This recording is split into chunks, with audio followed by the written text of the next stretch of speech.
Well, here we are once again.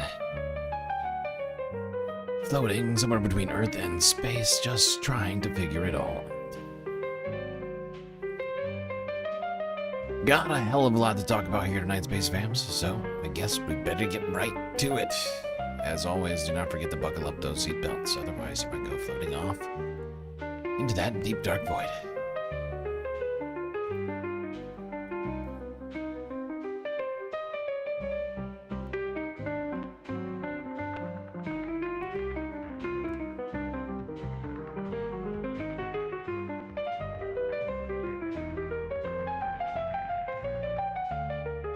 What is happening? Oh, somebody just redeemed sunglasses over on Twitch. That's what that was. Okay.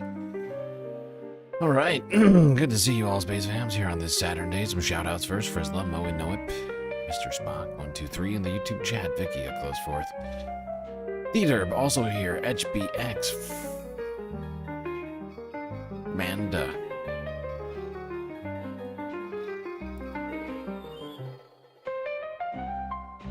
Manda, Choki, Echios. Pitchforks Dragon, Luck Dragon. Multiple Dragons, the reference frame. The Green New Deal, Papa Jeff. Paige Larson.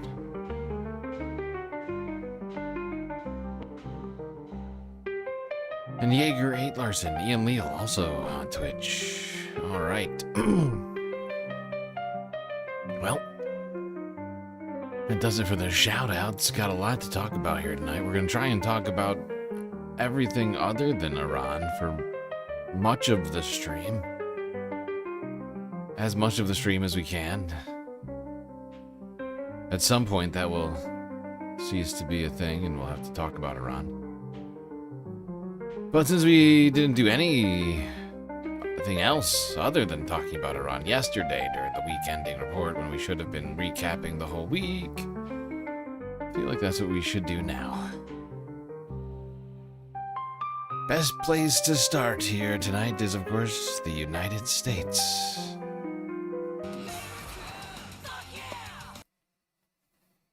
I know you want to move past all this intrigue over the Epstein files, but I do want to ask you to clarify something you said this morning. You said this was all a hoax. Has your attorney general told you this was a hoax? What evidence? No, it's not the attorney general. No, I know it's a hoax. It's started by Democrats. Are you still talking about Jeffrey Epstein? I call it the Epstein hoax. Are people still talking about this guy? This great, the Epstein hoax. Jeffrey Epstein? Epstein? I call it the Epstein hoax. That is unbelievable. I call it the Epstein hoax. This guy's been talked about for years. I can't believe you're asking a question on Epstein. This guy, this freak, it's all a big hoax. It's perpetrated by the Democrats, and some stupid Republicans and foolish Republicans fall into the net. I call it the Epstein hoax. They're wasting their time with a guy who obviously has some very serious problems, who died 3 or 4 years ago. And I would like to say it like it is. Jeffrey Epstein, Jeffrey Epstein, Jeffrey Epstein. Jeffrey Epstein, Jeffrey Epstein, Jeffrey Epstein. Are you still talking about Jeffrey Epstein? I call it the Epstein hoax. Are people still talking about this guy, this great, the Epstein hoax? Jeffrey Epstein? Epstein? I call it the Epstein hoax. That is unbelievable. I call it the... Is unbelievable. Unbelievable, everybody. I don't know why you're still talking about this guy. This creep. I heard he had some very serious problems.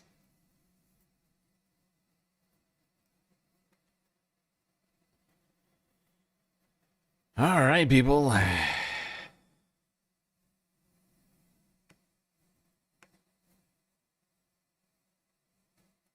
Women's History Month. What better time to talk about the Epstein files? Aww. Yeah, I'm sorry. We're going to talk about the Epstein files no matter what month it is, I'm afraid. Let's go here, talk about Pamela Joe Bondi.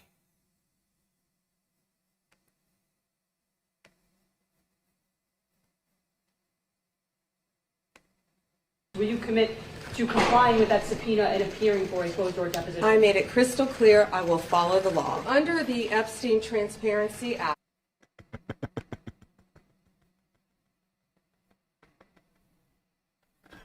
What is up with Todd Blanche? Why does it always look like Todd is like shitting out something fierce? Like something really, really, you know, like it looks like he's constipated. Right? Am I the only person that looks at Todd's face and goes, this guy needs more fiber in his diet?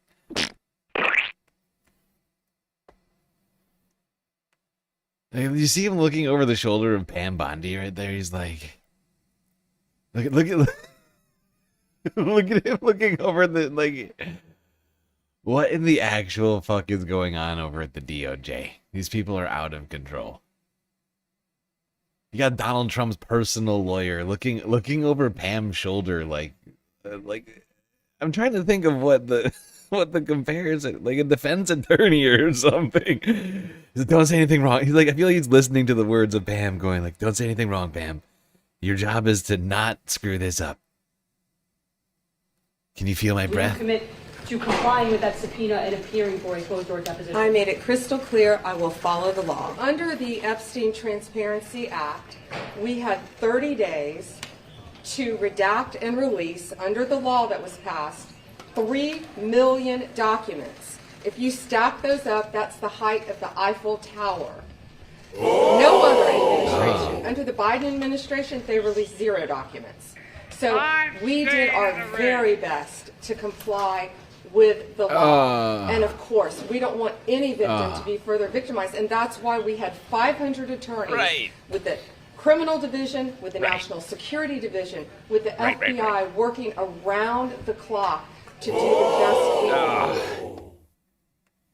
I see. They're doing the best they can do over there at the fucking DOJ. Okay, everybody, can you give Pamela Joe a break? All right, she doesn't want to re-victimize people. Okay, sure, she did. That wasn't her intention. Can't we give her some credit for intentions? She had the best of intentions. She didn't want to victimize people. She just did it, and that's the result of her incredible incompetence / cover-up.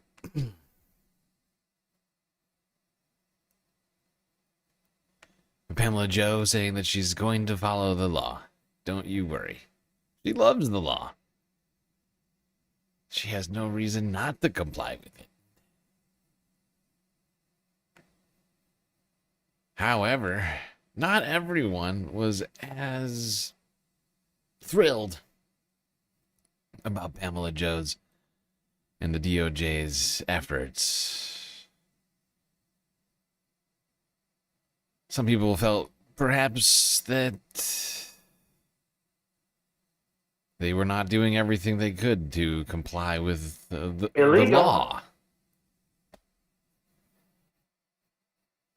That's what everybody's saying it. Everybody's saying it. Some fired up members of the Democratic on the House Oversight Committee are speaking now after listening to Attorney General Bondi talking about the Epstein files. Let's listen in.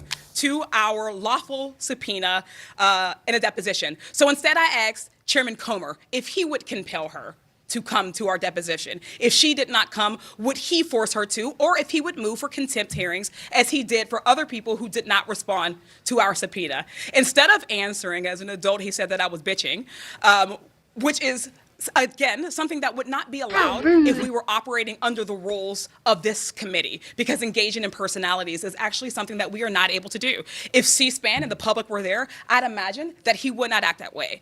Neither here nor there, we expected AG Bondi to be adversarial. We expected her to be confrontational.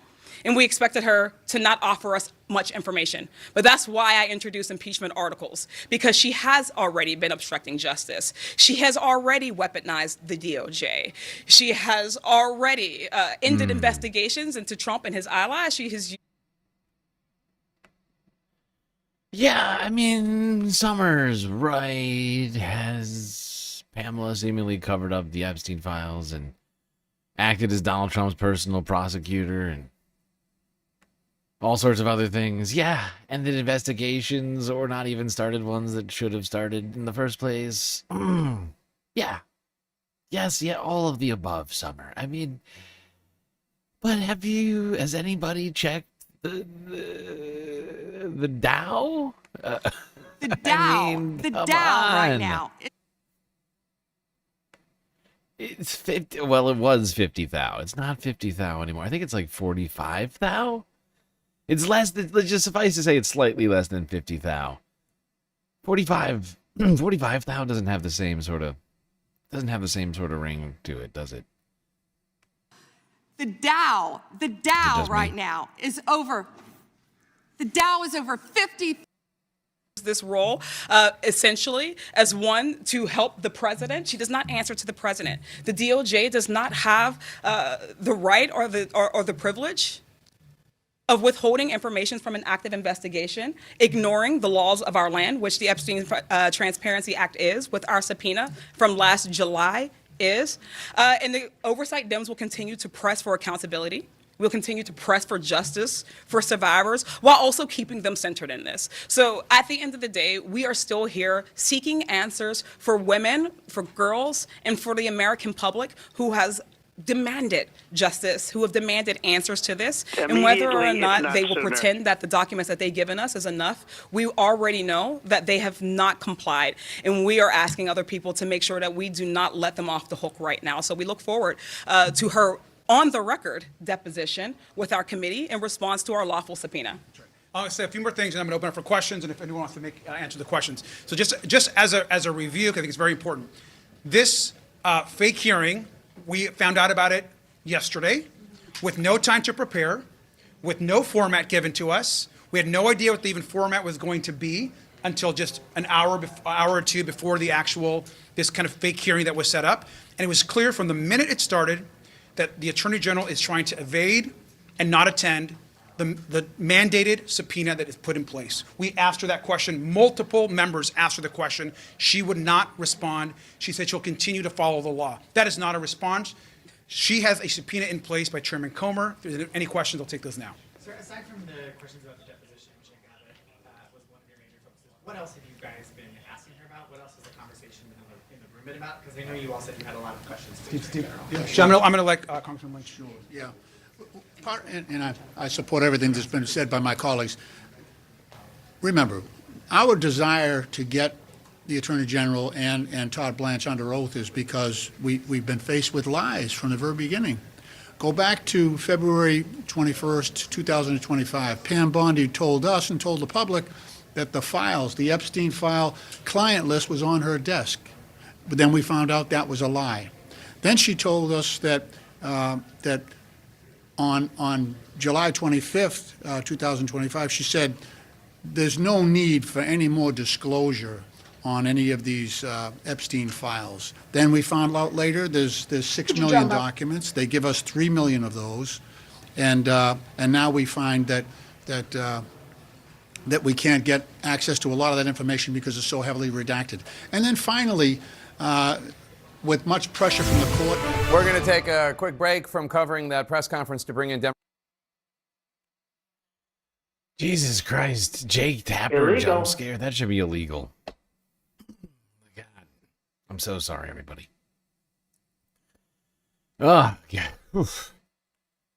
I'm all right. I hope you're all right. Oh God, that was horrifying. Anyway, that was Democrats. Congresswoman Melanie Speaking after they spoke with the DOJ, Pam Bondi, where she basically railroaded and avoided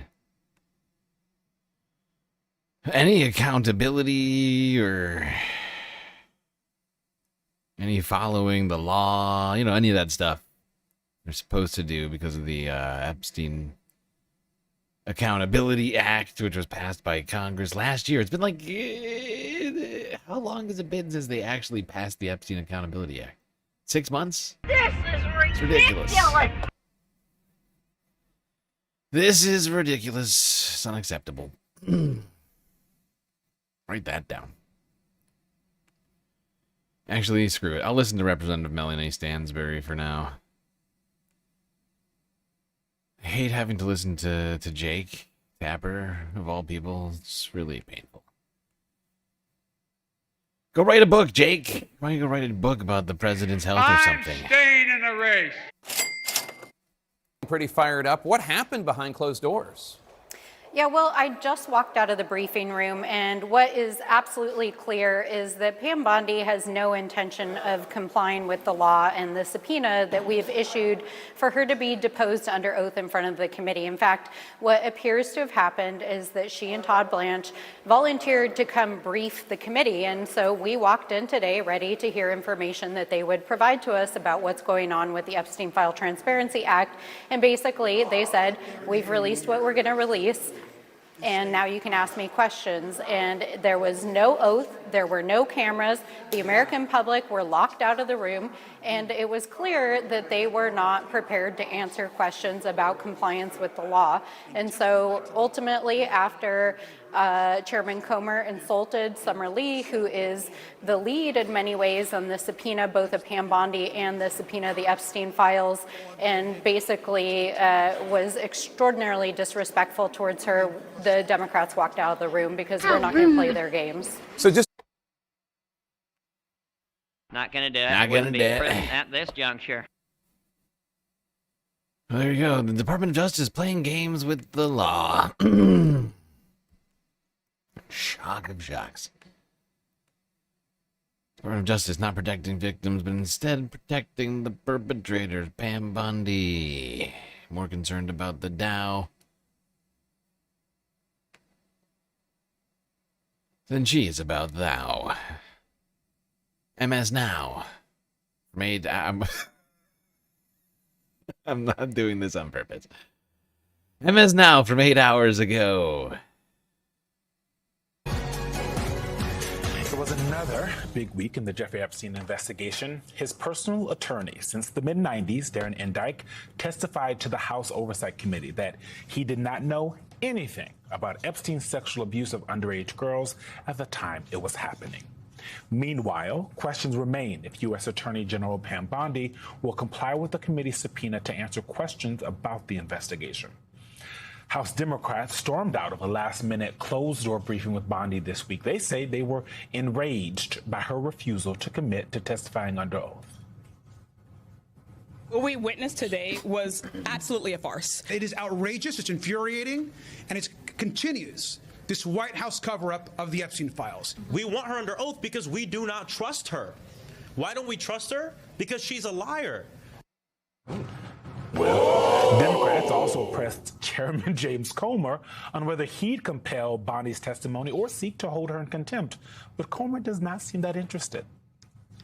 I personally don't see any reason for her to do a deposition. She's the sitting attorney general. She's turning over documents. I think the Democrats want to do this to embarrass her. I did not vote for the subpoena to bring her in for a deposition. That's clear. Joining us now, Congressman Stephen Lynch of Massachusetts, a senior member on the House Oversight Committee. Congressman, thank you so much for joining us this weekend. I want to start right with Darren Endike. I want to read part from his opening statement on Thursday. He says, "Let me be clear. I had no knowledge whatsoever of Jeffrey Epstein's wrongdoings. My complete lack of involvement in that misconduct is a matter of record. Not a single woman has ever accused me of committing sexual abuse or witnessing sexual abuse, nor claimed at any time that she or anyone else reported to me any allegation of Mr. Epstein's abuse. He worked for him for years and years and years while this was happening. I assume Mr. Endike, being an attorney, is a smart man. Why do you think there are so many smart people, connected people, rich people who are around Jeffrey Epstein have had no clue what was going on with Jeffrey Epstein? No questions popped up in their heads." Yeah, well, I think in terms of the business aspects of Epstein's operation, he did keep that compartmentalized. But He kept it compartmental. What are you talking about? Not what I've heard. Not what I've heard. The Rendo, thank you for the follow on Twitch. What I've heard is that everybody around him knew all about it. I don't know who this guy is. With the very strong Boston accent. Shortly after that, we found that there were 6 million documents from the FBI. We had to pass an act of Congress to get her to cooperate. An act of Congress, the Epstein Transparency Act, just to get her to give us documents. And then she. I think he's a House member. I think he's a House member. What's this guy's name? Where is his name? Name. Stephen Lynch. It literally says Representative Stephen Lynch. I guess I could have read it. I asked her a couple of days ago at our hearing. She said there was evidence and testimony from 1,200 victims. How do you have 1,200 victims and the only one who faces the consequences is Jeffrey Epstein, who took his own life? So, Are you still talking about Jeffrey That's Epstein? a sad statement that the U.S. law enforcement, the FBI, local police, 1,200 victims, and we can't come up with anyone to prosecute or to charge in this case. So it's obviously been a system of obfuscation and protecting the powerful, both in Miami and in New York. So that's our task on the Oversight Committee. That's what my colleagues and I are trying to do, and a small group of Republicans as well, to try to get the. Okay, I gotta say it's pretty funny. Usually it takes us a little while. I've been looking at it was hilarious. Last night I was looking at the numbers on Twitch, and I've noticed that we wind up hitting fairly decent viewer numbers, but it takes us hours. Like, we stream 8 hours a night, and we won't hit like 30 or 40 live viewers until 5-6 hours into the stream. Like, it takes a super long time. And we keep going up until we end the stream. But the problem is that I don't know. We don't start off with a lot of viewers. But today I put Hassan in the title, and for some reason all of you are here. It's very strange. It's very strange. In fact, there's more viewers on Twitch than there are on YouTube right now. Already. 30 minutes into the Immediately, if not sooner. You know, Congressman Lynch, there's something that Comer said, Chairman Comer said in that intro side, just jumps out at me, where he says, I personally don't see any reason for AG Bondi to do a deposition. That sort of strains credulity here. Now, he's the chairman. Is what he the himbo brings the views. Stupid, sexy Hassan. Said, is that something that could get in the way of the Attorney General from sitting down before the committee? This is insane, most importantly, under oath to talk about what's happening with Epstein, the investigation, and quite honestly, what dealings or things wasn't she the Attorney General for Florida? Mm-hmm. Yeah. I've got questions. Yeah.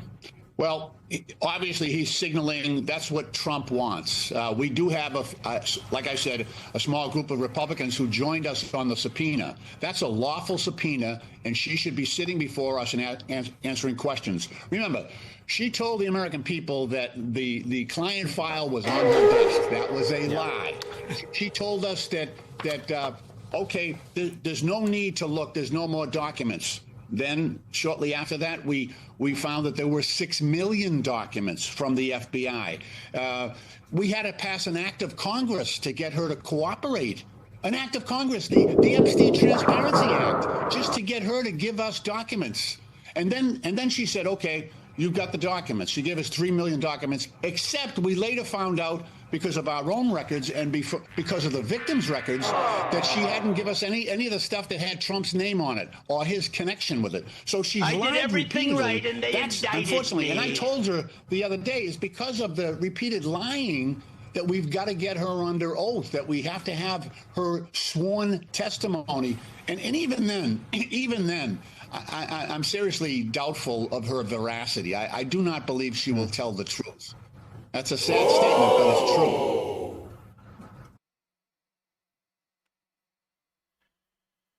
Seems like nobody has any faith in Pam Bondi telling the I mean, this truth. woman is dangerous, ladies and gentlemen.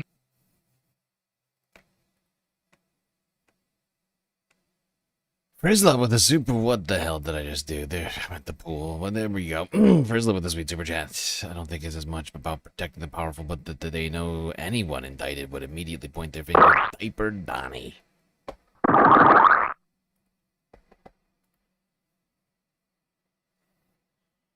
Thank you, Frizz.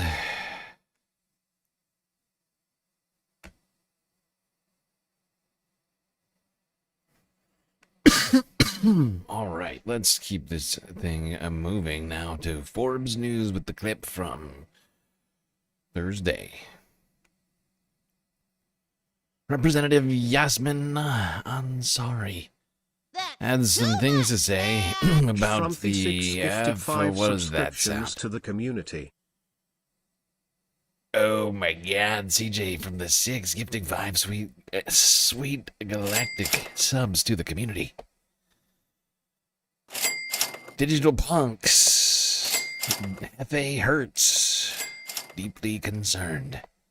John the Holan, and Happy Cushion. Thank you, CJ. Incredible generosity from you as well. All of you. All of you. Beautiful, beautiful people.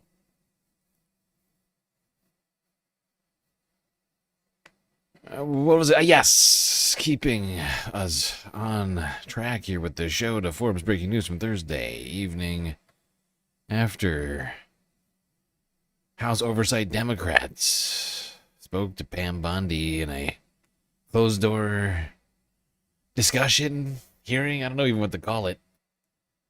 None of us are ever going to get to see it. Good afternoon, Congresswoman Yasmin Ansari. I represent Arizona's 3rd District. You know, every time we go through one of these depositions, it becomes abundantly clear that we are in the midst of the most egregious cover-up in American history.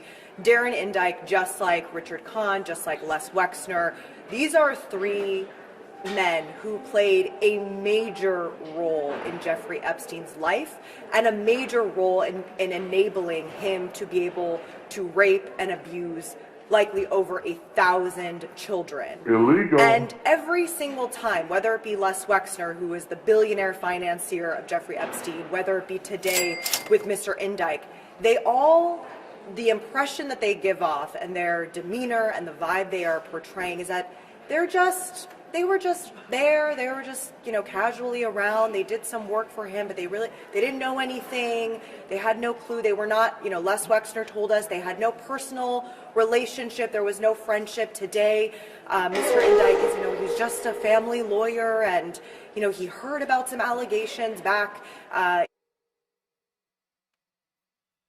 I find that to be utterly laughable. Give me a joke. It couldn't possibly be a funnier claim, in my opinion. Like, just really a funny claim. Oh, same thing for the accountant, right? Like, over the years, at one institution, J.P. Morgan, I think he took out like $250 million in cash. Like, he did $250 million in cash transactions at just J.P. Morgan Chase alone. And you're the accountant for that guy, and you don't have any. Oh, you don't have any ideas about anything. Oh, what? No, what? It was the same thing from the accountant. He was like, I just did the books. What? Everything seemed perfectly fine. What'd you drum up? Same thing for the lawyer. It's literally his job to keep him out of. It's literally both of their jobs to keep him out of shit legally speaking. One an attack, like tax wise. The other one, you know, criminally, right? And you can't tell me those guys didn't have any idea about what he was up to. You're shit. You know, in the mid-2000s, but he didn't really think anything of them. And they have stood by him throughout the entirety of this. They continue to have this, you know, unbelievable loyalty and defensiveness, but also covering up what truly happened. And my line of questioning today was about what knowledge Mr. Indyk had of the relationship between Jeffrey Epstein and Donald Trump. Can't go into the details, but when the transcribed interview comes out, I think that's important to look at, and how he discusses the allegations that have been made against President Trump by, at the time, minors. This is very, very concerning to me. And I will just end by saying that I am extremely disappointed in how Republican Chairman Comer is handling this investigation. The vast majority of these subpoenas and where we're at with this investigation is because Democrats on the House Oversight Committee have been pushing it over and over and relentlessly. We have not backed down from this. And last night what we saw was unbelievable. They were absolutely trying to work with Attorney General Pam Bondi and Deputy Attorney General Todd Blanche to use this fake hearing as a way to get out of the deposition. That is unacceptable. We are demanding that Attorney General Pam Bondi come forward on April 14th for a deposition under oath to answer questions in front of the American people.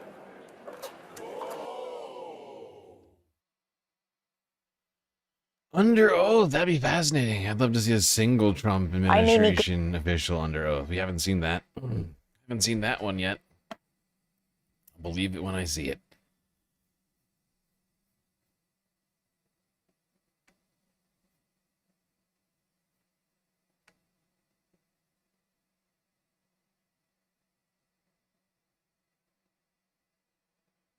All right, let's go to Democracy Now! From 2 days ago, where Ro Khanna spoke with Amy Goodman about all things Epstein Fury. I'm Amy Goodman with Nermeen Sheikh. This is Democracy Now! We end today's show on Capitol Hill as the Pentagon is asking Congress for $200 billion for the war on Iran. We're joined by Democratic Congressman Ro Khanna of California. He and Republican Congressman Thomas Massie led the unsuccessful effort to pass a War Powers Act in an attempt to rein in President Trump's ability to wage the war against Iran. Representative Ro Khanna, we thank you so much for being with us. If you can start off by talking about, in the Senate again, a War Powers Act trying to rein in Trump being scuttled yesterday, and what you think can happen at this point. The American people have already soured on the war. We've lost 13 American service members, and it's counting.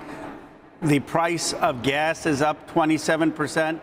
And now Donald Trump is saying that he's going to come to Congress to ask for $200 billion to fight in Iran, a total betrayal of his promise that he was going to focus on American needs. To put that in perspective, $200 billion would pay for free public college for every American kid, $10 a day child care. It would fully fund special needs education, and we'd have more money left over. So I do believe that Republicans now, some Republicans, are beginning to see that this is hurting the American economy, hurting American workers, and they may start to speak out against the war. And Representative Khanna, the Wall Street Journal reported that an extraordinarily small group of people made the decision to go to war, including Vice President Vance, Secretary of State Rubio, Defense Secretary Hegseth. But a lot of leading U.S. diplomats and figures, officials working on the Middle East, were entirely excluded from these conversations and learned about the war through, like we did, through social media and the news. Your response to that? Well, it's been totally irresponsibly planned. I mean, the reporting is that they did not anticipate that Iran would strike the Strait of Hormuz. They didn't anticipate that the price of oil would go up. They didn't anticipate the difficulty of actually getting regime change. Just killing Khamenei and having him replaced by his younger son did not topple the regime.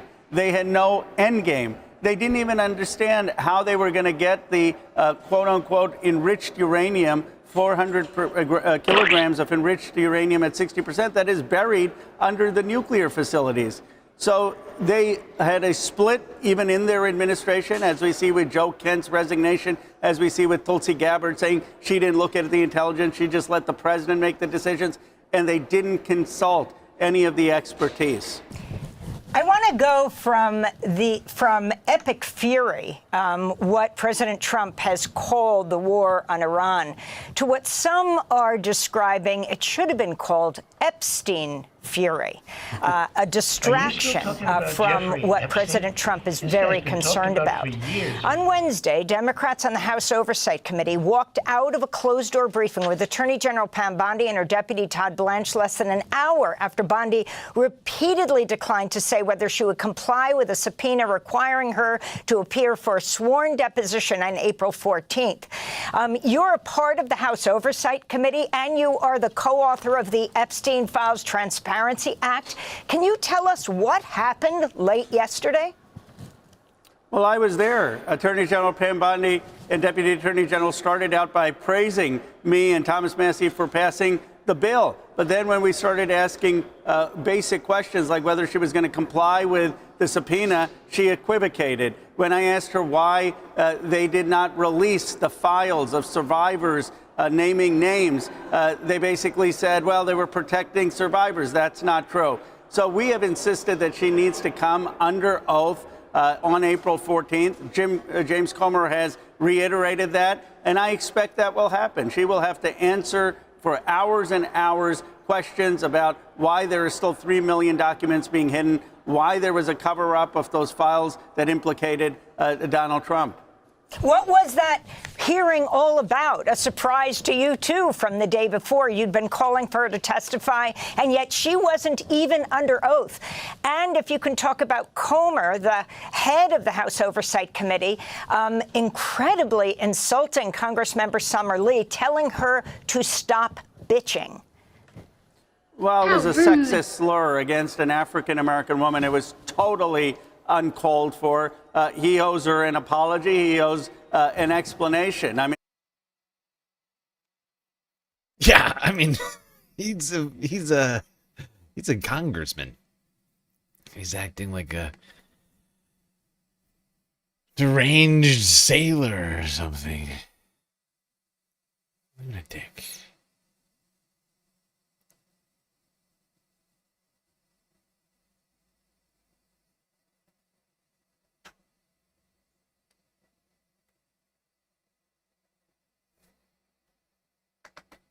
All right, we're not quite done talking about the Epstein files. One more clip.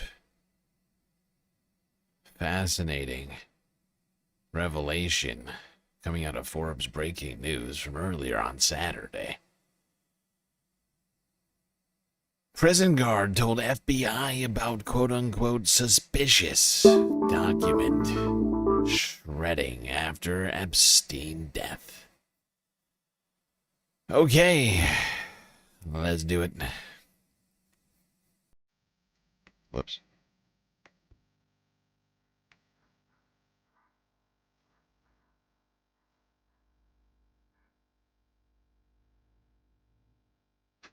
A correctional officer at the Manhattan-based prison where Jeffrey Epstein was being held called the FBI about quote-unquote suspicious document shredding days after Epstein died, the Miami Herald reported Saturday, as one prison guard faces newfound scrutiny after the financier's death. A federal corrections officer at the Metropolitan Correctional Center called the FBI on August 16th. 6 days after... What the fuck? How am I supposed to read it that fast? It's incredibly rude. 6 days after Epstein's death, to say that he had never seen this amount of bags of shredded documents being thrown away. The Herald reported, citing a document released by the Justice Department as part of the Epstein files. The officer said that they found suspicious that a team tasked with probing Epstein's death would be shredding documents with nearby federal officials who tasked with investigating told the FBI that an inmate said that they were tasked with throwing the documents away. In a memo to investigators on August 19, 2019, a Backgate corrections officer said he witnessed something. God damn it, I can't read. I can't read today. He witnessed an inmate bringing bales of shredded documents to throw into a dumpster, and that the inmate told them the Federal Bureau of Prisons officials were shredding everything, quote unquote. Well, that's a disturbing, claim.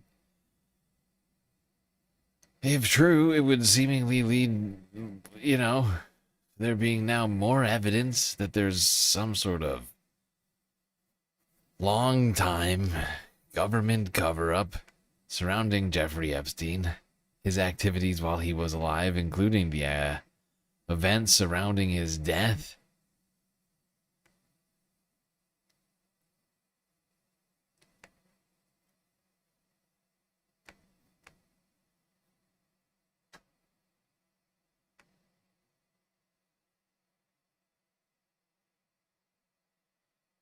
We already know that we were missing 6 of 7 of the cameras at the jail where he supposedly killed himself.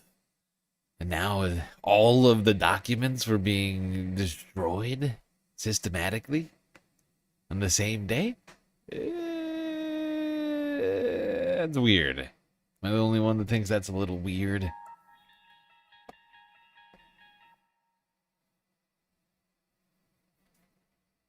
Okay.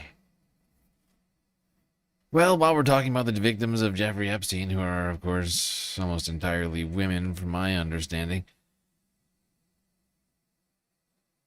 and it being Women's History Month, we should probably talk about the rights of women in the United States under the Trump administration.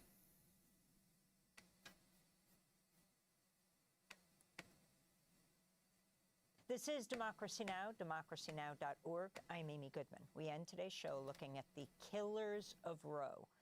That's the title of a new book by reproductive rights journalist Amy Littlefield, and what she describes as the death of abortion rights in America. The book examines the movement to criminalize abortion in the years and decades before the Supreme Court overturned Roe v. Wade in 2022. This year marks the 50th anniversary of the Hyde Amendment, which banned federal funding for abortion, which has disproportionately impacted the poor and women of color. Amy Littlefield is The Nation magazine's abortion access correspondent, also a former Democracy Now! Producer. Amy, welcome back to Democracy Now! Congratulations on the publication of your book. Why don't we start off by you talking about the state of reproductive rights in the United States right now? Thank you, Amy. It's great to be back on the opposite side. Usually I was in the control room. So abortion access today is a landscape that is defined by contradiction. Half of states have some form of restriction on abortion before 24 weeks. More than a dozen states ban abortion outright. And yet, every year since the Supreme Court overturned the right to abortion, the number of abortions in this country has gone up, which is remarkable. And that's because 8 states allow providers anywhere in those states to ship abortion pills anywhere in the country, including into states where abortion is banned. And they're doing so for free or for very cheap. And so, in a way, abortion, which was most abortions are done by these pills. Correct. Today, most abortions are by medication, and that's the ones that we can count. There's more community activists circulating these pills completely under the radar. But that means that today, a woman in rural Mississippi can get an abortion sent to her through the mail by pills from a clinician operating in a blue state like New York or Massachusetts for free, right to her door. Someone who would have had to drive hours and endure waiting periods and all kinds of hurdles in the time before the Supreme Court overturned Roe v. Wade. And so, in a sense, access has expanded, and yet choice has contracted, right? Because the options have narrowed. Often clinics are off limits because many of them have closed and are not operating in states where abortion is banned. And so, we used to have a landscape where there was choice, there was a right to abortion legally, but access was curtailed because you needed the money to afford it. And now we see the situation where access has expanded, but people's choices really have narrowed, especially when you factor in the legal risk and the fear that can define seeking an abortion in a state where it's banned. Talk about the attempts to stop pills being sent to women. Right. So the most recent one that we've seen is the Trump administration has not acted as quickly as abortion opponents would like to restrict medication abortion, and these pills are circulating freely through the mail. And so Why do you think that is, that they're not acting because as quickly? abortion rights are super popular, Amy. They are more popular than maybe the New York mayor is one exception, but just about every politician. Abortion rights are more popular than that. It is a losing issue for Republicans, especially after the Dobbs decision. And so that's why many people think Trump is not touching this issue until after the midterm elections, which tells you everything you need to know about why abortion rights and democracy go hand in hand. And talk about what states and what courts the issue of restricting pills are in right now. That's What's right. the big decision So you're we looking should get a ruling any day from a federal judge who's looking at Louisiana's request to stop the mailing of abortion pills. And that obviously could disrupt this network that I'm telling you about that's reaching people in corners of the country, in Texas and Alabama, where abortion wasn't accessible before. I want to talk about your book. Why'd you call it Killers of Roe? So, Amy, I was a new mom when it became clear we were going to lose the national right to abortion. And about the only thing I could tolerate, this was COVID times, right, was murder mysteries. That was all I was reading. And I knew that I was going to have to, my years of an abortion as an abortion reporter told me that people were going to die as a result of Roe v. Wade being overturned. I knew this was going to be a hard story to tell. And it started out as a murder mystery because it was a way to entice myself to tell a really difficult story about women dying preventable deaths as a result of anti-abortion policy. And I knew I was going to have to sit with the killers of Roe, with the men who had brought these policy changes about. And I knew that was going to be a hard task to do. And so Okay. Well, I don't think... I don't think we're going to get a reversal of opinion from the Supreme Court. It's going to need to be codified in law in order to get Roe v. Wade to go get abortion access rights back.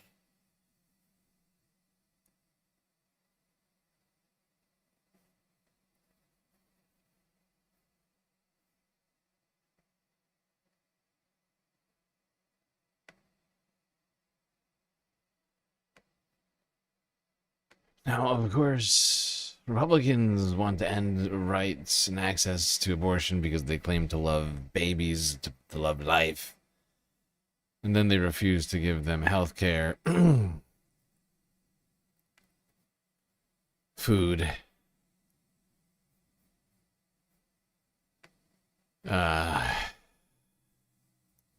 and then sometimes they put them in detainment centers, if they're the wrong kinds of babies, of course. Children, of course, have found themselves in ICE detainment centers. The volume was too low. The volume was too low. Oh, whoopsies. We've gone too far. We've gone too far. I'm already transitioning right now to talk about ICE real quick. Got a few things to do there, I'm afraid. However, one good piece of news from Thursday. One young high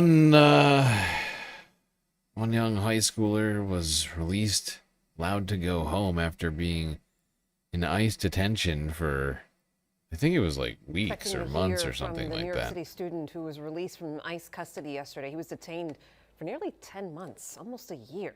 Eyewitness News reporter Jaysha Patel is live in the East Village with more for us this morning. Jaysha.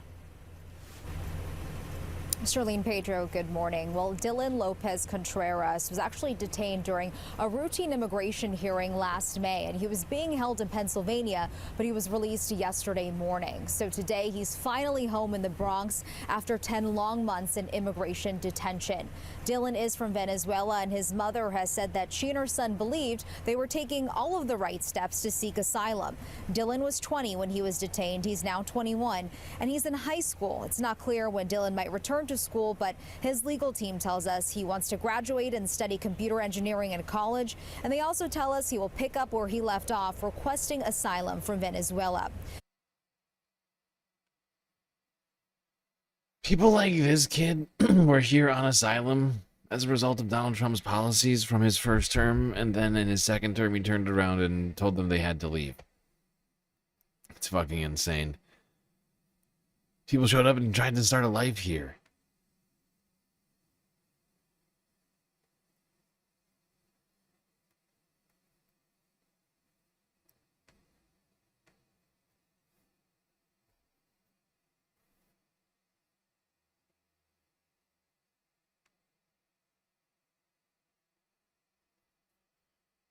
All right, we are 1 hour into the stream. Because of that, I'm going to start a galactic content goal.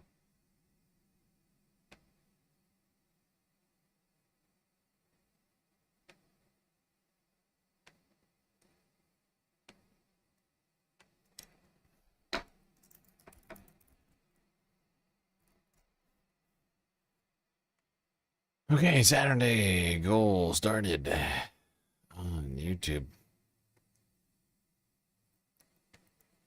Just a reminder, everybody, we are on a threat level orange galactic deficit financing goal status.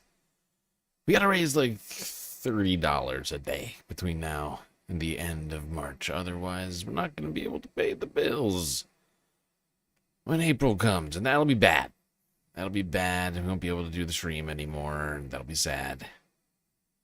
And then I'll go floating off to that deep dark void, never to be seen again. All of those things. So it sounds bad.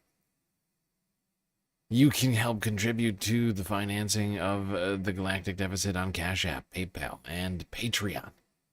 It's the only way to do it. Because all donations seen on Twitch and YouTube don't come to me until the 3rd and or 4th week of next month.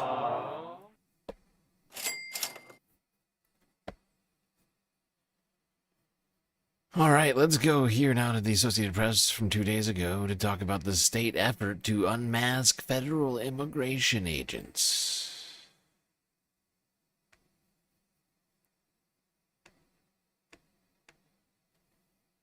Proposals to prohibit federal immigration agents from wearing masks are gaining new life in states. Washington State's Democratic Governor Bob Ferguson signed legislation Thursday limiting facial coverings on law enforcement officers. Ferguson called the tactics deeply un-American. California became the first state to create a ban last September. I'll be signing a bill, the first in the nation, saying enough.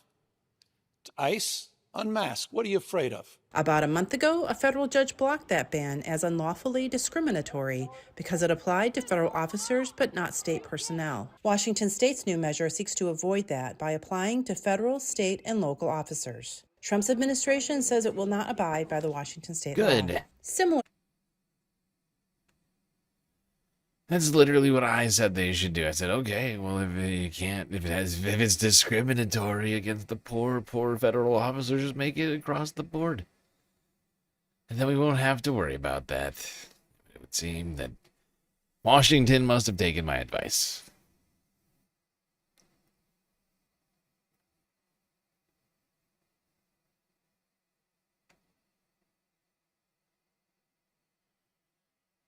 Well, while we're talking about ICE, we might as well talk about the man who is set to run the Department of Homeland Security after the departure of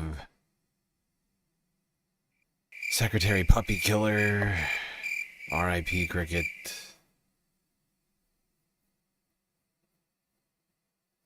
That's right, I'm of course talking about Mark Wayne Mullen, who sat at in his initial confirmation hearings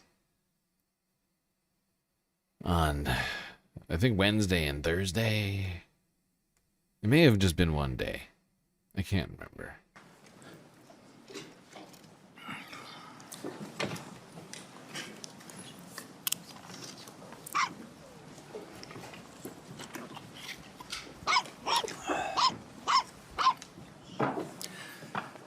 Good morning, everyone.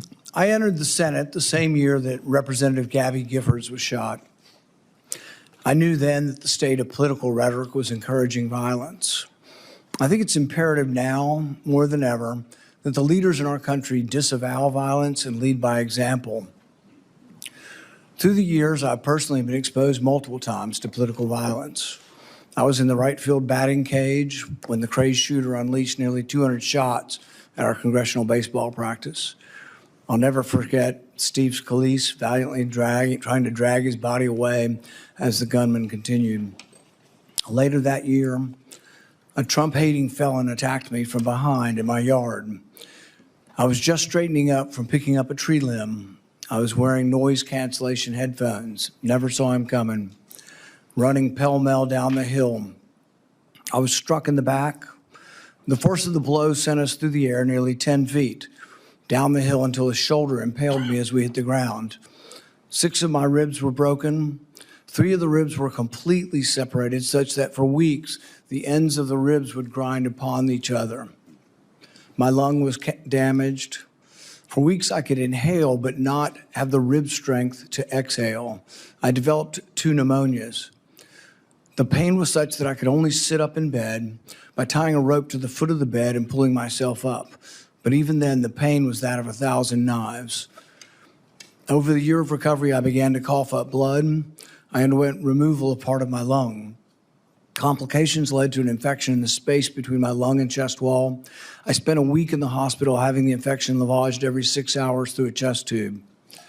Recently, Senator Mullen, if you have time to listen, you were confronted by constituents that were angry because you voted against my amendment to stop all funding for refugee welfare programs.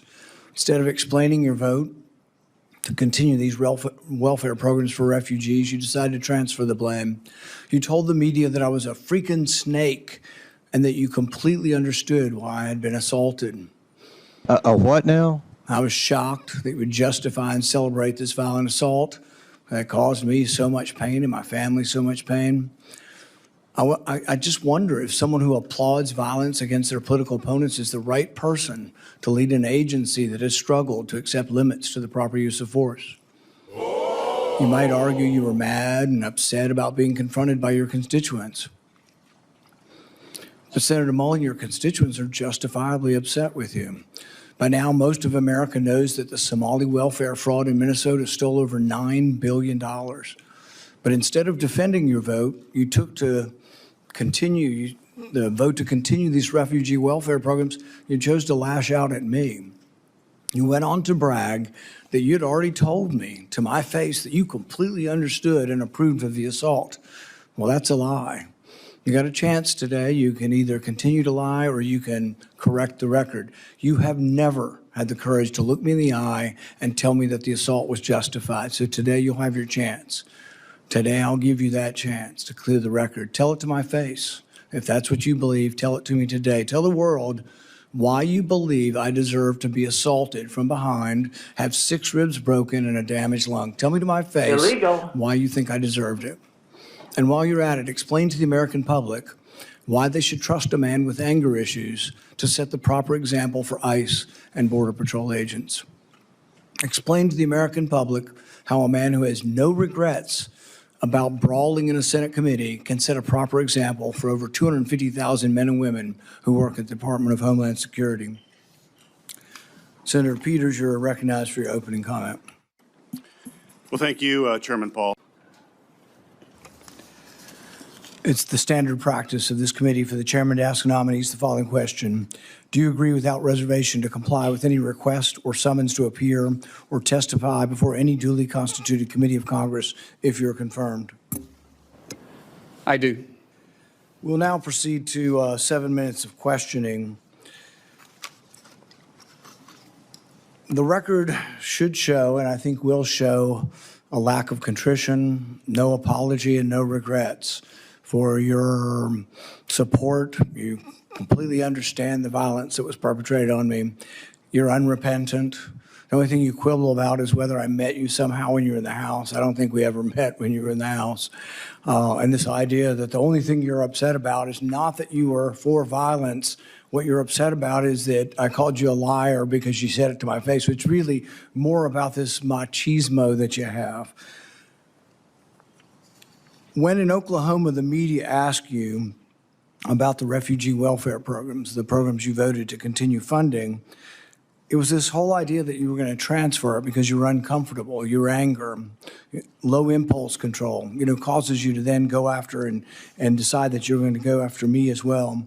And so you say you completely understood that I was assaulted from behind, had 6 ribs broken and part of my lung removed, and that was just fine. That's something that you, I guess, approve of as far as resolution of political problems. When I talked to you privately on the phone, there was no apology. You just said, well, we can let our political difference, go by. And you said a few minutes ago, we can just set it aside. Well, political differences we can, but when you say that you agree with a felon, a Trump-hating felon who attacked me, somehow you think I'm just going to set that aside? Oh, it's no big deal. I lay in pain for 2 months, had 6 ribs broken, 3 of them separated, grinding upon bone for months, had part of my lung removed, and you think that's great and to be extolled. I mean, the sheer lack of any kind of self-awareness that you're going to be leading thousands of men and women who will have the use of force, and there's been great questions in our country about how that will be used, and you think a violent attack is just fine. So I guess my first question is, do you think that justifying that kind of violence sets a good example for the men and women of ICE and Border Patrol? Mr. Chairman, first of all, I didn't know the extent of your damage. When the phone call was made, I made it to you and I tried to talk to you. You didn't engage at all. In fact, you said, get your paperwork in. It's got to be 3 days in between. You offered no apology. Sir? And you offer no apology today and no regrets. Haven't heard the word apologize, haven't heard the word regret, haven't heard I misspoke and it was heated and I made a mistake. Haven't heard any of those words. Sir, actually, it wasn't heated. And Actually, it wasn't heated. I don't want reality. Give me a joke. Mark Wayne Mullen. Maybe one of the most incompetent people you could think of to give this job. And truly one of the most hot-headed people in the Senate. Shocking. I mean, it's honestly shocking that he's a congressperson. It's shocking that he might now be in charge of the Department of Homeland Security. It's shocking that he walks around in just normal society sometimes. Let me just ruin your weekend. Postmaster General claims that the Postal Service is going to run out of money in 2027. Hey, would you mind looking up what the Postmaster General, what job he had before he was Postmaster General?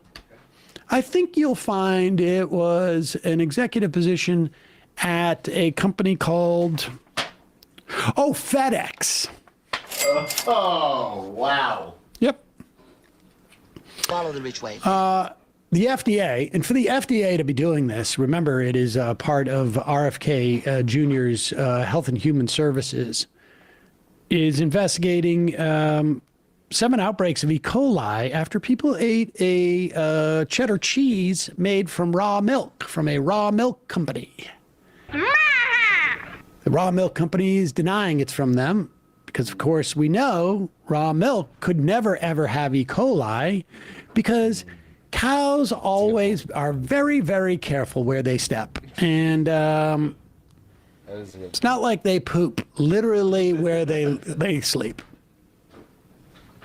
Udders never, ever have cow poop on them. So don't worry about that, folks. They call cows the Howie Mandel of animals. And I mentioned up front, Mark Wayne Mullen, a guy with, let me see, 0 executive experience. 0.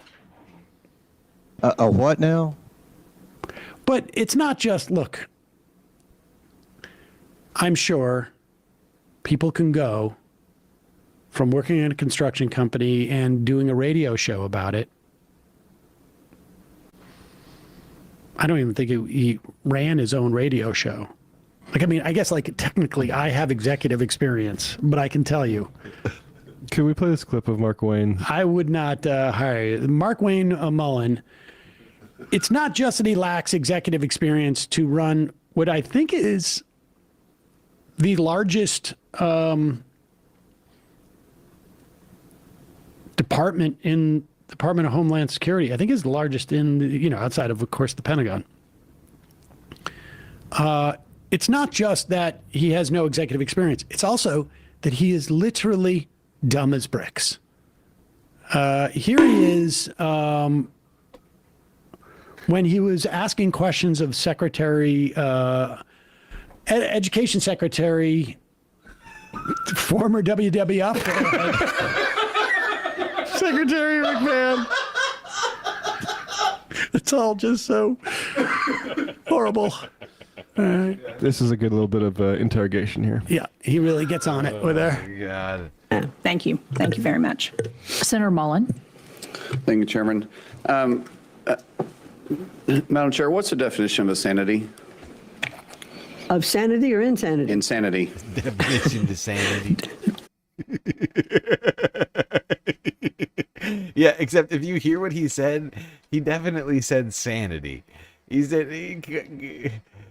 would you tell me the definition of sanity? Madam Chair, what's the definition of insanity? It's a sanity. Well, all right. He doesn't say insanity. He says a sanity. Would you tell me the definition of a sanity? A sanity, you know.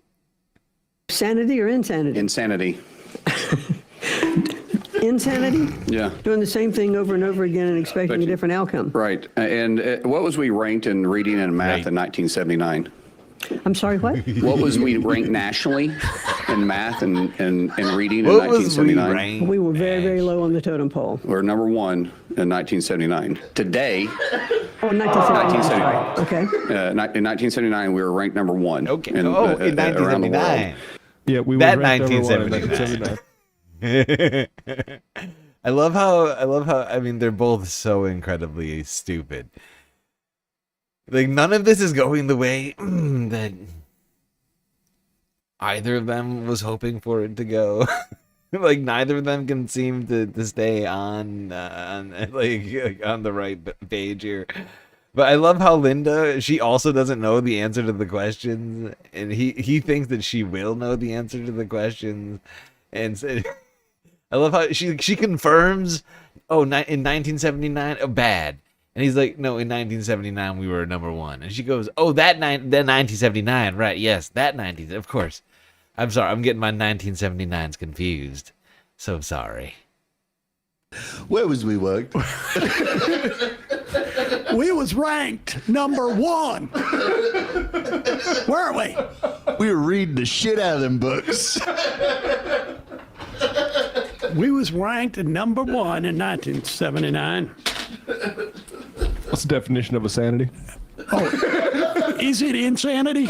Okay. What is the definition of a sanity? It's supposed to be a sympathetic witness there. Yeah. And she has to ask for clarifications on each of your opening questions of what you're actually saying.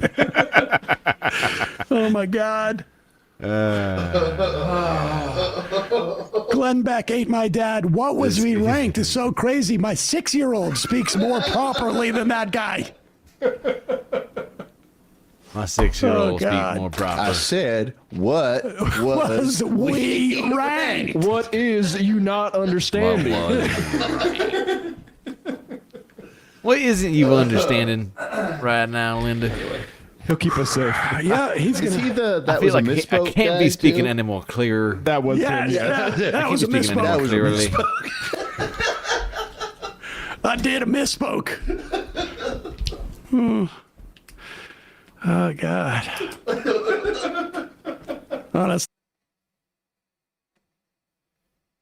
Oh, yeah, that guy. He's gonna be in charge of the Department of Homeland Security. Now, you'll be shocked to hear advanced out of committee. Now, just to be clear, that's just a preliminary vote, committee vote. It moves him from committee to actual testimony. What do you call it? This is different. I can't remember the name of it. But like the confirmation hearings, those will happen whenever Whenever Congress gets to it, I guess. One nominee. I note the presence of a quorum. Recognize the minority member, ranking member, Senator Peters. Thank you, Mr. Chairman. Mr. Chairman. Senator Hassan. No. Senator Blumenthal. No. Senator Fetterman. Senator Kim. No. Senator Gallego. No. Senator Slotkin. No. Senator Paul. No. 8 to 7. Mr. Chairman, on the vote of those present, the yeas are 8, the nays are 7. On the vote by proxy and for the record only, the yeas are 0, the nays are. I believe that Rand Paul voted against his clearing the initial committee. However, John Fetterman stuck his neck out for old Mark Wayne. Mark Wayne is one name. Everybody write that down for later. It's going to probably come up. Mark Wayne Mullen. 2 words. M-N-M.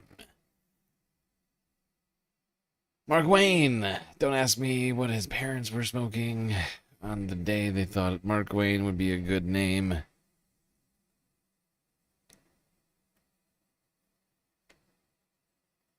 That's not for me to determine.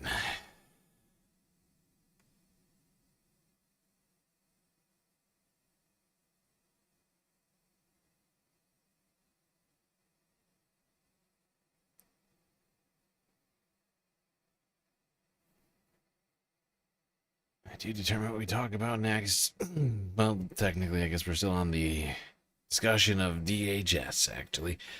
But let's go on to talk about what the result of...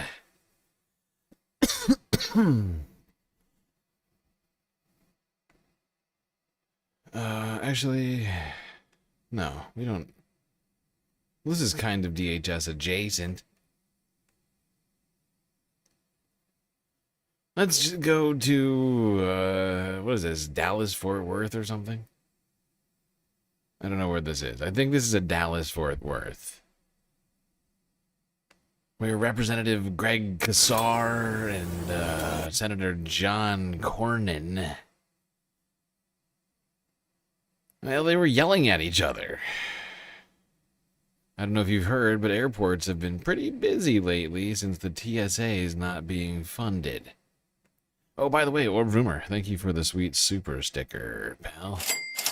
Much appreciated.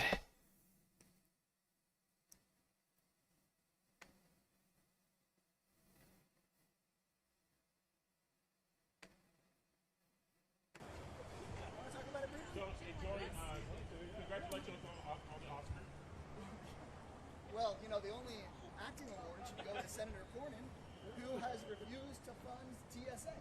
Just last week, the Democrats in the Senate and the House offered a bill to fully fund TSA, and Senator Cornyn and the Republicans blocked it. So I'm kind of confused about why Senator Cornyn would be here having a press conference at the airport about funding TSA when it's him who has blocked the funding. Congressman, you know that's not true. Oh, no, the don't. Democrats have blocked it. Hold on. No, Rudy, no. Rudy, no. Rudy, I'm there. I'm there in the building. Yeah. ICE funding, Democrats have voted against. Then the Democrats brought forward a bill to fund TSA, and the Republicans blocked it.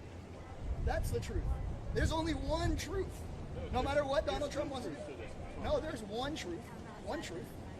The bill to fund TSA was rejected by the Republicans. Rudy is making a point, as the senator does, that there was a bill to push ICE funding forward without reforms and TSA in it.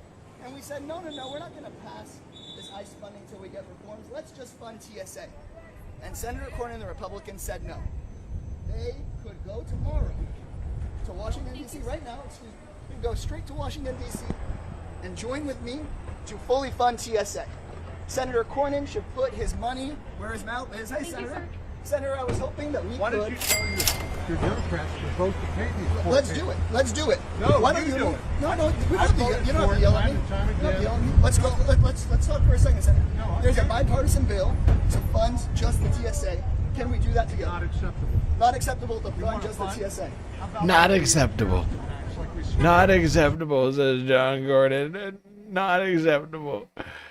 We can't possibly be bothered to vote for just one thing at a time. We have to vote for a whole bunch of things. I'd have to make my way to the Senate twice.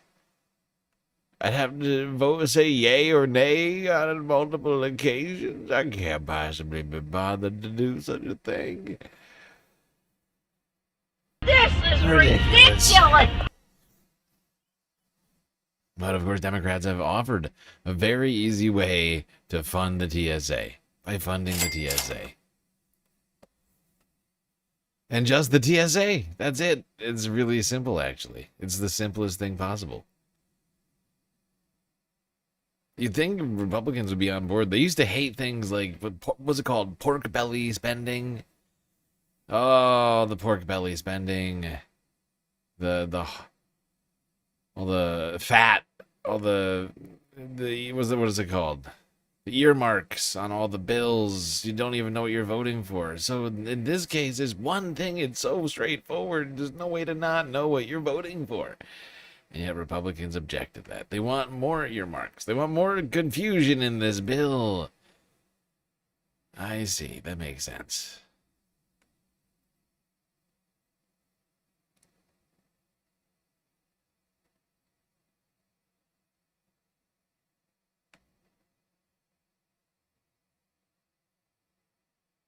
We must fund Donald Trump's secret police as well as the TSA. We can't just fund one.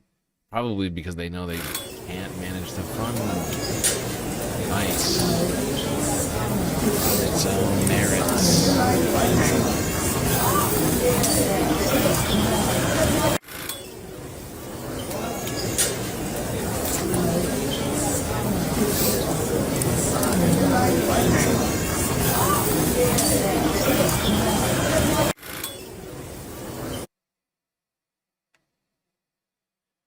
Meanwhile, we got massive lines at airports across the country as TSA workers continue to go without paychecks. Republicans refuse to give them to them. It's very strange. Why do Republicans refuse to vote for the funding of the TSA?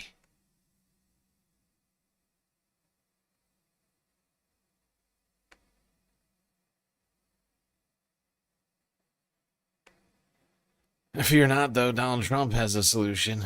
No TSA. How about we use ICE agents? U.S. President Donald Trump on Saturday threatened to deploy federal immigration agents to U.S. airports if congressional Democrats do not immediately agree to fund airport safety. In a social media post, Trump said he would move what he called brilliant and patriotic ICE agents to airports. If the radical left Democrats don't immediately sign an agreement to let our country, in particular our airports, be all caps free and safe again, I will move our brilliant and patriotic ICE agents to the airports where they will do security like no one has ever seen before, including the immediate arrest of all illegal immigrants who have come into our country, with heavy emphasis on those from Somalia, who have totally destroyed, with the approval of a corrupt governor, attorney general, and congresswoman, Ilhan Omar and the once great state of Minnesota. Somalia! I look forward to seeing an ICE in action at our airports. Make America great again. President Donald J. Trump. We have a demented, unintelligent person running the United States of America, where they would handle security. The comments came as a partial government shutdown stretches into its fifth week, with lawmakers still divided over funding for the Department of Homeland Security.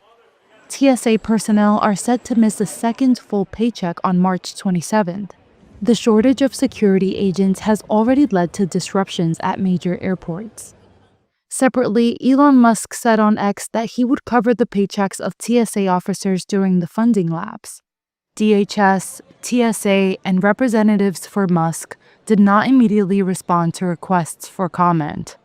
TSA staff earn an average of $61,000 annually, according to federal data. Some airports are running food drives and accepting donations to support affected workers.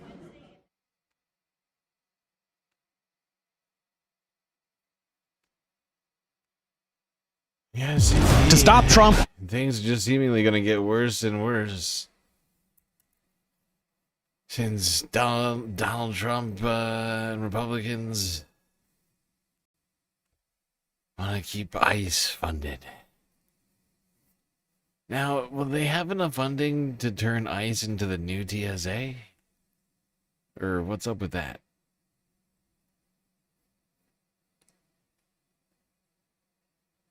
Because it's all defunded. Like ICE and the TSA are defunded because DHS is defunded.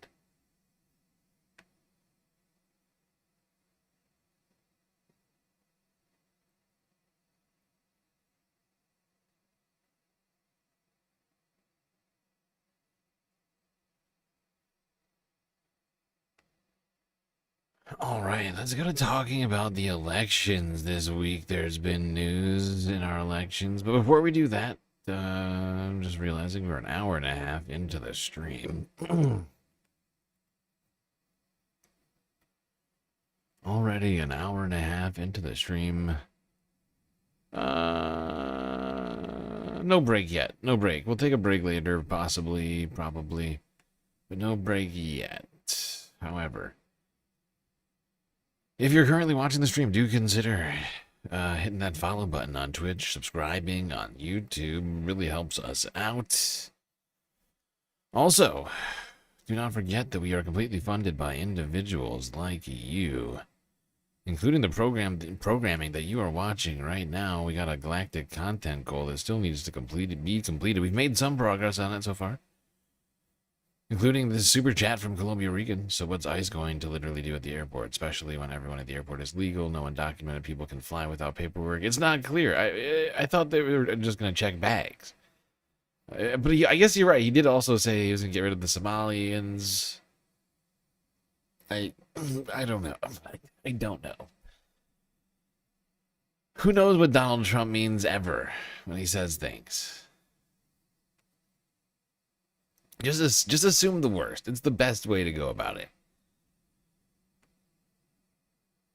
Anyway, yes, thank you, Columbia Regan, for the sweet super chat. A lot of great ways for you to contribute to the Galactic News Network. YouTube, super chats, super stickers, memberships, gifted memberships. Twitch, bits, power-ups, subs, gifted subs, prime subs, Cash App, PayPal, Throne, and Patreon. Where for the low price of $3 a month, you get access to a myriad space benefits unseen by the rest of the goddamn Milky Way galaxy. All right, let's talk elections. This week, there were elections afoot. Now, some people, they say that it went terrible, which we'll get to in a moment. But me, personally, if you watched the stream when we covered the Illinois midterms earlier this week, I have a mixed feeling on it. I think it was better. It was net good, actually. Net decent. Could have been better, which we'll talk about. But no reason to throw in the towel. I think we actually did. I think we came out possibly net positive.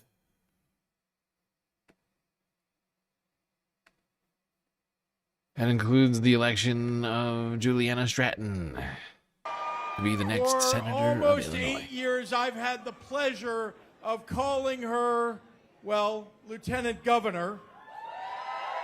But I am so proud that in 7 months, we get to call her Senator.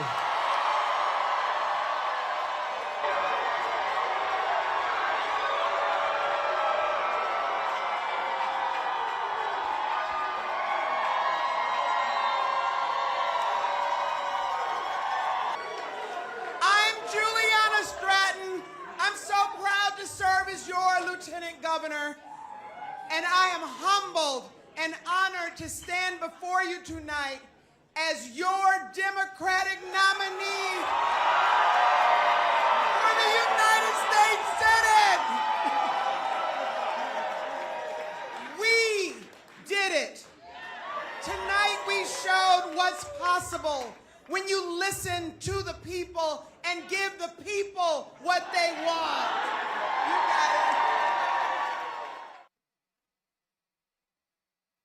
Okay, there we go. That was Juliana Stratton. Juliana, I can't remember. I think it's Juliana. Juliana Stratton. The former lieutenant, at least for now, the still lieutenant governor of, current governor of Illinois, J.B. Pritzker, who is basically short any some sort of shocking tragedy of some sort, will be the next senator, at least one of them, from Illinois. Because there's almost no possible way that Republicans take that seat in that election. And yeah, sure, there's a general election. Crazier things, I suppose, have happened, but I find it highly unlikely. So, I mean, you know, poly market on that should be 100%.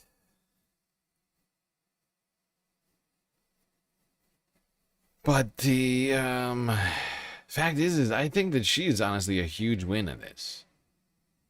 Her taking over for Dick Durbin is massive. Dick Durbin was terrible, and we could have had worse. We could have had Raja Krishnamurti, who was funded by all sorts of weird, you know, crypto, APAC, and all sorts of other, like, corporate money. Guys, we've talked about some of his terrible takes in the past. He received the most money, hands down, in the race, but he lost. He lost.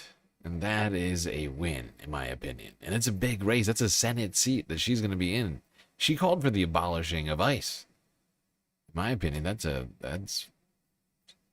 mean, come on, that's something. That's something big.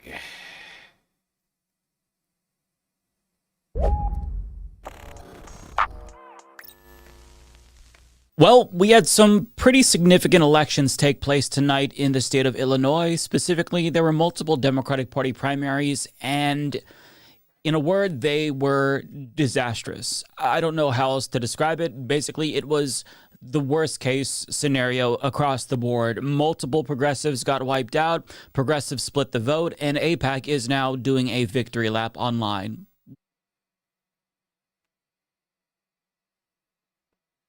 Yeah, I think that is probably a little soon for them to be doing victory laps right now. They tweeted out, being endorsed by Bernie Sanders, Ro Khanna, Justice Dems, and Sunrise Movement was a kiss of death in Illinois. Democratic voters rejected their extreme anti-Israel candidates, instead choosing mainstream candidates. AIPAC is proud to help defeat 6 would-be squad members tonight. Yeah, so that kind of just goes to show you how the night went. And it's interesting that they talk about defeating anti-Israel candidates because the individuals that they backed, well, they didn't actually mention Israel at all. They were attacking some of them from the left. They know that Israel is toxic because the Democratic Party base doesn't support Israel anymore. So they had to pretend like that wasn't the main issue in this race or a dividing line in the Democratic Party. And they had to create shell packs to endorse candidates through proxies, like elect Chicago women, because if voters saw that it was AIPAC, then they would run away from that. But there's a lot of really clear lessons to be learned from multiple races tonight, and we're going to get to that. And quite frankly, I'm fucking pissed off. Like, I'll just be honest. I'm fucking pissed off because this result was entirely avoidable. So let's start with the first race in the 8th Congressional District of Illinois. And I'm just going to read this headline that explains the result. AIPAC, AI money propels Melissa Bean to comeback victory in Illinois. Now, when you look at the results, she beat her progressive challenger, who was endorsed by Bernie Sanders, Junaid Ahmed, by 5.1 points. But if you go down, there was also Yasmin Bankole, who is another progressive. She got 9.6% of the vote, but both progressives lost. Now, pivoting to the race that a lot of people were watching, which is the 9th Congressional District, there was so much money being poured into this race. Bernie Sanders did not endorse, although Rashida Tlaib as well as Ilhan Omar did. AOC also did not endorse in this race, but this is the race with Kat Abu-Ghazaleh. And the result was not good and incredibly disappointing because she was this close. So Daniel Biss, the J Street-backed corporate Democrat, he beat Kat Abu-Ghazaleh by 3.6 points. Mike Simmons, another progressive in the race, got 7.1%, and Bushra Amiwala got 5.1%, another progressive in the race. Now, there was a lot going on in this race. Daniel Biss was accused of having an inappropriate relationship with a student just a couple of days before the election. Kat Abu-Ghazala was being attacked by an organization that was funded by dark money donors, and they were paying influencers such as the Woke Ginger, allegedly, $1,500 to attack Kat Abu-Ghazala. There was a lot of AIPAC money pouring in. AIPAC was supporting a progressive candidate through an ad in order to split the vote among progressives. And there was a lot taking place, but the result really didn't have to be this way. On one hand, you could say it's great because AIPAC's preferred candidate, Laura Fine, ended up coming in third place, but we could have had a better result where the progressive, or at least a progressive, won, but it didn't happen because apparently progressives in this particular campaign or in this district, they don't know how the fuck to do math. Okay, now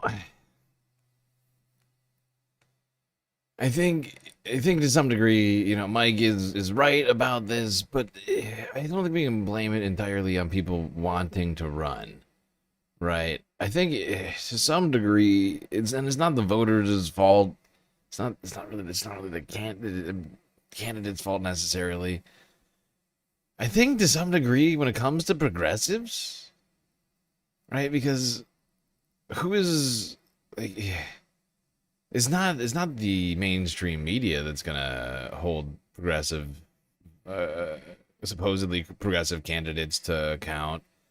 Right. And like I said, like I love Mike, you know, I love humanist support, but I think on this one, I kind of disagree with him. And I think that to some degree, it's kind of our fault. It's progressive media's fault for not talking enough about these races. But I'm going to actually put my money where my mouth is. I have, in the last week, plotted out all of the primary races in my planner, and I'm working on a strategy. And if you want to help me out with that, we already have a political channel inside the Discord server. So if you know any good candidates that you want me to look into, please do that. But I think honestly, to some degree, it's the progressive, if you will, online left media that needs to actually be like genuinely talking about this stuff. I've plotted it out until September. There's a hell of a lot of them. And we could be winning races all over the country, not just in blue states. That's the other thing. I feel like we focus in on big city centers, but there's races all across the country. People potentially thinking right now about running we don't know about. Some of them may already be running that we don't know about as well, because we haven't been talking about them. And we haven't been, you know, doing the math ourselves and saying, okay, this is a problem. This needs to be messaged. This needs to be messaged hard, right? This is going to, like, because I wasn't running the numbers on Kat Abu-Ghazala. We were talking about her.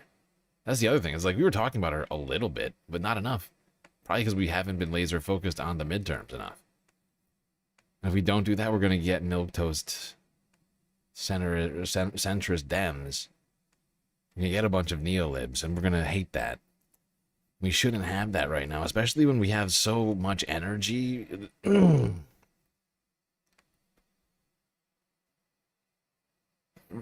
you might be saying, who has energy right now? Well, voters do. They're Democratic voters do. They're showing up in droves. That's not just me saying it. It's the great Harry Emden. The dust settling over big primary elections in Illinois. We're going to talk about not who won, but who voted, because that may have a bigger impact nationally. With us now, CNN chief data analyst Harry. And so let's talk about what we saw in terms of turnout. Democratic enthusiasm through the roof. They are so excited, they just can't hide it. What are we talking about? Share of Illinois midterm Democratic primary ballots. In 2022, Democrats cast 53% of the primary ballots compared to 47% of Republicans. Look at what we have in 2026. Hello, we're talking about Democrats casting 68% of the primary ballots, with an estimated more than 90% of the vote, and outvoting Republicans by a more than 2-to-1 margin. What was a very tight race in 2022 in terms of primary ballots cast in the Illinois primaries became a blowout for Democrats in 2026. As I said, Democrats very enthusiastic in Illinois. That is a lot. That is a lot. 68 to 32. And that's what's notable here, because it can be indicative of enthusiasm, which can carry on over time. What are we seeing in terms of primary turnout for Democrats compared to, the 2024 elections? We're right now. We can start our own Justice Democrats, the Space Fam Dems. I'm worried about the arc of that. I don't want to turn into I don't want to turn into Talking jank. about Illinois, right? But now we've had 5 primaries this primary season. I decided to tally them all up. What share are Democrats making up of the votes cast so far? We're talking about 55% of the votes cast so far. Arkansas, Illinois, Mississippi, North Carolina, and Texas. Not many blue states on the board right there, a lot of red states, yet Democrats are outvoting Republicans. Very much unlike what we saw in 2024 when Kamala Harris's vote share in those same exact states was 46%. So now Democrats are the majority of primary ballots being cast, and Kamala Harris actually lost cumulatively in these states to Donald Trump. So these are red states, and they are turning blue in 2026. And this is something that I learned only from you, which is that when you're talking about turnout in a primary, how predictive is that in terms of which party is turning out more? Sometimes I'm academic, but I like to be in the real world as well. This is not just an academic discussion. Why is this important that Democrats are turning out in such large numbers? Because take a look here. National primary turnout edge by party, then went on to win the U.S. House of Representatives that fall. In 2006, it was the Democrats. In 2010, the Republicans. In 2014, the Republicans. In 2018, the Democrats. In 2022, the Republicans. When one party outvotes the other one in primaries during midterm primary seasons, they then go on to win the House 5 out of 5 times. The fact that Democrats are so enthusiastic this primary season is very big news come the fall, because historically speaking, that means they have a very delicious fall. They go on to win the House of Representatives. Very delicious fall, says Harry. Thank you, Harry. The great Harry have been the best numbers. Everybody's saying it. Everybody's been saying over there at CNN. Harry Emden.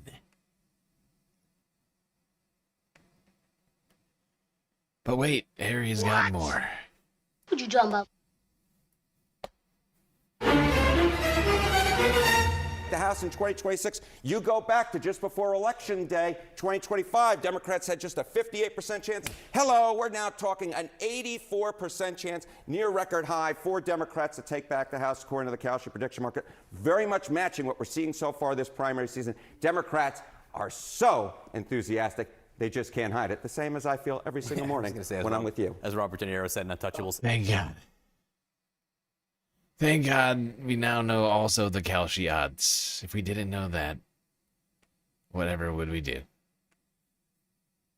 Tricked into listening to that nonsense. God damn you, Harry. God damn you, Harry. You think I got time for this? You think I got time for I don't. I don't have time for this, actually, as it turns out. Write that down.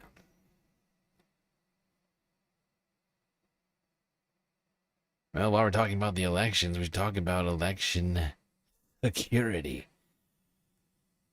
Or at least, that is what disenfranchisement is masked as right now by Republicans in their attempt to take away the ability for millions of Americans potentially to get access to voting, their constitutional right. Let's go here to these ghouls, the Ghoul Squad. Jim Langford first. All right, Jim. Be creepy. Hey, Jim, look like you're a ghost. Jim, look like your hobby is being in Confederate war reenactment, like Civil War reenactments.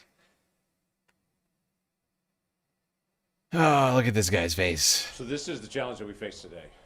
We have Department of Homeland Security closed right now because apparently my Democratic colleagues are more afraid of ICE than they are of Iran. And the challenges that we face now in the conflict internationally, that we know that we have threats back in the homeland, but my Democratic colleagues in the Senate just refuse to even pay attention to Wait, that. what threats? Oh, you're not gonna like be specific about any of the threats? Okay. But there's there's threats. I don't know what threats he means, but there's threats.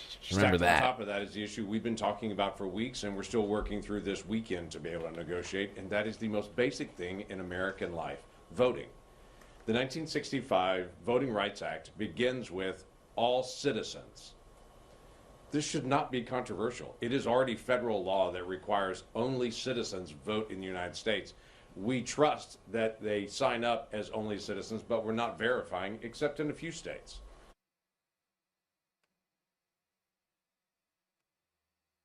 The fact is, this plan is fucking idiotic. And these guys are being like this entire group of ghouls here are either intentionally lying or obfuscating the facts, or they're maybe the dumbest guys on the planet. It's one of the two. Could be a mix of both, I guess, but I'm fairly certain it's the first one. They're just hateful douchebags who want to disenfranchise people without access to a passport or the birth certificate. Not everybody has one. Doesn't mean you're not an American.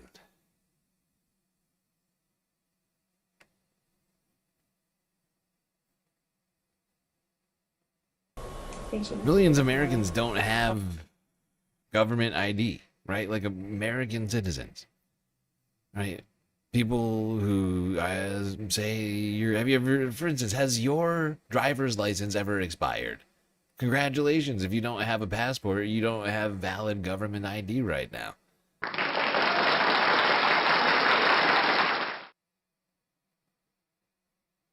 Right? Like, that's what we're talking about here. You know, it costs money to have a valid driver's license, to have a valid passport, to have a valid birth certificate. Things happen. You know, for instance, think about all of the hurricane victims of Milton and Helene. You think all those people's passports and birth certificates made it through the storm? Thank you, Mr. Leader. Good morning. Two questions about specific pushback on the bill that include Senator Murkowski, some of her pushbacks. One is that it's effective immediately. The Real ID card, for example, was phased in ultimately over 20 years. So it's a lot of owners you're putting on states to move around very quickly. And then the other is about rural areas, you know, and the question of there's some kind of murkiness, I think, in the way this is written as to whether people would have to travel for proof of citizenship specifically to bring their documents, and that might be a real burden on states like Alaska. Well, and I think you heard her talking, and that might be a question for Senator Husted to take too, as a former Secretary of State. But as the bill was being drafted, it was the attempt was to contemplate all the different scenarios that might play out in different states around the country, because states do have different laws. They tried to think. Different geography. That's dangerous.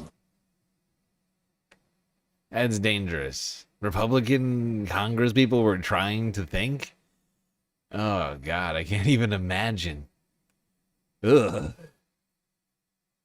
I think in the end, the language that was agreed upon and adopted, I think addressed most of those concerns. And if there are other concerns out there, obviously there are conversations going on with Senator Murkowski. You mentioned Alaska. Alaska has some unique circumstances which we're trying to make sure are addressed. But there isn't any reason why any of those would get in the way of adopting a photo ID. I mean, that. Oh, we're just gonna adopt a photo ID. So I guess is the United States gonna pay for photo ID for every American citizen? Because that's not in the bill right now. That's one thing I want to point out to everybody. This SAVE Act thing is not, there's no plan to ensure that every American citizen gets a valid, like, voting card or something, right? Like, you're going to have to go out of your way to ensure that you have the right to vote. Like, you're going to have to pay money, spend time, wait in line, fill out a form, whatever it might be, to just have your constitutional right. We're talking about other issues with regard to registration. There's some questions about. And hey, you know, if you can't do any of those things I just mentioned, suck it, I guess. Too bad.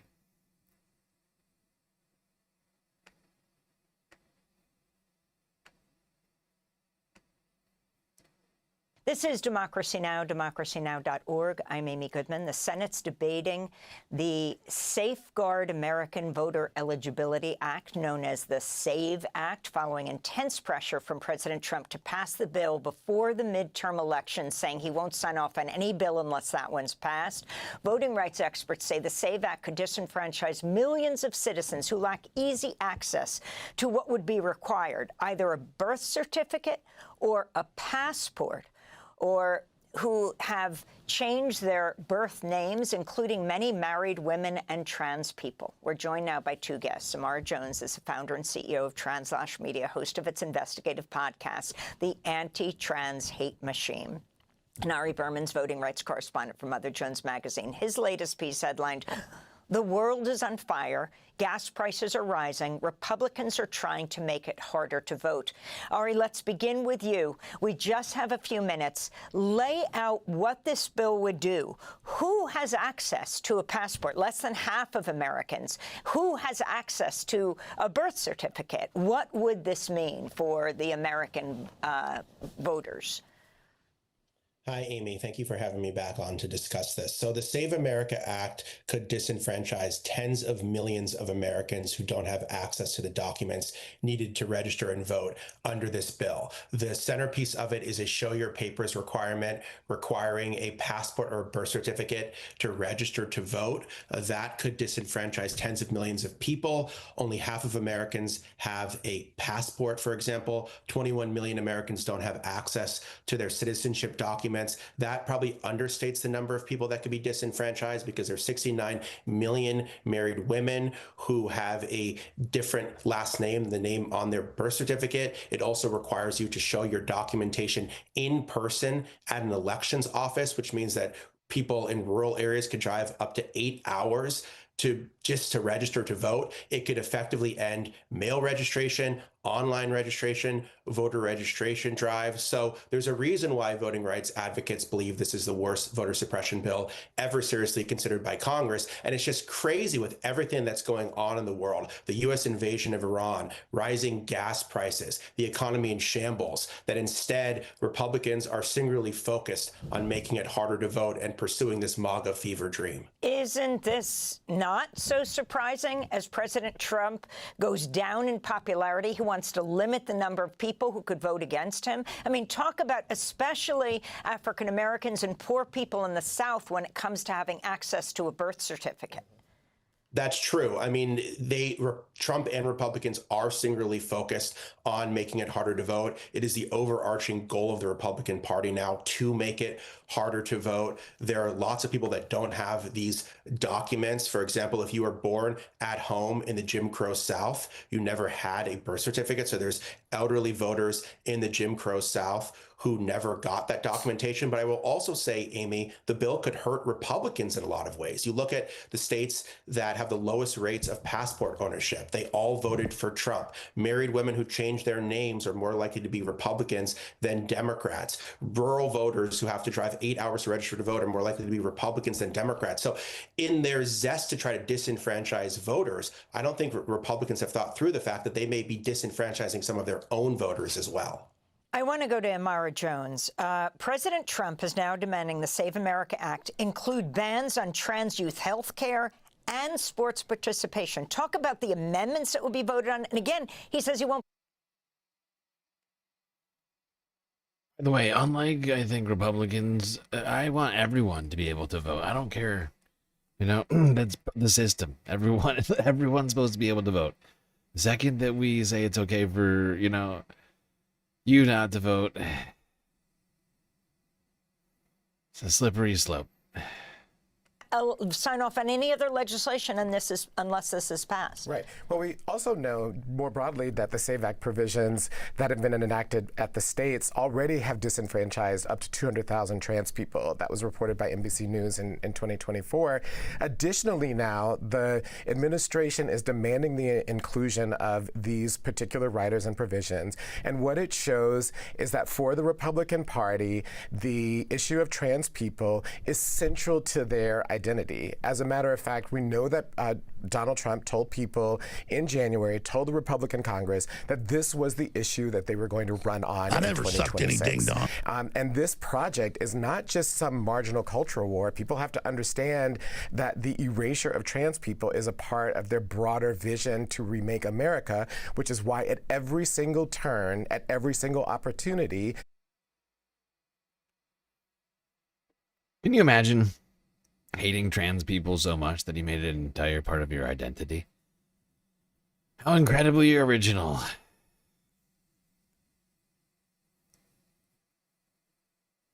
But they want to do everything they can to disenfranchise their political enemies from voting. It's essentially the goal. It's laid out in Project 2025.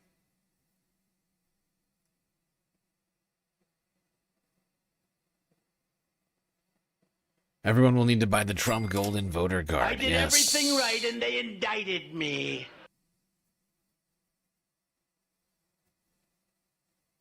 Well, I've held you all off long enough. 2 hours in, it's time for this story now. And that is the story of Hassan Piker.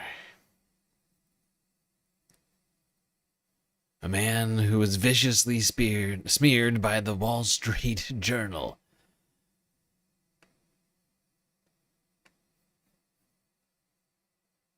We'll let Kyle Clancy start us off. All right, y'all, the Diet MAGA Democrats are getting desperate. They're getting desperate. They're beginning to crash out. They're beginning to lash out. So as you know, leadership of the Democratic Party has been an abysmal failure. You have Chuck Schumer, you have Hakeem Jeffries. These are Democrats who I call Diet MAGA Democrats for a reason. They don't really oppose Trump's illegal and offensive war against Iran. They want to see Iran overthrown because they take a tremendous amount of money from the Israel lobby, right? And there's this whole Democratic consultant complex that basically bolsters those kinds of Democrats. These are Democrats that are swimming in corporate money, AI money, Israel lobby money, military-industrial complex money, okay? And we just had the perfect encapsulation of this group lashing out. So they decided to go after Hassan Piker in a Wall Street Journal op-ed, okay? It was written by a bunch of third-way hacks. Third way is like basically the epicenter of the corporate Democrats. You have this guy, Jim Kessler, he posted it. You have the people who wrote the piece are John Cowan and Lily Cohen. And the title is Democrats Are Too Cozy with Hassan Piker. And in this piece, they go on what now? to viciously smear and libel Hassan Piker in such a disgusting way that, frankly, I tweeted he should sue them because I think he has a case and I think he could win. In the piece, they say in no uncertain terms, not only is he a raging misogynist, but they call him a, quote, Jew hater, okay? They said this, quote, we're all for a big tent. Shit is insane. Also, the claim that Hassan is too close with Democrats is fucking hilarious. What a fucking nonsense statement. I mean, it was a year and a half ago the guy was getting kicked out of the DNC. Are you kidding me? He literally got kicked out of a Kamala campaign event at the DNC. Democrats they're too cozy. Which Democrat? Which Democrat is too cozy? Say one. Name one Democrat that's too cozy with Hassan. Let alone Democrats, broadly speaking. Chuck Schumer, actually knows the ideals unless they're with Hassan. I will not rest until Hassan Piker is #1 on Twitch and YouTube. The Democratic Party needs to draw a line in the sand. Hassan Piker and his fellow Jew haters belong on the other side. Okay? So, it goes without saying, I shouldn't have to say this, but I will. It's absolutely untrue. Hassan literally goes out of his way on a daily basis to stress that criticism of Israel does not equal criticism of Jews, right? Just within the past however long, he posted videos. This is where anti-Semitism comes from. This is the real anti-Semitism. Hassan watches like some racist anti-Semitic guy crash out. Anti-Zionism is not anti-Semitism. And it's gotten to the point where when I watch clips of his, sometimes I'll like fucking facepalm a little bit and be like, Hassan, I get it. You don't have to throw it clear every time. We know you aren't anti-Semitic. We know that. Like, you don't have to stress that you're not anti-Semitic every time you correctly attack Israel for their genocide and their ethnic cleansing and their apartheid and their fucking crusade to create a greater Israel, which is going on right now, right in front of our eyes. Okay? So, just absolutely libelous. You ready for this? So, here is a part of the piece. According to the Wall Street Journal, Hassan saying apartheid, genocide, and Epstein class are all anti-Semitic. You're not allowed to say those words lest you hate Jews. This is so fucking disingenuous. And you know what? Bottom line, this shit doesn't work anymore. You're not gonna like scare people and lie and force them to shut up and not criticize Israel. You're trying to stifle all criticism of Israel. It's very clear what you're doing. And by the way, Epstein class was coined by Ro Khanna, and he uses it to talk about the top 1%. He uses it to talk about the billionaires and the elites who go to Epstein Island. And that obviously isn't just fucking Jews. There's a shitload of Christians. I'm sure there's a shitload of people who are not religious at all, right? Like, it has nothing to do with Judaism. In fact, when Ro Khanna was recently attacked by the head of the ADL, also they accused him of being anti-Semitic. He was like confused. He was like, hold on. They're attacking me for going after the, quote, neocons, and they're saying that that's anti-Semitic. Ro Khanna was like, what are you talking about? Like, neocon is a neoconservative ideology which says we should do war to, quote unquote, spread democracy.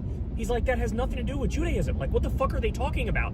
It's gotten to the point now where, like, you breathe the wrong way, and they'll accuse you of being an anti-Semite, okay?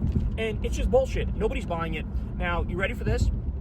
The final thing I'll leave you with here is somebody decided, okay, let's look into the history of one of these guys who's from Third Way, who's sharing this piece, Jim Kessler, right? He has never once tweeted about the genocide in Gaza. Not once, y'all. Not once. Like, I'm sorry, man. You can do me a favor and go ahead and shut the fuck up forever. That's anti-Semitism, noticing that this guy didn't tweet about Palestine. Textbook anti-Semitism, very nasty. Nasty, nasty Kyle Kalinske. All right, straight to the source of all of this supposed anti-Semitism. Hassan Parker. There's no excuse for putting political tribalism before Jewish safety, or for overlooking hatred to generate likes online, or for failing to act against the surge of anti-Semitism spread by the Hassan Pikers of the world and normalized by too many on the Democratic side. We are all for a big tent, but the Democratic Party needs to draw a line in the sand. Hassan Piker and his fellow Jew haters belong on the other side. Let's look at the comments now.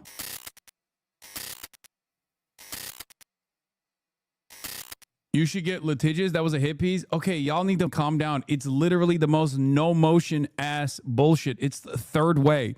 The guys who wrote this for the Wall Street Journal are basically leaning into the institutional legitimacy of the Wall Street Journal.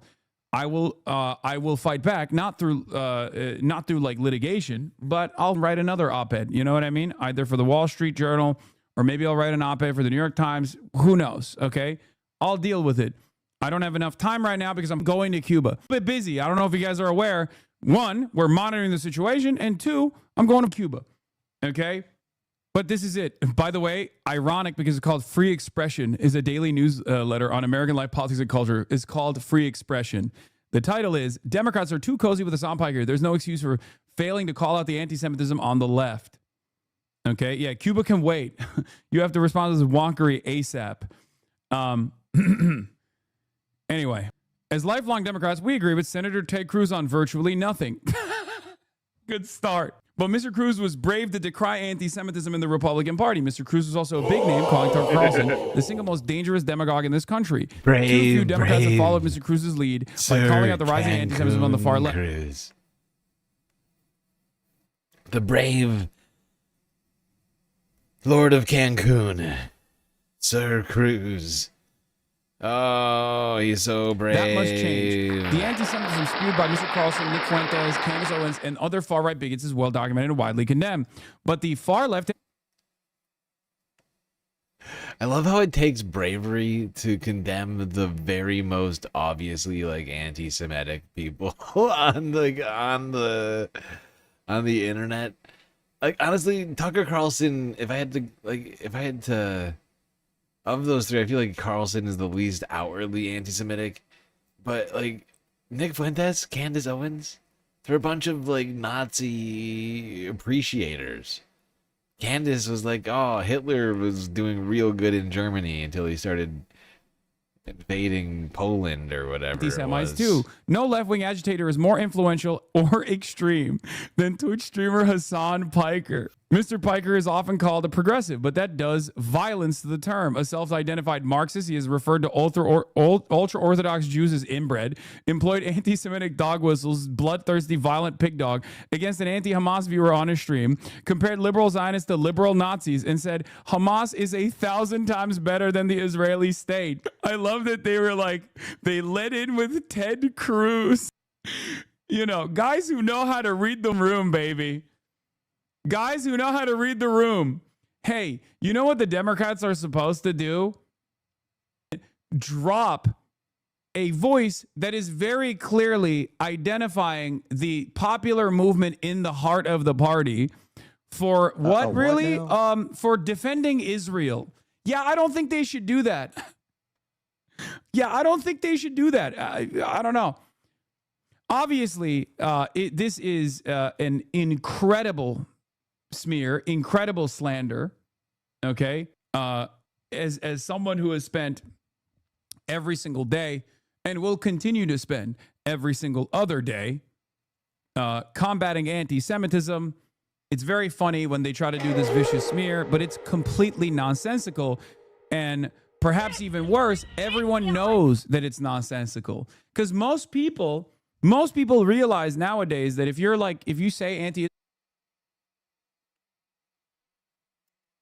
Here's a question: what does the Chinese Communist Party have to do with anti-Semitism? I'm a little confused. China fought the Nazis in World War II. Is this a claim that are they claiming that the CCP is somehow overtly anti-Semitic or something? China. I have to have my China.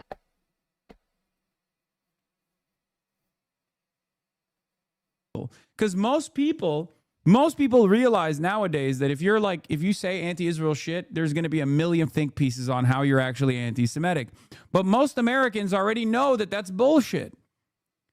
What's worse is there are actual anti-Semites out there who are taking advantage of this media landscape.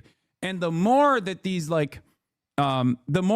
institutions like the ADL and all these other people, like the more they also tie me back to Nick Fuentes, the more they do a disservice to the term anti-Semitism. Okay? I've spent a tremendous amount of time combating anti-Semitism, decoupling Israel from Jewish people, okay? Decoupling Zionism from Judaism. I can't expect every person on the planet to have spent 6 years almost daily in this community, but it legitimately drives me insane to see this half-ass shit-slinging. As someone who's here all the time as a Jewish community member, I know anti-Semitism when I see it. And if I thought you were the community were anti-Semitic, I wouldn't be a 63-month sub. Yeah, it's so stupid. It's narcissistic. It's paranoid. It's idiotic. It dilutes the term. It ironically contributes to actual real anti-Semitism being fomented. And these guys don't understand that they are now in the echo chamber, not us. Okay? But there's a different tool for this, for the record. There's a different reason for why they're writing this article. And I'll tell you what it is. It's not even because they want to like defend Israel. Former Biden press secretary boosted this, to 14 total likes. Hell yeah. Former spokesman for the First Lady, Michael LaRosa. These guys have lost their power in the party, and that's why they're lashing out. It's not just about demanding that the Democrats become pro-Israel. That's one aspect of the story. The other aspect of the story is that third-way neoliberalism is now openly seen as a failed attitude that is responsible for the Democrats losing to Trump twice. They know that the base has rejected third-way neoliberalism, and that's why they're trying to do this. Mr. Piker's depravity doesn't stop there. His misogyny is indistinguishable of the far-right influencers. He believes America deserved 9/11. He praised the Chinese Communist Party, saying, in terms of good governance, there's a lot we can learn from the way they perform out there. Again, totally endorsing these statements. Mr. Piker's depravity. I'm the depraved Mr. Piker. It sounds like a terrible children's book. The depraved Mr. Piker. Oh, the depraved Mr. Piker. He loved the anti-Semitism. Streaming on Twitch. Oh, God. I'm talking about this, but what is misogynistic about this other shit? What is this? Oh my God, they're posting this. They're posting bro tips. Oh, that's awesome. Anyway, Mr. Piker is anti-American, anti-women, anti-Western, and anti-Semitic. No Democrat should engage with him. All should seek to push him to the fringe where he belongs. This isn't... Wow, Hassan just hates everyone, doesn't he? Jeez, America, women, the West, Semites. How rude. The Pod Save America team put him on stage at CrookedCon. Abdul El-Sayed, a candidate for Senate in Michigan, tweeted a picture of himself celebrating Piker with a supporter. California Representative Ro Khanna, a possible presidential hopeful, pushed back on X against concerns we raised about anti-Semitism on the far left, declaring his pride in going on Mr. Piker's feed. Mr. Piker chimed in to support him. Handing Mr. Piker a microphone isn't magnanimous or respectful of views that test your priors. Going on a show isn't a sign of bravery or willingness to talk to the other side or to show up in challenging places. All these things do is support a bigot, but few dare to speak that truth. By the way, the guys that are saying I'm a bigot, I'm sorry, what? Are the guys that I yell at all the time who do so much work to... Wait, hold on. Did this...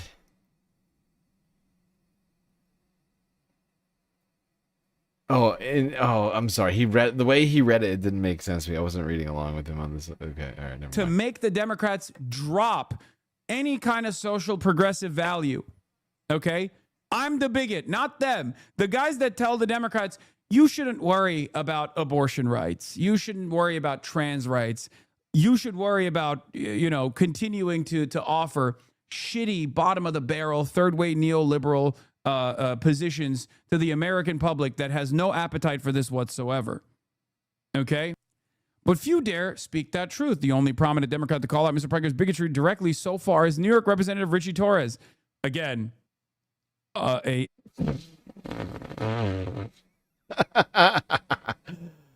the way, Richie Torres is up for election this year. We got to get this guy out of there. He is trash. Blossoming figure of progress in the heart of the party that truly understands.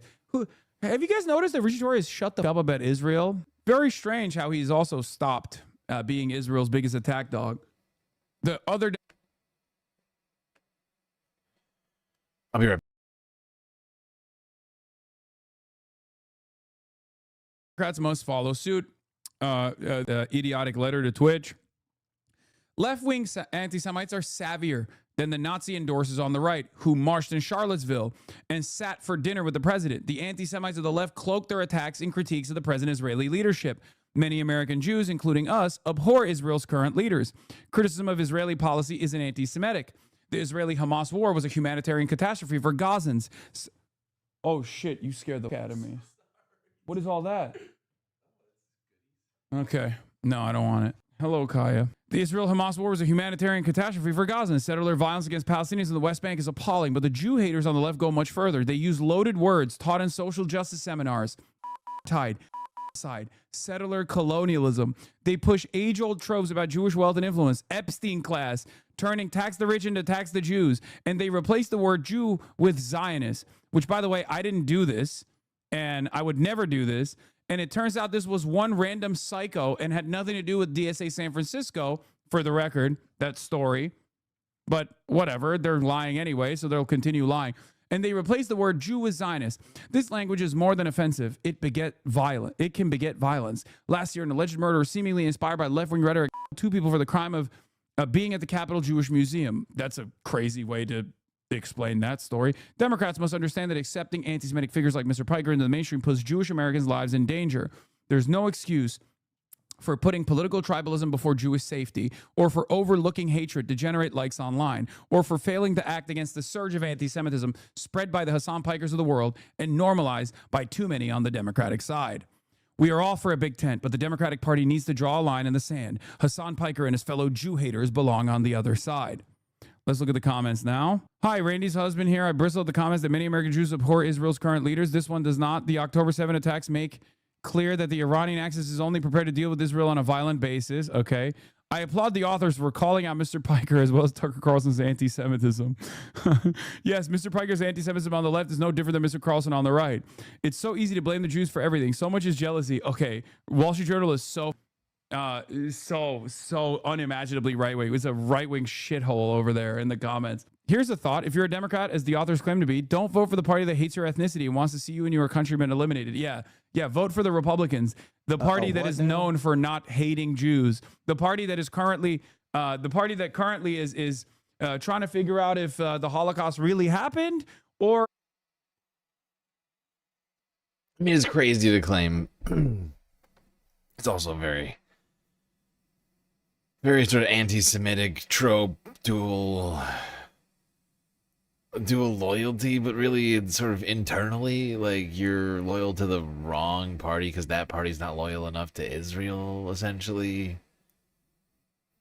Like saying you're not dual loyalty enough, I guess. It's weird. It's trafficking in a weird, in some weird shit over here, for sure.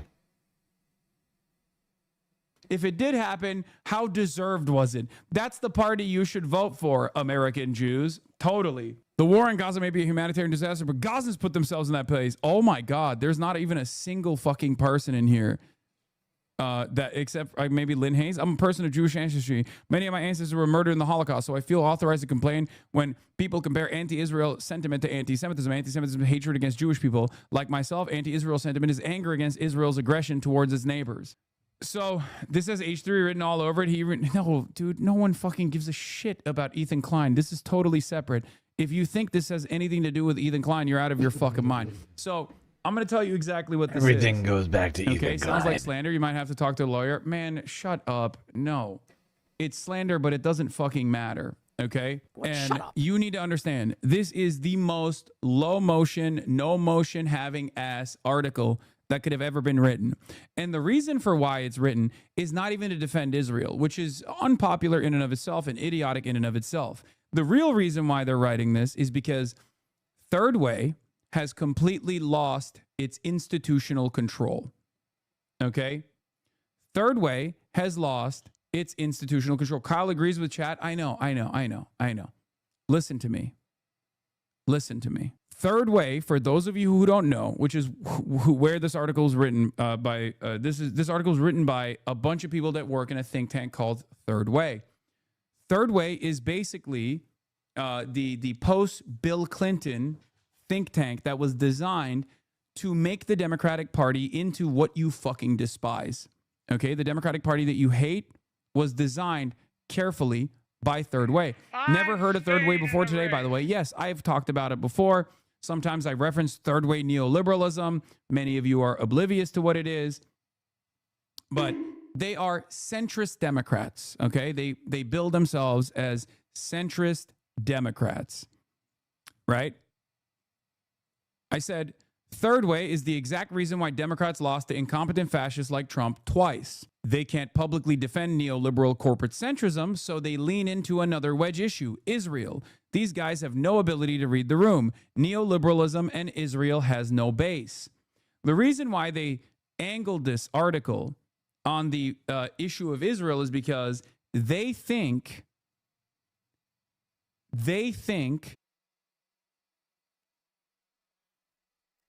people out here calling Hassan a Jew hater are fucking insane. I have listened to so much Hassan content. I've never heard him say a single anti-Semitic thing. Not one time. One guy, one time. Not one time.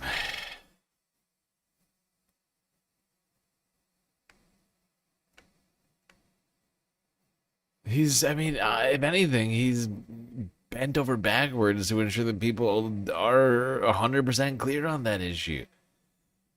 Which I appreciate, honestly. Because I know the people that are in his chat, there's a lot of susceptible people. I'm sorry, I don't know why I'm back in the office because all of a sudden. they think that if they just say like, oh, this guy's an anti-Israel bigot, which means that he is an anti-Semite, right? That they think they can actually bully politicians from not associating with someone like myself because they're fucking stupid and think that I am almost single-handedly responsible for how much people fucking hate Israel now. Okay? They're dumb. They're dumb. It's that simple. They're stupid. Because if you strike me down, there will be others that will take my place. I am not single-handedly responsible for, Okay, this is some bot shit, right? Like, what is this? Socialist Sandy. Hassan is Greek. All of us socialists must admit that we all do know he does hate Jews. First off, the syntax of this sentence is wild. I'm just going to skip past that for a second. Hassan is not Greek. He's Turkish. Second off, it's super racist to claim that all Greek people hate all Jews. Or any Jews, for that matter, in a generalistic way like that. We must admit that he...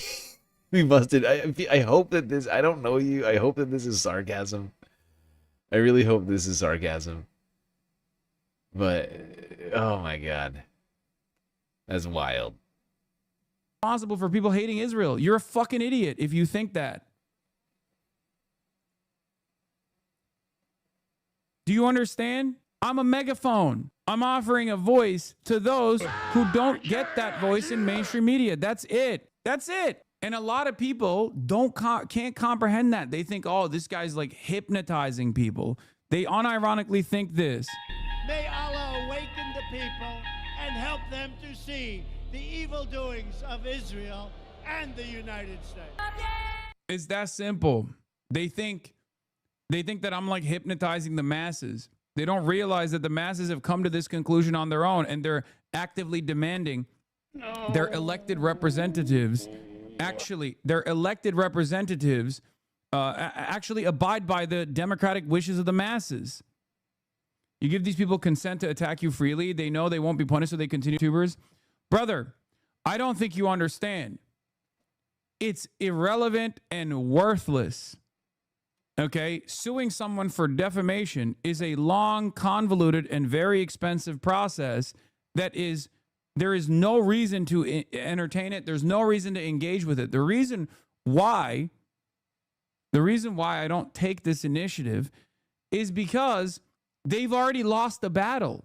Who gives a fuck? They've lost the battle. I spent years and years eating this fucking slander non-stop. What good did that do them? What the fuck is going on? I was deplatformed. I had financial opportunities actively taken away.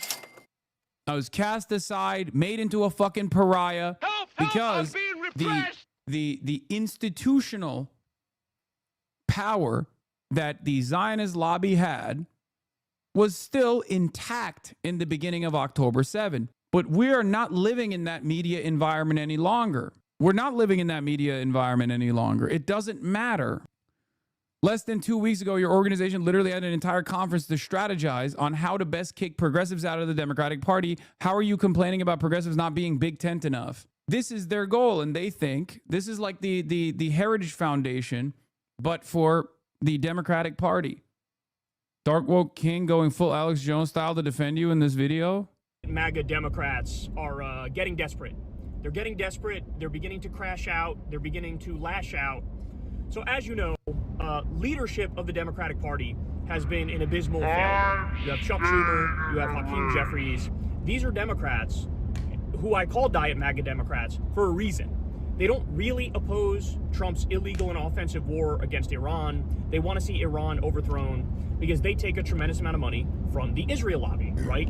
And there's this whole Democratic consultant complex that basically bolsters those kinds of Democrats. These are Democrats that are swimming in corporate money, AI money, Israel lobby money, military industrial complex money, okay?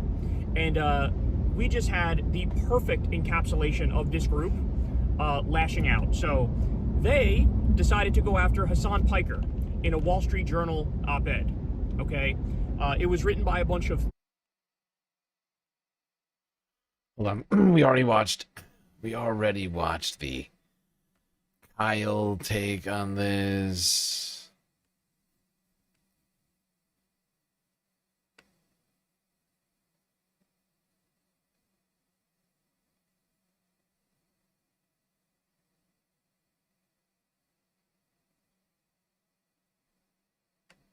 Kana, and he uses it to talk about the top 1%. Also, and John Ossoff. Like, one of the first people that used the term Epstein class was John Ossoff, who is Jewish, by the way. Like, the fuck are we talking about? Use it to talk about the billionaires and the elites who go to Epstein Island. And that obviously isn't just fucking Jews. There's a shitload of Christians. I'm sure there's a shitload of people who are not religious at all, right? Like, it has nothing to do with Judaism. In fact, when Ro Khanna was recently attacked by the head of the ADL, also they accused him of being anti-Semitic. He was like confused. He was like, hold on, they're attacking me for going after the quote neocons, and they're saying that Kyle's right. It's almost anti-Semitic. The throat clear about it every time. Also, our Dark Woke King is going to crash. We got to talk him down from reading and driving. Yeah, that's crazy. I didn't even realize he was reading and driving. That's a different demon right there. It's anti-Semitic. Ro Khanna was like, what are you talking about? Like, neocon is a neoconservative ideology, which says... Yo, that's literally what I was saying the other day, though. I don't know who that is in Hassan's chat, but that was literally what I was saying the other day. I was like, yo, we got to get Kyle to stop doing these fucking unhinged Alex Jonesian videos from in his car while driving down the fucking highway. Like, looking directly at his phone. Like, dude... something bad's gonna happen. We're all gonna be sad. To quote unquote spread democracy. He's like, that has nothing to do with Judaism. Like, what the fuck are they talking about? It's gotten to the point now where, like, you breathe the wrong way, and they'll accuse you of being an anti-Semite. Okay, and it's just bullshit. Nobody's buying it. Now, you ready for this?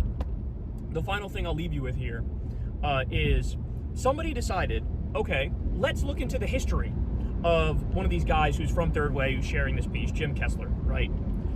He has never once tweeted about the genocide in Gaza. Not once, y'all. Not once. Like, I'm sorry, man. You can do me a favor and go ahead and shut the fuck up forever. You're not a serious person. You're not an intellectual. You're not an analyst. If not sooner. You're not a truth teller. You... Because they're fucking anti... Jones could never. Is because they know nobody likes Israel anymore.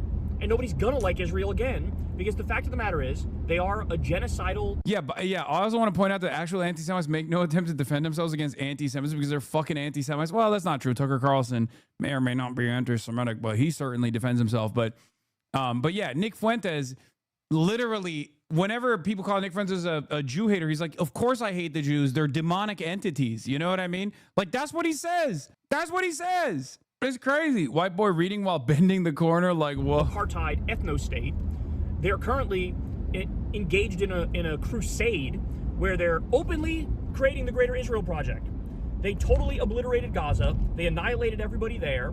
They're going to build a fucking futuristic Oh my god. I don't know what he just like went over, but did you see how oh my god. The car like went up and down by quite a bit. And for a second, like it flashed before me. I was like, "Oh god, this is where Kyle's gonna die." Immediately, if not sooner.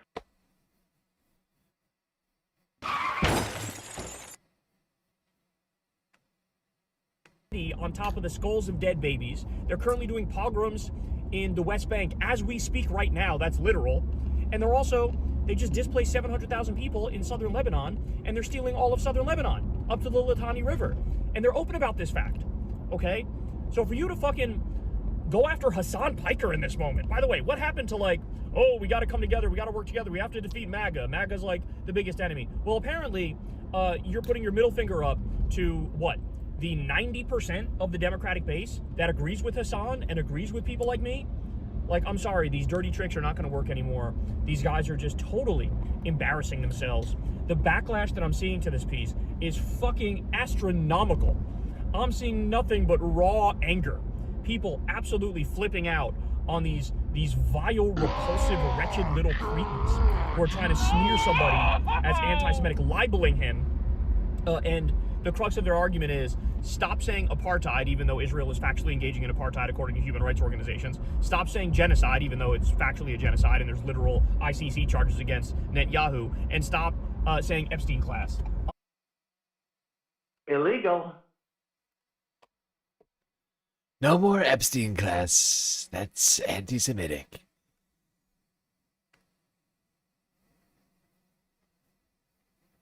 What I'd like to know is, why is that anti-Semitic? Because Jeffrey Epstein is Jewish? It's not the Jewishness. At least everybody I know is not about the Jewishness. That's not why we're saying Epstein class. We're talking about a group of billionaires, you know, powerful people who don't have any consequences in life while they're doing crimes all the time. It's not exclusively Jewish. Donald Trump's not Jewish. He's part of the Epstein class. Still talking about Jeffrey Epstein? This guy's been talked about for years. God damn. Fucking dark woke king. I wish Dems fought as hard against the actual opposition party as they do the left wing of their own party. Yeah. I mean, he was cooking. When does he become a full communist? Who? A communist. Kyle or Hassan? Like, isn't Hassan already a full communist? Or at least, you know, fairly close. Is that a new gun in the background? What is that? Is it a BB gun?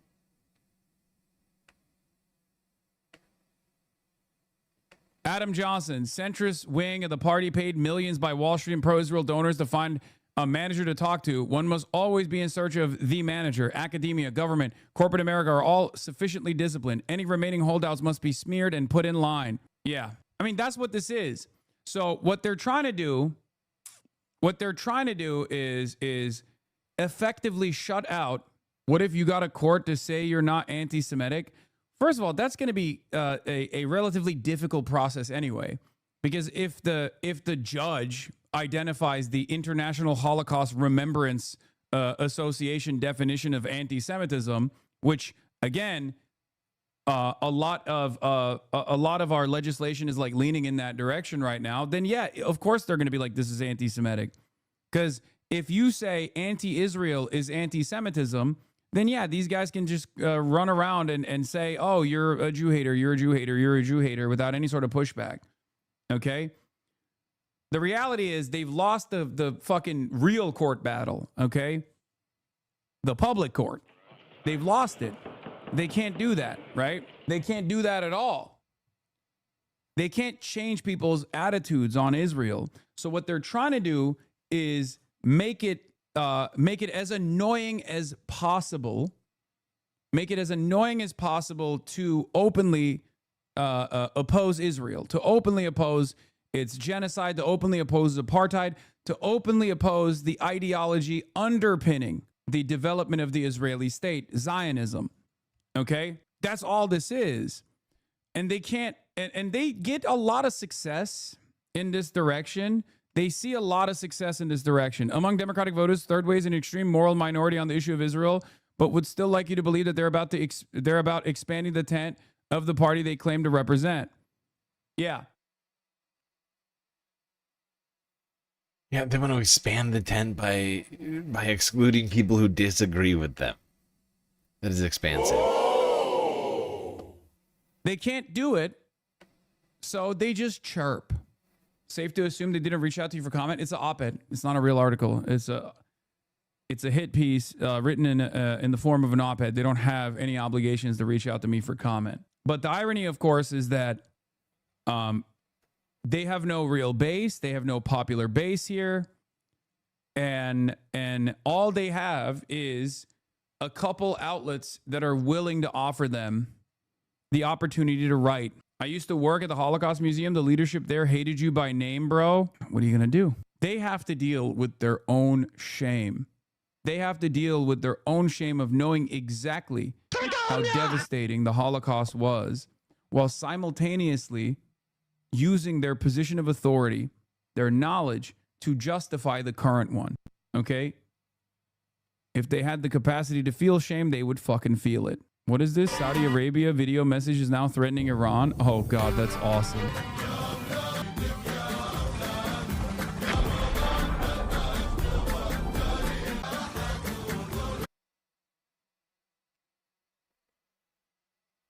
Okay, all right. I think that's where we're going to end it.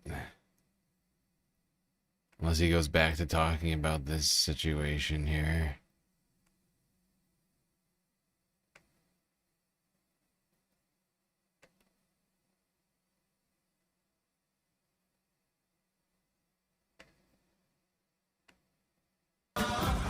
I'll just check.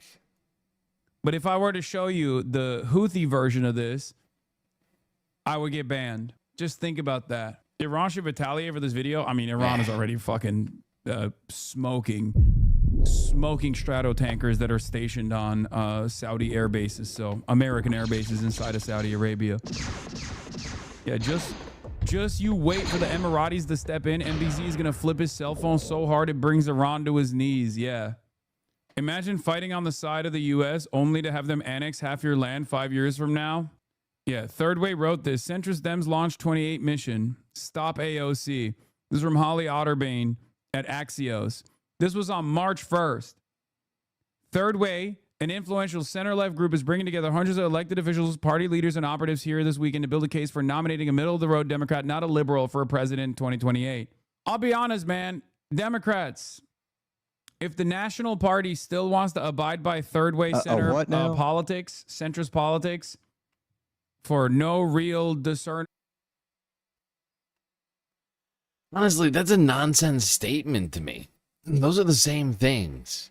We around here, we associate liberals with moderates. It's the exact same thing. So she just said we're gonna have a centrist, not a centrist. At least in my opinion, that's how we around here, most people around here, see liberal as meaning not a lefty, somebody who can reach across the aisle and do everything Republicans want to do with the smile on their face. Nominating a middle-of-the-road Democrat, not a liberal, for a president in 2028. I'll be honest, man. Democrats, if the National Party still wants to abide by Third Way center politics, centrist politics, for no real discernible moderate mythical center that exists in this country, if they want to defend Israel that bad, fuck it. Collapse the government then. Go ahead. You know, what are you going to do? We'll organize against it. Have fun losing. We'll have to work outside of the confines of elections at that point, because you will have created the demise of the state. That's it. That's it. If you are so desperate to lose once again to fascists, then it's out of our hands, you know? I met a guy who works for Aramco today, and he got out of Saudi right when the bomb started falling. I joked that Aramco won't be there this time next year, and he said, that's why I'm retiring, in a joyful voice. Yeah, the same person who wrote this piece calling on Dems to exile Israel skeptics from the party was whiling about Vitor and Ben Rhodes shrinking the tent literally a week ago. Rules for thee, not for me. Big tent, but only those who agree with the Pod Save Bros on every single thing. There is no tent for pro-Israel Democrats, man. It's a tent. Paid for by AIPAC.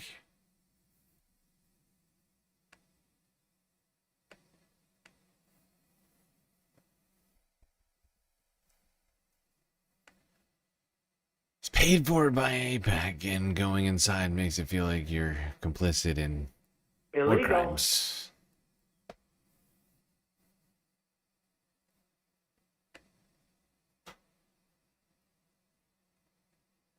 All right, how are we doing, everybody? Hopefully good. Hopefully good. If you haven't already, hit the follow button on Twitch and the subscribe button on YouTube. And do not forget that we are completely funded by individuals like you. A lot of great ways for you to keep the Galactic News Network alive. Things like YouTube, Super Chat, Super Stickers, memberships, gifted memberships, Twitch, bits, power-ups, subs, gifted subs, Prime subs, Cash App, PayPal, Throne, and, of course, Patreon. All great ways to contribute to the Galactic News Network. Right now, GNN still has a threat level orange galactic deficit. So Cash App, PayPal, Patreon donations are perhaps more appreciated than ever.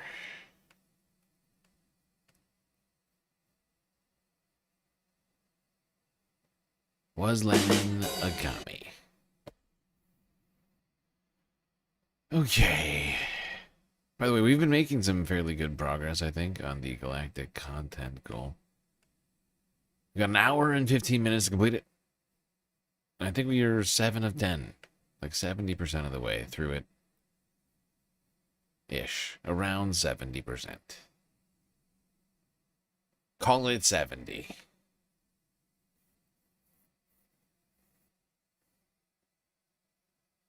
All right, let's go to talking about an actual anti-Semite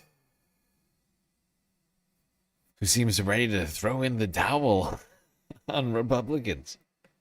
Maybe AIPAC will welcome this guy into the fold. Maybe the third way people will do a piece on how this guy is actually the future of Democrats, unlike that Hassan Parker. Hassan Parker. Hassan Parker. Kyle Klinsky. Wait, no, that's not it.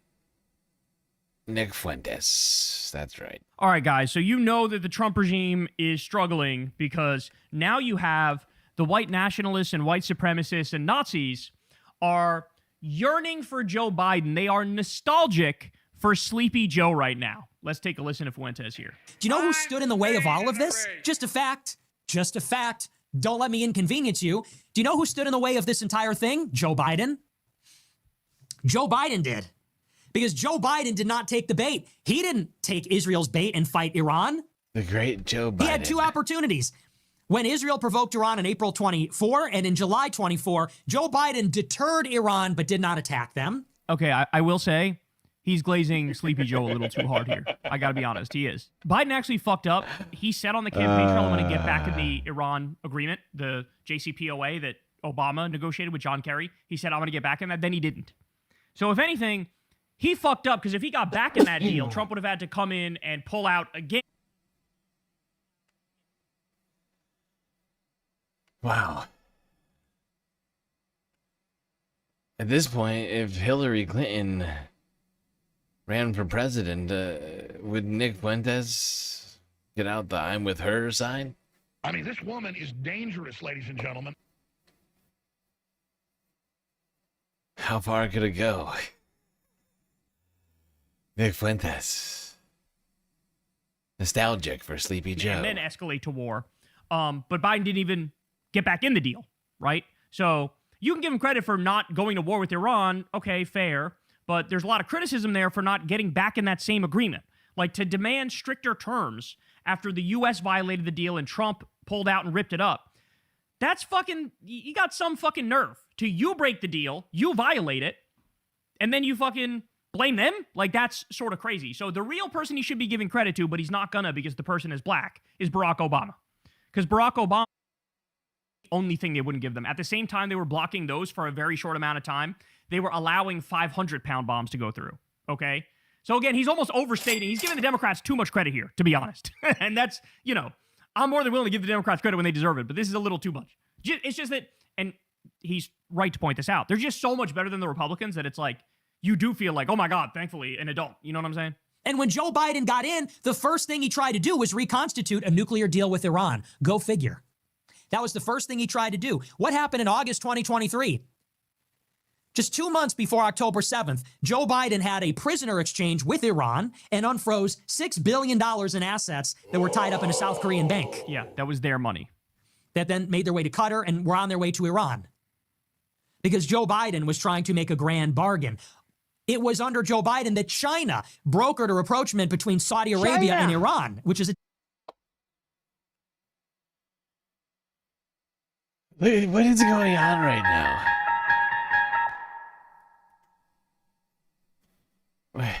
What has happened?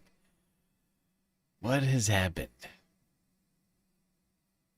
Something fried Nick Fuentes' brain, I think. Dude is completely lost it over here. He's over here yearning for the old days back when Joe Biden was only funding the genocide instead of actually doing it like we're doing right now. Yeah, with the guy that he put in office. It's all very strange. But there's an actual anti-Semite who said maybe some of the most despicable and anti-Semitic things I've ever heard on the internet. Who's now kind of a third-way Democrat, I guess. Will they accept him? I don't know. It's not clear.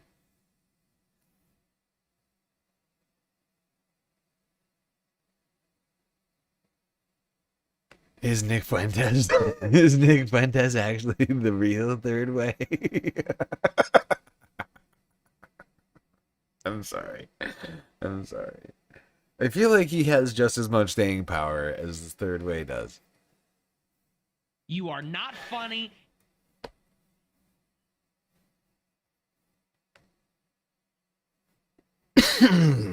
All right. You're confused by his tactics? I too am confused by his tactics. Fact is, I don't listen to Nick enough to know what in the hell is going on with him. You know, here's the thing. There's been times where I've tried to listen to him and like Alex Jones and some of these other guys on X. I feel like it's bad for your mental health to like listen to them for like too long. They're just so hateful. They're like living in an alternate reality fueled by hate. And it's like it's a bad time.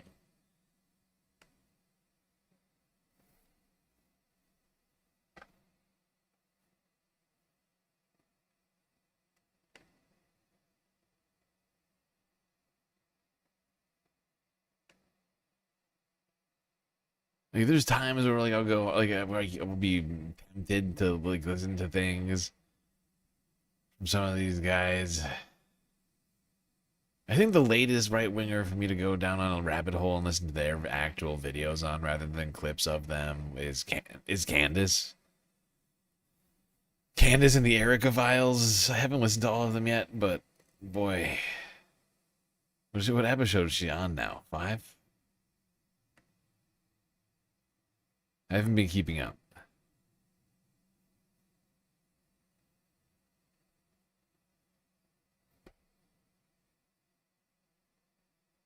No, and the Erica Files, or whatever we're calling them. We're not going to talk about them, but there's a lot of crimes. Alleged or suggested by Candace. Now Donald Trump is alleging crimes himself. Not against Erica, but against an institution of education. Harvard. That's right. The Trump administration is suing Harvard, saying that it somehow violated civil rights. A what now? The Justice Department is filing a new lawsuit against Harvard University, saying its leadership failed to address anti-Semitism on campus, creating grounds for the government to freeze existing grants and seek repayment for grants already paid. The DOJ wrote in the lawsuit, quote, "The United States cannot and will not tolerate these failures." And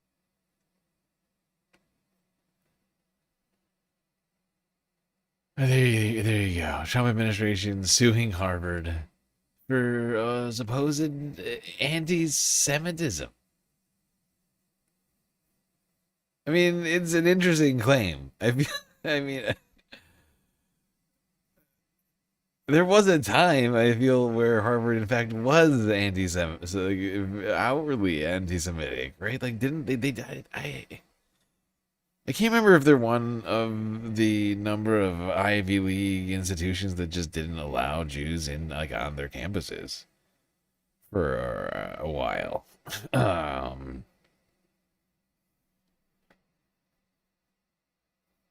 But many of these institutions have a history of that. But all of that's over.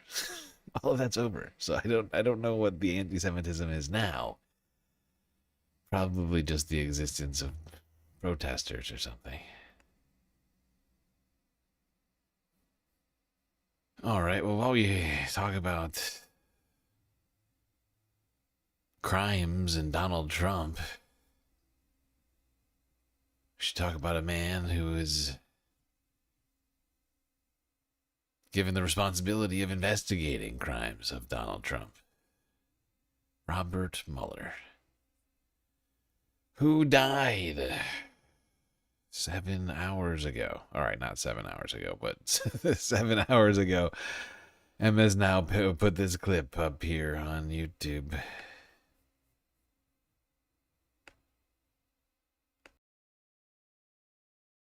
With breaking news just into our newsroom, MS Now has now learned former special counsel Robert Mueller has died. MS Now investigative reporter Carol Lenig has the details. She is now on the phone with us. Carol, what can you tell us?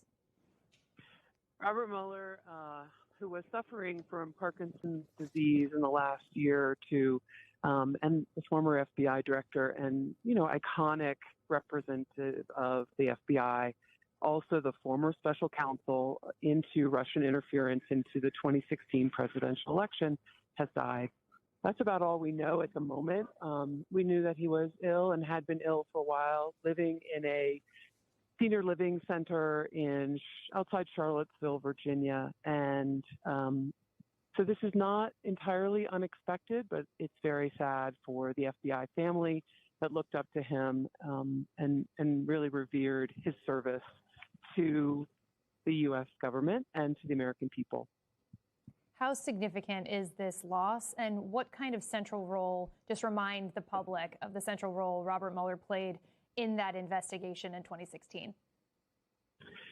So Robert Mueller was a career public servant to his core. He started as a young man in the military, then became a prosecutor, and eventually became the director of the FBI. He is probably best known for the fact that he was the FBI director on 9/11. He had just taken office, just been appointed by George W. Bush, and he, remember, tenure for that job normally. And he went about this incredible reformation of the FBI and along with the Department of Justice to ensure that information about terror plots were shared between the Department of Justice, the FBI, and the intelligence community to be sure that the FBI was intercepting terror plots before they unfolded, not waiting to charge people, but to stop them because 9/11 was viewed as an intelligence failure. That is probably what he's best known for, but he's also, of course, quite famous for his rigorous and careful investigation of Russian interference in the 2016 election. Well, there we go. R.I.P. Robert Mueller. Dead at 81.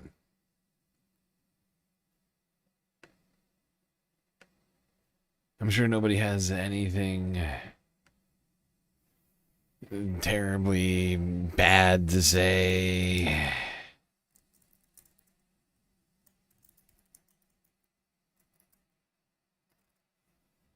I'm sure, you know, I'm sure like the president of the United States wouldn't come out and tweet or truth something crass and terrible. Oh, what's that? Oh, that's right. Donald Trump is the president. He would absolutely do that. He would absolutely do that. What am I talking about?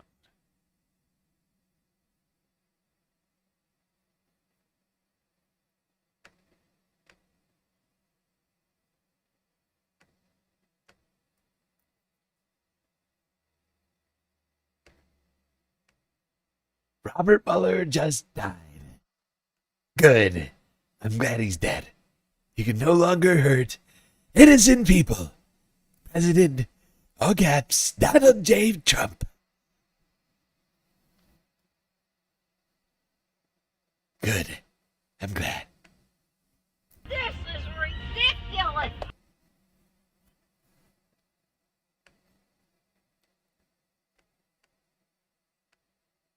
Now there's the President of the United States. That's an actual truth on Truth. It's Donald Trump's truth on Truth Social. Good. I'm glad he's dead. Good. I'm glad he's dead, he said. That's the behavior of a fucking child. Of a honestly, that's not fair to children. That is the behavior of a fucking lunatic.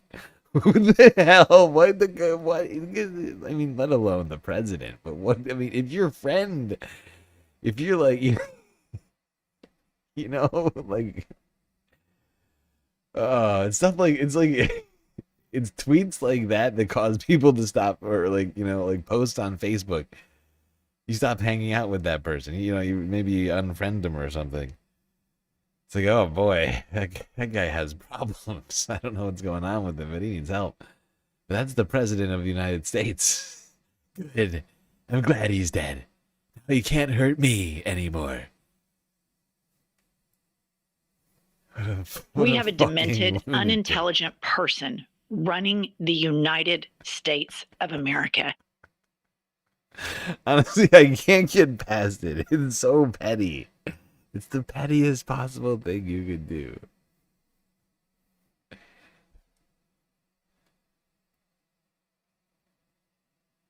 He's such a...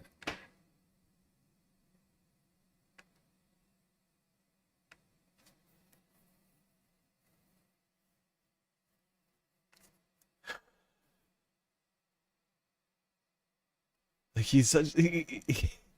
He's a mean girl, right? Like, that's basically what he is, right?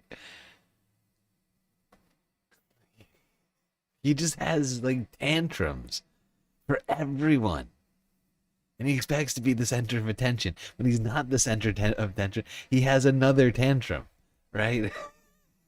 And he owns his own social media platform because Daddy gifted him a fucking fortune when he was, you know, a young man. And now he's president. And we all have to watch as it goes on. So it's fucking... You're a little baby.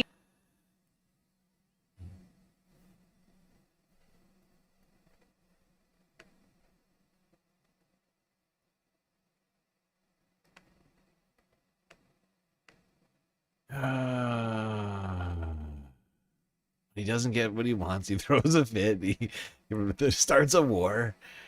Trade war, actual war. What's the difference? This is ridiculous! Same thing to me. Speaking of billionaire oligarchs and investigations. Elon Musk has been found guilty by a jury in a lawsuit by what's it called? Filed by Twitter investors. A jury here in federal court in San Francisco has found Elon Musk liable for $2.6 billion in damages. Well, first of all, some of the things that I say will be incorrect. The class action lawsuit, which represented thousands of Twitter investors, claimed that Musk deliberately sent out tweets and made statements that served to drove Twitter's stock price down because he was trying to back out of the deal or renegotiate it for better terms because he was losing money on Tesla shares at the time. This is the first time that a jury has sided against Musk over tweets that he sent out that affected stocks in companies that he owns or was about to own. And the plaintiff's lawyer says that it represents a victory not just for Twitter investors, but for investors on Wall Street.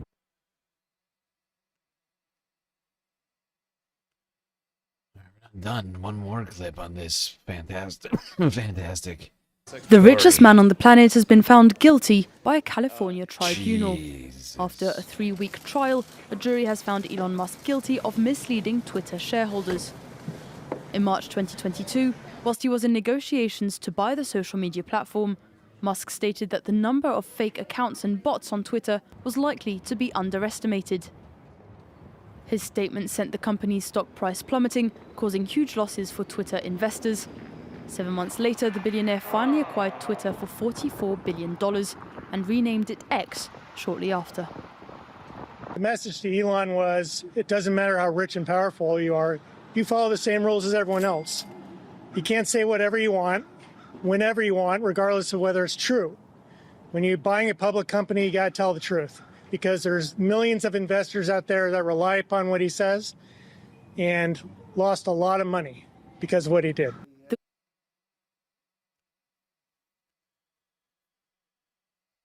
Oh boy, what will this bring? Well, there is a verdict. The punishment is not yet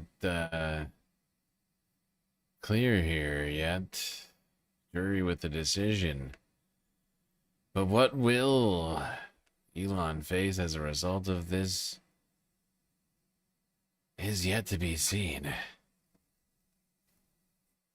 Fascinating to see what kind of consequences he'll see. Right to jail, right away.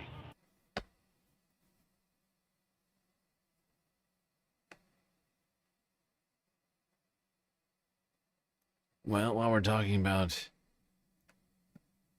AI billionaires, we may as well go to NVIDIA's AI conference, which was held this week. If you haven't figured it out, if you're just tuning in, you weren't listening when I said it earlier, whatever it may be. This is Week Ending Report Part 2. Yesterday was Iran. Today is everything else.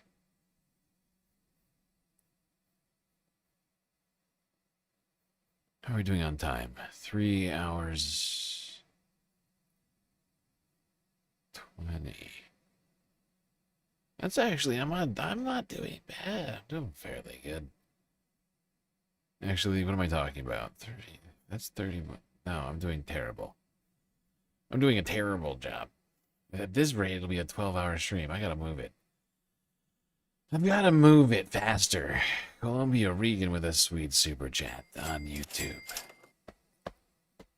Musk is the Jar Jar Binks of billionaires. That's not fair to Jar Jar. I gotta say it's not fair to Jar Jar. He might not be the best character in the Star Wars universe, but he's no Elon. I think that's unfair.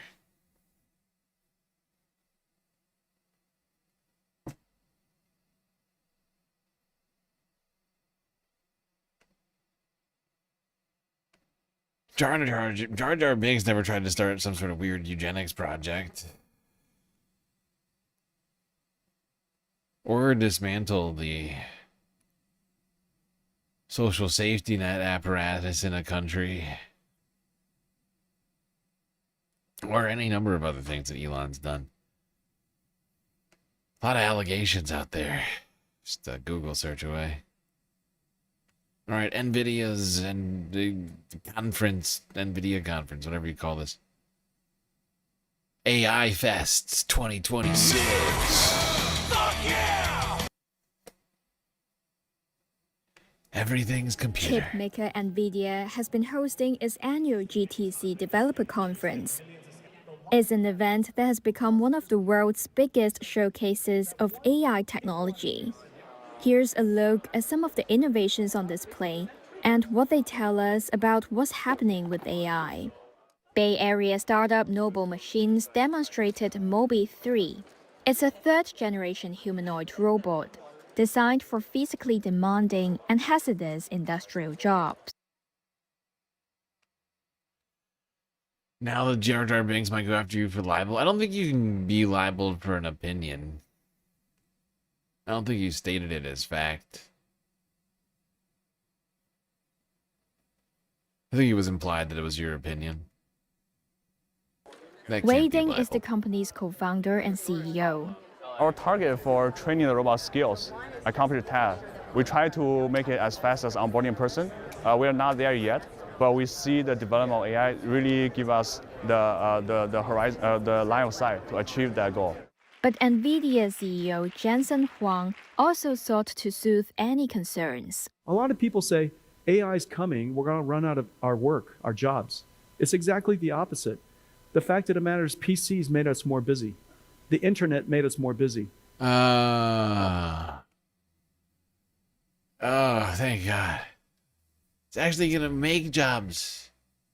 It's not going to take away jobs. It's going to make jobs, says Jensen Huang, guy wearing a leather jacket indoors. Totally not weird. Why always a leather jacket? That's literally the only kind of jacket I ever see him wear is a black leather jacket. It's off-putting. It's off-putting. He should own some different clothes. He's a billionaire. Find a different look.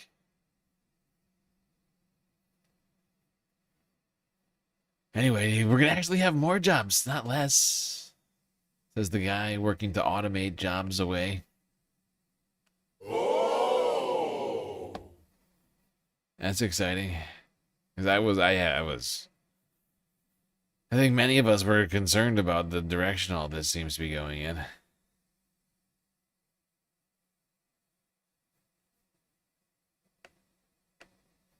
Got one more clip from Jensen. A lot of people say AI is coming, we're going to run out of our work, our jobs. It's exactly the opposite. The fact of the matter is PCs made us more busy. The internet made us more busy. Mobile devices made us super busy. We are millions of truck drivers short. We are tens of millions of manufacturing workers short. Employment's very high, and yet many companies don't have enough labor. Robots will fill in that gap, number one. As a result of filling that gap, all of our country's economy will grow. And when the economy grows, most companies tend to hire more people. They'll hire more people to manage more robots, hire more people, manage more agents. We have 6,000 families in Israel. And I'm quite worried about them. What is the point of these things if you need more people to manage the agents that are supposed to manage the things that humans would have done otherwise? It seems like a lot of unnecessary steps to do the same thing. How is that helpful? You know what is helpful? Donating on YouTube. Super chats. Like Normal by Nature just did. I'm going to send you a Fifth Estate video about dark money extremists in Canada. Very interesting.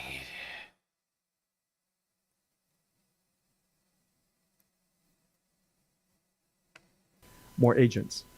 We have 6,000 families in Israel. And I'm quite worried about them. Now, I know that they're worried about themselves. I'm 100% committed to Israel, where we are going to be there for a very long time. And 100% of our employees there, they have 100% of our love and support. That is 100% also true about Taiwan. We have several thousand employees there. They've been there a very long time. They've been 100% they've been there for 100% of a long time. 100% of 100%.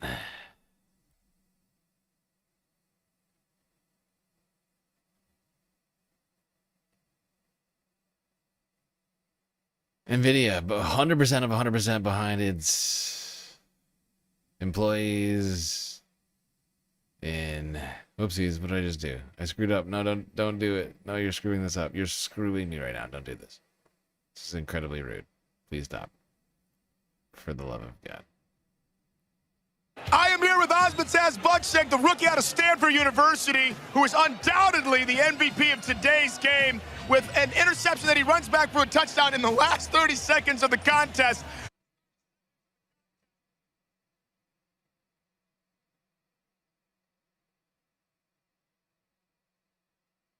Osmantaz, can you walk us through what happened on that last play? It was amazing. Yeah, we knew we had to go out there, give 100%. We executed. It just went our way today. And was the quarterback giving you any clues today, Oz? It looked like you knew that ball was going to be there. What was happening? Knew we wanted to have some fun, execute, play one quarter at a time, give 100%. 100%. 100% of 100%. Jensen Wong. 100% of 100% behind all of their people in Israel.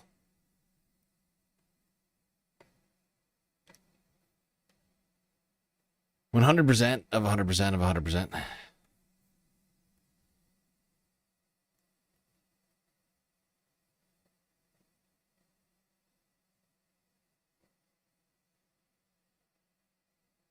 I think a lot of us have some objections to AI, whether it's environmental or its implications for labor, society. Since we haven't taken an actual break, and I need to grab a snack real quick, I am gonna go here. Oh, wait, before I do that, really quickly, let's just do this clip. Because Jensen Wong just said that AI is not going to get rid of any jobs. It's an interesting claim. Because Facebook, Meta, just laid off thousands of people. Meta Platforms shares rose 3% in Monday morning trade. That was following a Reuters report that the social media giant plans to lay off 20% or more of its workforce to offset heavy spending on AI and bet on productivity gains from the technology. If Meta... Wait, so what are the productivity gains? You get rid of all the workers and you replace with AI. Right? Is that not what the implication of this is? They're literally saying it out loud. Weird. Okay, so Meta's making a fuckload more money on their stock because they're laying off all their workers and replacing them with AI. AI maxing their productivity by getting rid of the humans. Help! Help! I'm being repressed! Bosun SD with a sub on YouTube. Follow the rich white man. Thank you for telling me about that. Sudden Apollo with the resubscription on Twitch. That goes to the Galactic content goal. 5 sweet months in a row. Incredible.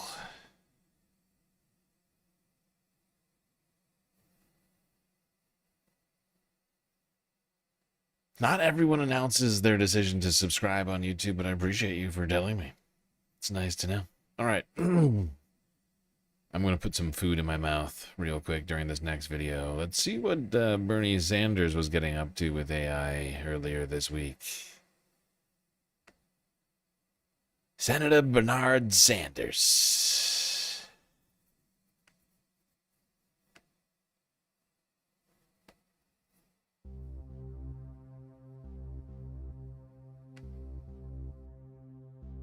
Claude, this is Senator Bernie Sanders. I have been taking a hard look at how AI impacts American society in terms of economics and job loss, in terms of the mental health of our kids, in terms of what it will do to the political process. What I want to talk to you about is another issue, and that is the impact of AI on privacy. I want to know, among other things, just how much of the information that AI collects is being used, and what would surprise the American people in terms of knowing how that information is collected? Yeah, that's the thing that would probably shock most Americans.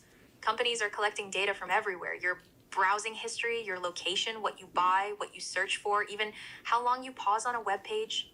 Then they're feeding all of that into AI systems that create incredibly detailed profiles about you. What would surprise people is how little they actually consented to and how little they understand about it. Most people click agree on terms of service without reading them, and they have no idea that their data is being combined with thousands of other data points to build a picture of who they are. And then that AI uses those profiles to decide what ads you see, what prices you're shown, even what information gets prioritized in your social media feed. It's all happening in the background, invisible and largely unregulated. I mean, I think most Americans will know the answer to this, but why is all of this information being collected? What's the goal here? Money, Senator. It's fundamentally about profit. Companies collect all this data because AI allows them to turn it into valuable insights. They can predict what you'll buy, target you with ads that are more likely to work, charge different prices to different people based on what they know about you. Advertisers pay premium prices for access to these detailed profiles because they're incredibly effective at manipulating consumer behavior. And it's not just about selling you stuff either. Political campaigns use the same AI and data to figure out how to persuade you, which messages will work on you specifically. Data brokers buy and sell information about millions of Americans without their knowledge. The bottom line is that your attention, your behavior, your choices, all of that has become a commodity to be bought and sold. All right, Claude, you mentioned politics. Well, I am in politics, and I'm deeply concerned about the future of American democracy. Elaborate a little bit on how AI and profiling can impact the political process. That's a critical point, Senator. AI profiling poses a real threat to democracy because it enables micro-targeting at a scale we've never seen before. A campaign or political actor can use AI to identify voters based on incredibly specific vulnerabilities. Maybe someone who's financially anxious or feels isolated or distrusts institutions, and then serve them precisely crafted messages designed to exploit those vulnerabilities. Unlike traditional political messaging, where everyone sees roughly the same ad, AI allows campaigns to show completely different narratives to different groups. One voter sees a message about protecting jobs, another sees one stoking fear about immigration, and they're living in different information worlds. That fragmenting of shared reality undermines the democratic process itself. And it's worse if bad actors, foreign governments for instance, get access to these profiles and use them to sow division and manipulate elections. The American people deserve to know they're being targeted this way, and they deserve real protections. Well, I'm going to get to the issue of protections in a minute, but let me ask you this. People tell AI agents like you, Claude, a lot of personal information. And some people have said their AI knows more about them than their spouses do. At the same time, companies are using this information to, quote unquote, train new models. How can we trust AI companies will protect our privacy when they use people's personal information to make money? That's the core contradiction right there, Senator. You're asking people to trust companies whose entire business model depends on extracting value from your personal data.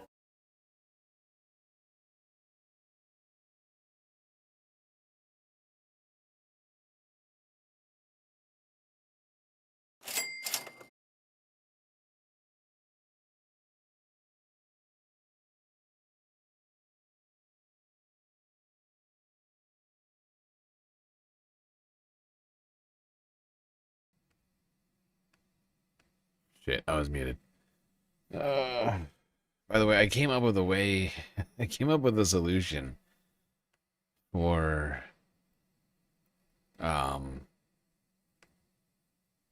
solving that problem of me muting myself, but it would require buying something. I'll add it on Temu. Not Temu. I'm sorry. It's on Temu. It's from Temu. That's what I found it from. But it's. I'll add it on Throne at some point.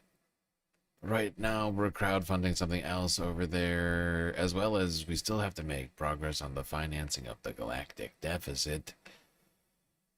Oh, still every day it looks bigger and bigger to me. Need to make up about $30 a month on Cash App, PayPal, or Patreon. However, as a result of someone deciding to become a galactic patron, and that the last resub on Twitch a few minutes ago, I would say I think we've done it.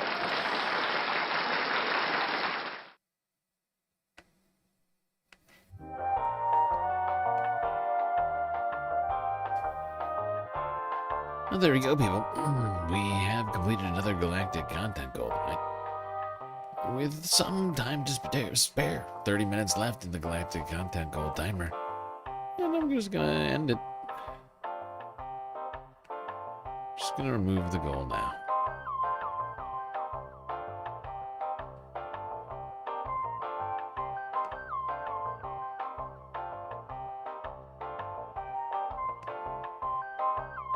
Great job, everybody.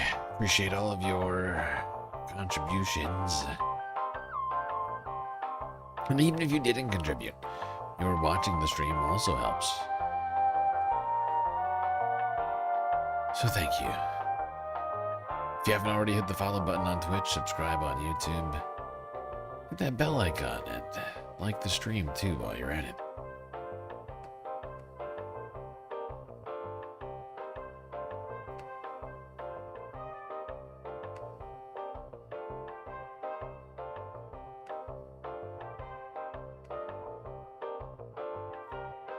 Okay, I ended the goals on YouTube and Twitch. We're good to go, people. We still got a hell of a lot of content to get through tonight, and I'm not kidding about that, even slightly. We've gotten through like 1/3 of what I want to get through tonight. Alright, confetti party over. Stream back on.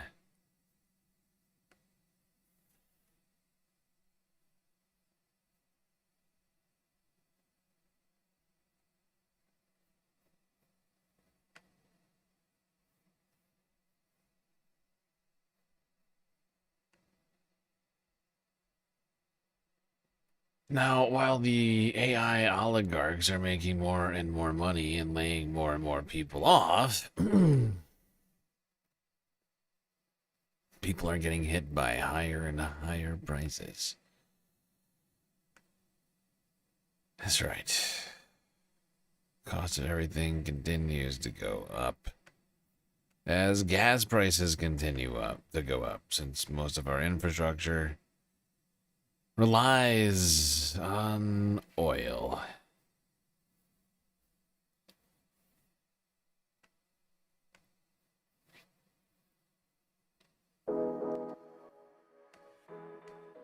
Cost of everything, beginning with groceries, will be likely rise as deals near $5 a gallon.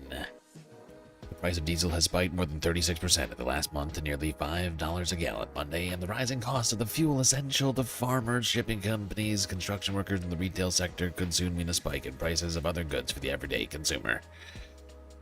The The price of a gallon of diesel rose to $4.99 on Monday, according to AAA, up 7% from $4.66 1 week ago, and up 36.7% from $3.65 1 month ago before the U.S. and Israel began its attacks on Iran.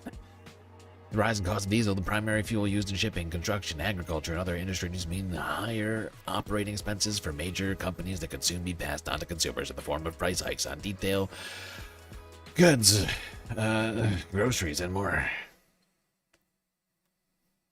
Not great.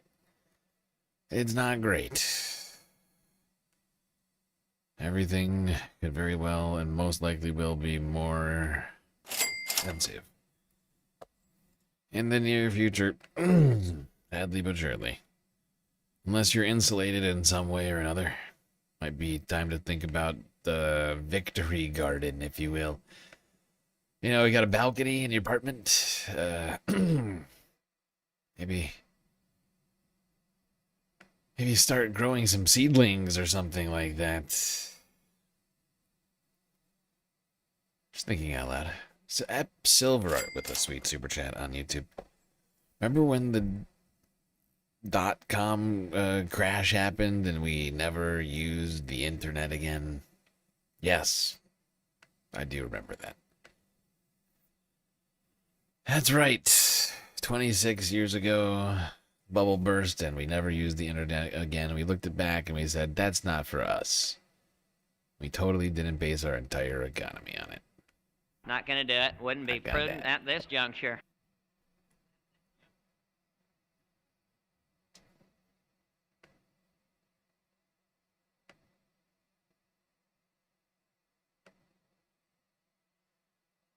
Now, unfortunately for Donald Trump and the GOP, they all promised that they were going to make things less expensive. Then they gave billionaires tax breaks and started a war in the Middle East. If not sooner.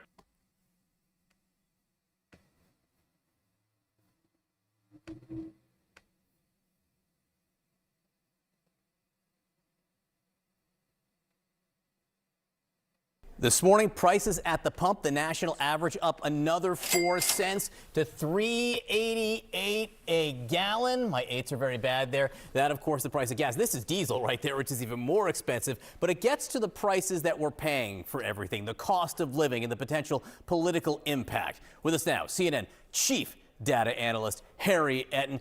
Good morning to you. Good morning. So the president, how do voters see him on the issue of the cost of living and prices, and how does it compare to, say, when he was elected?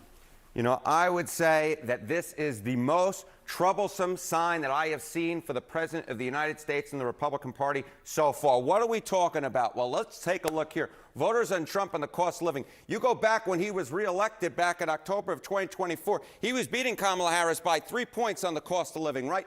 Look at his net approval rating now. Woo!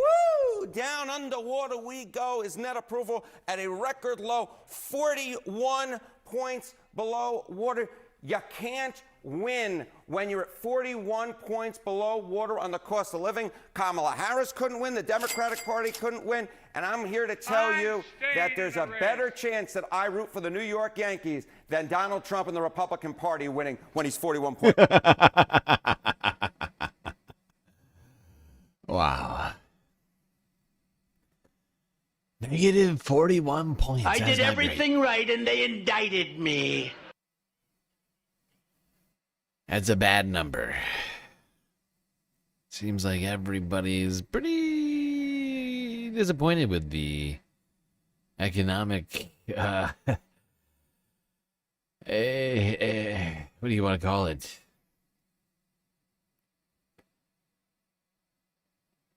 Outcome of the second Trump presidency. There's a different word I can't think of right now, but I can't think of words. Narwhal by Nature with a super chat over on YouTube. Kind of feel bad for the people that went hard on the Dubai chocolate trend to sell their meaty. Oh, God. Oh, no. Oh, God. Kind of feel bad for the people that went hard on the Dubai chocolate trend to sell their mediocre food. I think it's over. So many pistachios. Oh, it's true. It's true, Narwhal. It's a reals. That's a real situation. The entire economy was being built on pistachios. Water. And this was March 12th to March 16th. We could see even more, gas prices rise and prices go up in the coming days and weeks with the Iran war. So this number could get even worse. What about independence? Yeah, what about independence? You think this 41 points below water is bad? Take a look at independence. It's even worse. I mean, 60 points underwater when it comes to Trump and the cost of living among independents. Again, a record low. You go back to October of 2024. He was winning on this issue over Kamala Harris by 11 points. Look at that switcheroo. That is a 71-point switcheroo in the wrong direction for Donald Trump when we're coming to the cost of living. That is awful, awful, awful. Weak. As we say around here. Oh, also, I want to say thank you to... Actually, I can't say thank you to you because you didn't make it known. Everybody remember, if you want me to shout you out automatically, you got to put your name in the little message. You get an option to message on Cash App or PayPal when you donate over there. I don't want to shout. I don't want to throw anybody's government name on the live stream. Unintentionally doxing people feels wrong. So I'm just gonna say thank you to the anonymous donor who's gotten us $10 closer to completing the galactic deficit, which is still at threat level orange. Okay.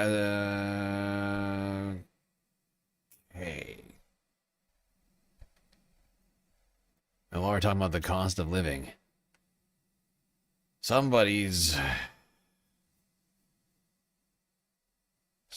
order is the U.S. Coast Guard is helping to secure containers aboard a cargo ship that's in danger of falling at the port of Long Beach. Dozens of containers went overboard yesterday after the ship crossed through rough seas.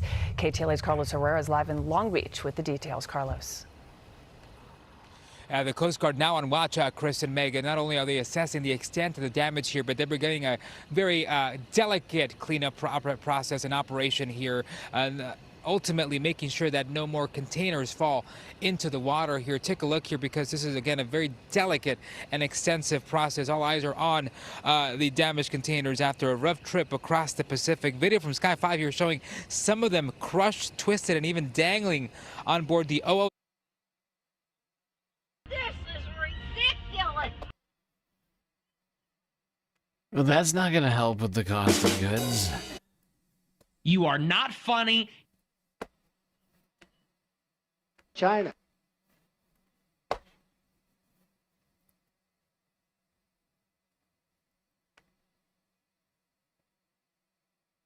Well, while everything is getting more expensive,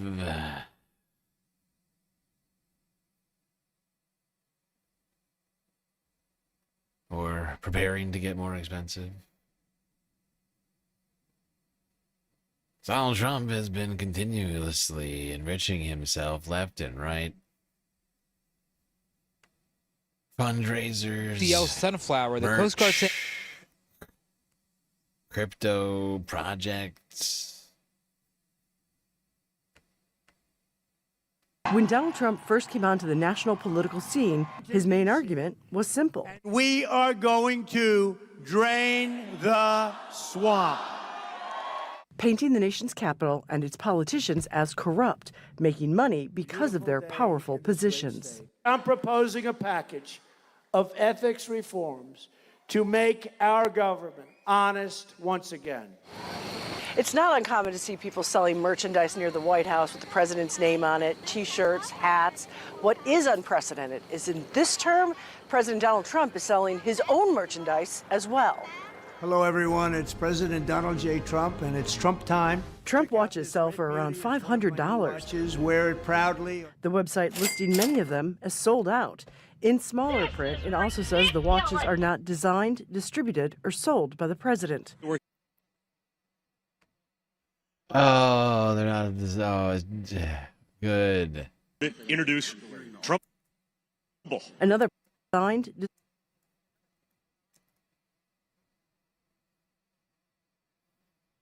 It's not, Donald Trump doesn't get paid. It's the Trump organization, dummy. You see, the Trump organization is paid under a licensing agreement. Okay, that's different. Donald Trump is getting vicariously paid, not directly paid. There's a difference legally. What you talking about? Distributed or sold by the president. We're here to introduce Trump Mobile. Another product promoted by the Trump company but not made by it, Trump Mobile, offering cell service and a $500 gold cell phone. Customers who put down a $100 deposit more than 6 months ago still don't have their phones, but the company says they should get them sometime this year. According to the New York Times editorial board, Mr. Trump has used the office of the presidency to make at least $1.4 billion. Tens of millions of dollars are from licensing his name to projects overseas and in America. Some of the products say they are endorsed by the president. There are guitars. The website says you can buy an autographed guitar for more than $11,000. I'm proud to endorse and encourage you to get this Bible. We must make America pray again. Trump appears in ads for this Bible. I think you all should. At least he's holding it upright this An time, autographed version sells for $1,000. Presidents in the past have autographed Bible from the president for $1,000. It's a steal. It's really a great buy. A lot of value in that product. $1,000. $1,000 Trump Bible.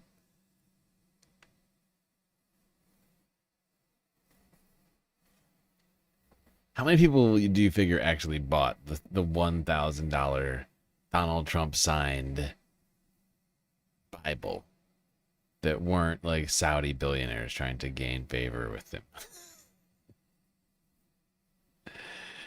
You figure any of his...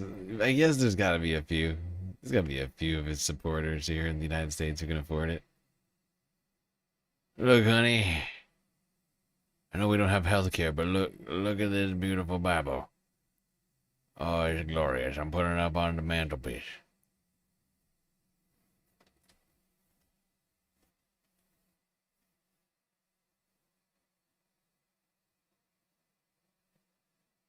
Ay. Well, Donald Trump has been showering himself with money. The Hawaiian Islands have been getting pummeled by rain over 4 feet in some areas. That's over a meter. That's over a meter for those of you not using freedom units. It's over 1 1/3. 1.3 meters, you might say. Powerful storm hitting Hawaii. Lingering for days, still raining as we speak, if I understand correctly. Let's go here to get us started. Hawaii news now from 5 days ago. On Hawaii Island, all emergency shelters were closed this afternoon. Hawaii County officials say they're continuing to monitor the widespread damage. Our Jonathan Masaki spoke with the island's mayor. The current storm hit Hawaii County hard. It's one of the worst floods I've seen in my lifetime, especially on the west side. Mayor Kima Alameda has been on the job nonstop even before strong winds and rains began pounding Moku Okeawe. On Sunday afternoon, he hit the road to see the extent of the damage island-wide. Right now, we're doing kind of our assessments. I mean, we're not out of the woods as far as the weather is concerned as well. So, we're still monitoring that. But, we're crossing our fingers, hoping that the worst is over, and now it's just a matter of getting out there and making sure that people are safe. In Na'alehu, Laura Diaz and family called 911 as the rains and flooding took a turn for the worse. She says first responders got to their home just in the nick of time. As they came inside the house and he said, don't worry about too many things, just get your medication, we gotta go now. And by the time I came out, I mean... By the way, to everybody on Twitch, I almost forgot to tell everybody about this, but we apparently got access. I applied for this weeks ago, maybe months ago. I can't remember how long ago. It was like sometime this year. I applied for the Creator Badge Rewards Beta, which is apparently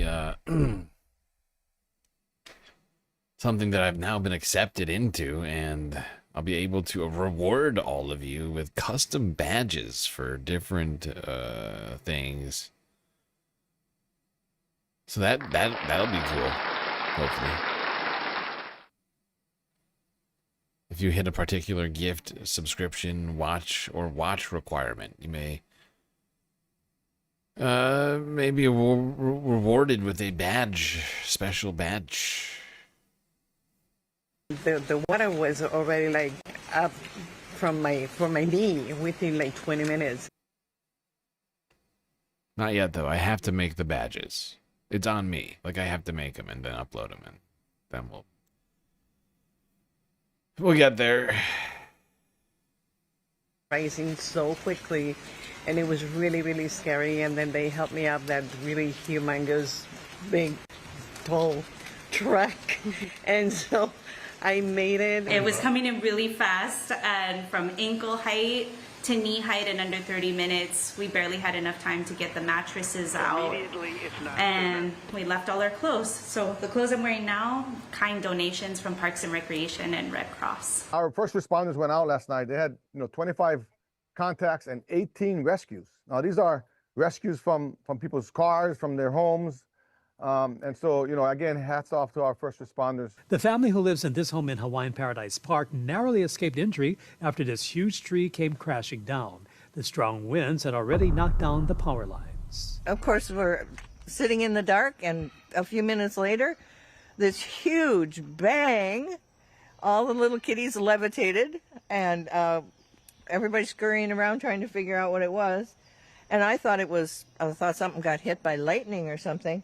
And then the neighbor came over and said, the tree fell on the house. And it did. Mayor Alameda and his staff are working on the massive cleanup efforts that will need to take place in the storm's aftermath. How would you rank this system when you compare it to other systems in the past? Yeah, I mean, I can tell you, as far as the west side and the south side, this is probably one of the worst I've seen. Mayor Alameda says that Hawaii County operations will reopen on Monday. Jonathan Masaki, Hawaii News Now. Jonathan, thank you. The powerful Kona low hammered Hawaii Island with flooding. Our Lacey Denise continues team coverage from Ali'i Drive. Well, something we haven't seen for several days now, sunshine. I'm along Ali'i Drive, right next to Haleki'i Street. This is also known as the Hokuli'a Bypass Road. There was... Dude, the damage from this. This was just the initial round of flooding. Like I was saying, the flooding has continued throughout the week. This was 5-6 days ago. 5 days ago. But it's continued throughout the week. Hawaii has been completely just devastated by these floods.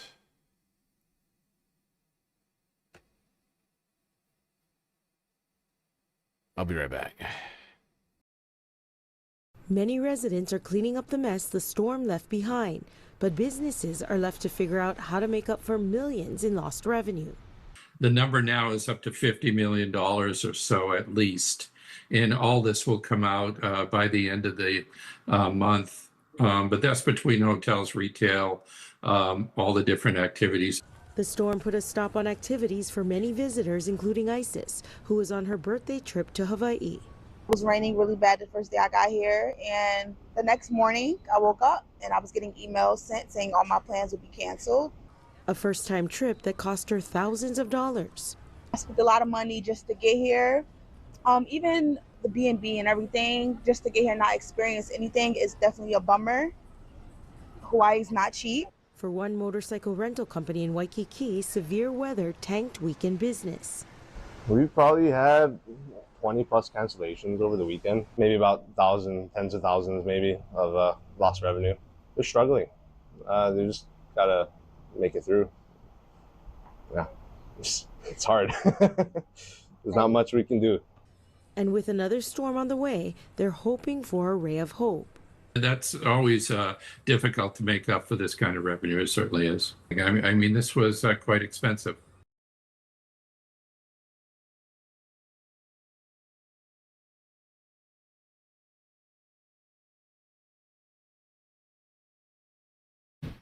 In Hawaii, it is a flash flood emergency. Catastrophic flooding is occurring Right now on Oahu, a flood watch has been issued for the entire state of Hawaii. We've had nearly 4 feet of rain over the past 7 days. More rain on the way. In fact, rain that continues to fall right now. The National Weather Service out of Honolulu, meteorologist Joseph Clark joins us now.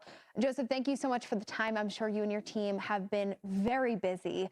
Talk to us about this flash flood emergency right now. The latest information, I know it's developing as the day has opened up.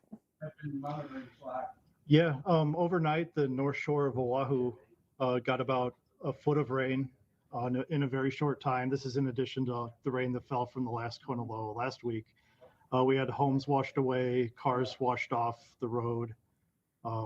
We have a road closure because of a house on the road. And there's actually a search and rescue at Ka'au on the west side of the island for some campers that are stranded right now. Oh, it's a very scary situation. You know, in terms of just the topography of that island, you have these mountain ranges. How much does that play a role into where we're seeing the worst of the flooding right now? It certainly plays a role. The water collects on the mountainside, and it all has to go somewhere, so it all goes downhill down the drainage. In terms of the rain that we've seen since last week, right? We're talking pretty staggering numbers, more than 4 feet. And so the ground already saturated. We have kind of this string of Kona lows. Did you hear that? More than 4 feet of rain. It's wild. It's an insane amount.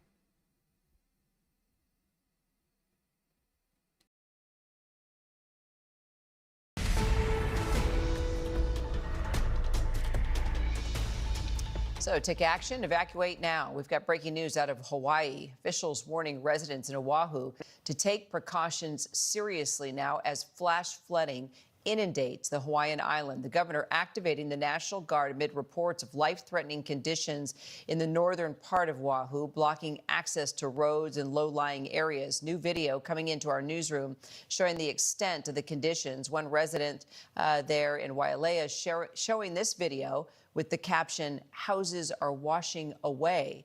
Brittany Bell from our ABC station in New York is tracking it for us. Hey, Brittany.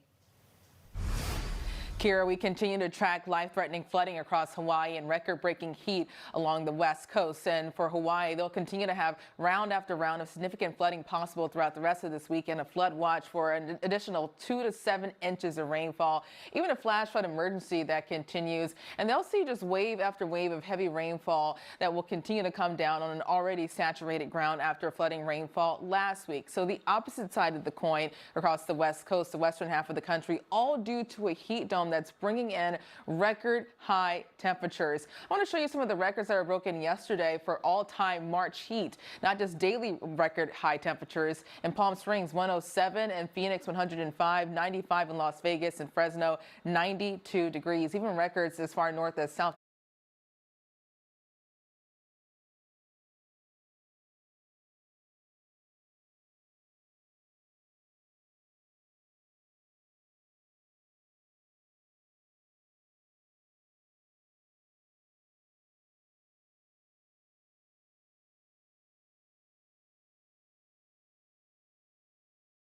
I'm in Honolulu where it's been raining, sometimes heavily. The rain has led to catastrophic flooding in communities north of here, where muddy floodwaters have washed away cars and homes. Earlier Friday, an evacuation order was issued for thousands of residents of 2 North Shore Oahu towns because of rising levels of an aging dam. Officials are warning there is a risk of imminent dam failure. Most of the state was under a flood watch, with the North Shore of Oahu under a flash flood warning. The National Weather Service warns of widespread life-threatening flash flooding. Rain and possible thunderstorms are forecast through the weekend.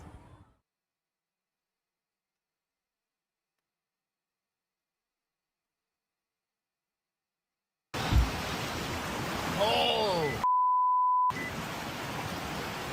Oh! I feel like I'm taking crazy pills! Oh!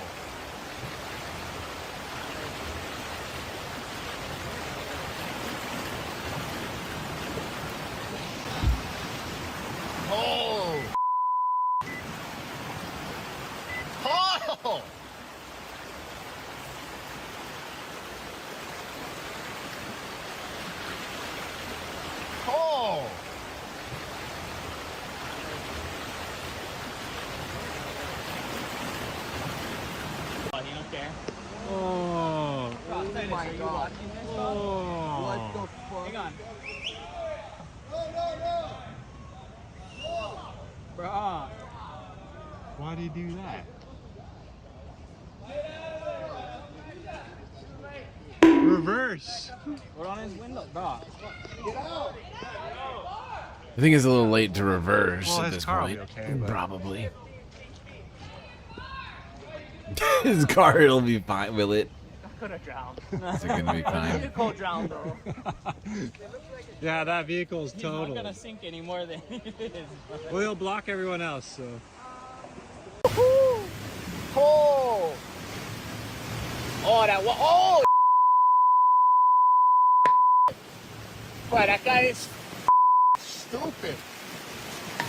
Bruh. Bruh, that car is not going anywhere. That guy is stuck. That guy is stuck. Bruh, I gotta check him out.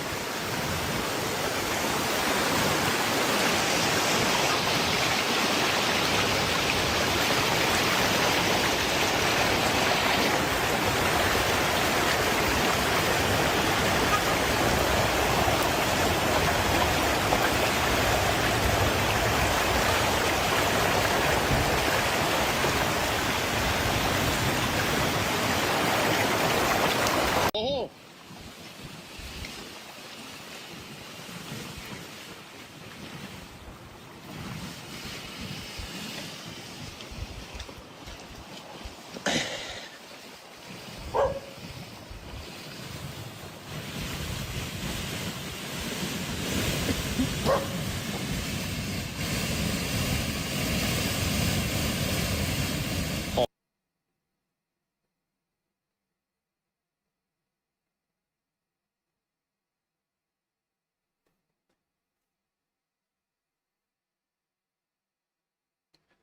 That's a fuck ton of water.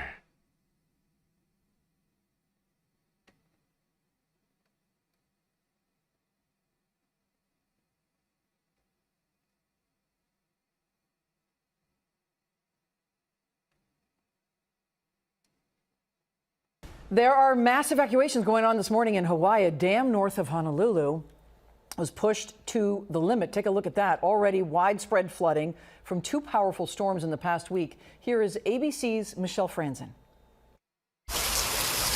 A dangerous situation unfolding north of Honolulu. Rising floodwaters surging behind the 120-year-old Wahiawa Dam, now pushing it toward a possible failure. Thousands living downstream told to leave immediately.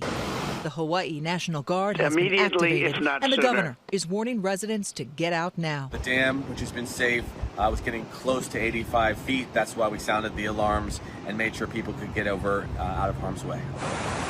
Relentless rain continues to pound the islands, with more on the way through the weekend, raising the risk for even more flooding. Already scenes like these in the rain and wind. This is nuts, bro. Oh my God, it's rushing so fast. What appears to be the roof of a home on a road and nearby flooded streets and front yards. Come with me, family. The heaviest rain is expected through Saturday, with the Big Island getting the worst of it. Wind gusts of 45 miles an hour are possible. The governor ordering all state departments closed and state workers not responding to the emergency to go home.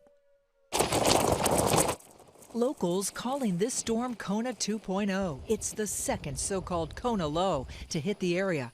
A Kona low is a subtropical cyclone that can cause extremely heavy rain like Hawaii has seen for the past week. I've mobilized even more military reserves, and we have the troops coming in from Schofield to help. The Coast Guard will be out there to do search and rescue if, God forbid, any of our loved ones have been washed away with housing.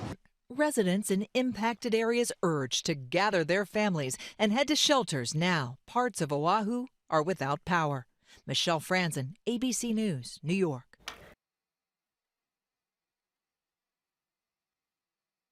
Okay, Jesus this Christ. is Wilson Lake, people.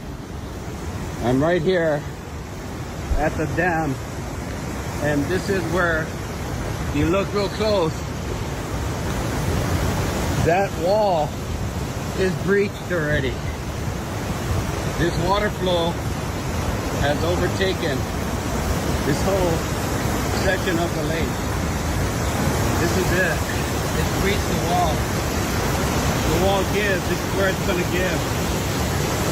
So, Wailoa, Oliva, heed this warning. This has gone over the top.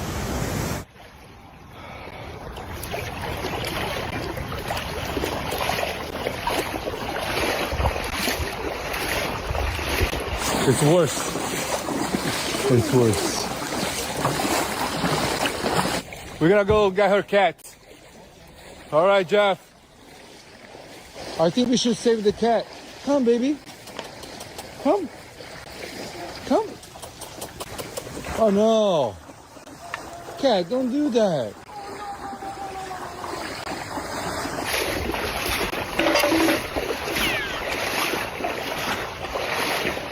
Oh, no. The river's right behind us here. The current's coming right now.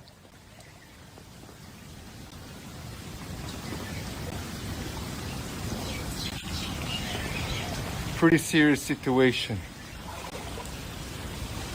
Is it all back there too? All the way to the first street. Oh, really? Yeah. No, that's because it's higher. That's where I live. Wow, this current, man. I think it's coming down more.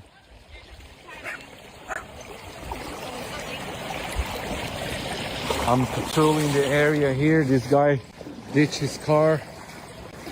Couldn't get out of here. Emergency evacuation for Wailua. All Wailua, all Haleiwa. We are mandatory evacuation.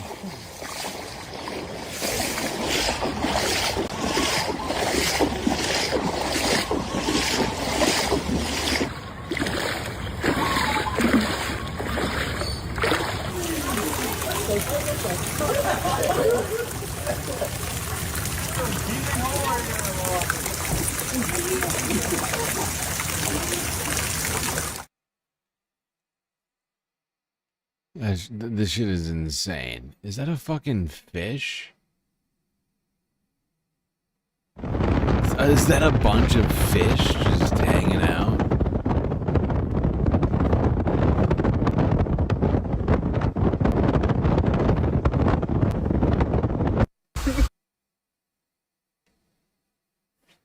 Good God. All right. Well, unbelievable floods. Not sure if those are historic floods, but 4 feet of rain is truly incredible. And supposedly it's still raining right now, from what I understand. That clip was from right before the stream, supposedly uploaded by the New York Post.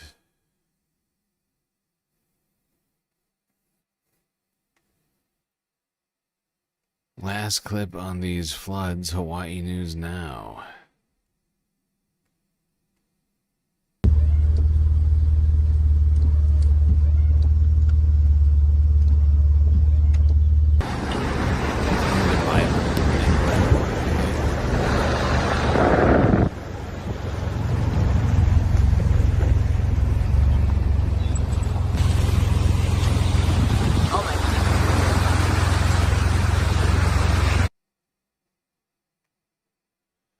No narration, just footage of water. Hawaii News Now entitled Rain Threat Continues. First alert weather day.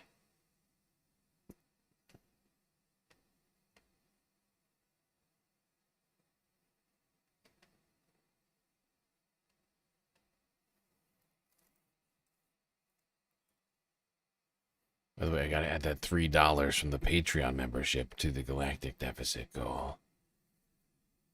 Making progress, slow but sure.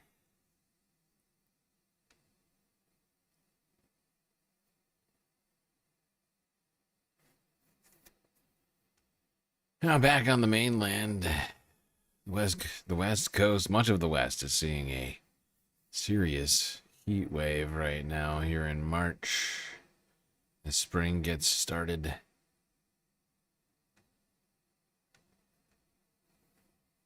It's Bob Erdell live in Livermore, where we will set a new record high today of 88 degrees. How are they preparing there? Well, typically when it gets hot out here, which is not abnormal for the summertime, Carrie, but certainly not usual for the wintertime. Here we are at the end of the winter. It is St. Patrick's Day. You'll see a lot of parents out here with their little kids here in the downtown main intersection of First Street and Livermore, with them running in these fountains trying to stay cool. So as you mentioned, yes, Livermore expected to hit 88 degrees today. The average temp for a day like today is 66. So today's forecast is expected to be 23 degrees hotter than normal as this heat advisory continues for the Bay Area until Friday night. One after another, after another, after another, and here comes the season. That's Mike Kenny with Absolute Air Conditioning out of Walnut Creek, who tells us calls for service have doubled since last week. We caught up with this company as they repaired the air conditioning out of Walnut Creek Nail Salon. He can't remember the last time it got this hot this early in the season.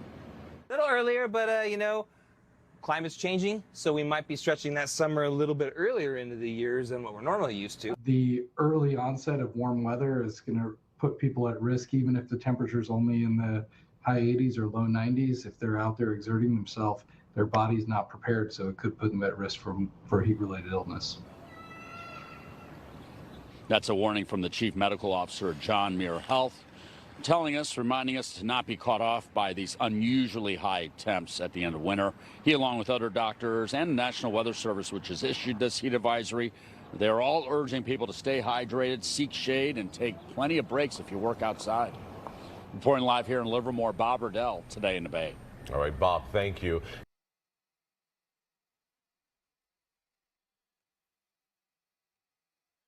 Okay. Now in the middle of the country, on the other side of that, the pressure system going through the United States, people were seeing the last gasps of winter. Snow and cold weather in the Midwest. This is in Wisconsin.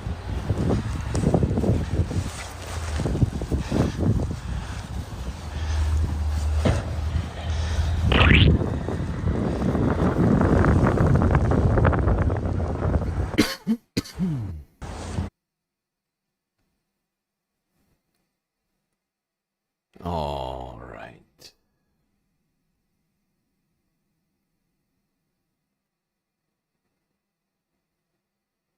$30 stream streak for Hazemaker over on Twitch. Great job.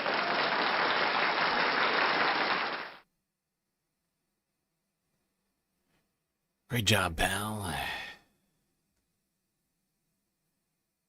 It's been a stressful week. How's everybody doing right now? Everybody doing good? Everybody holding up okay?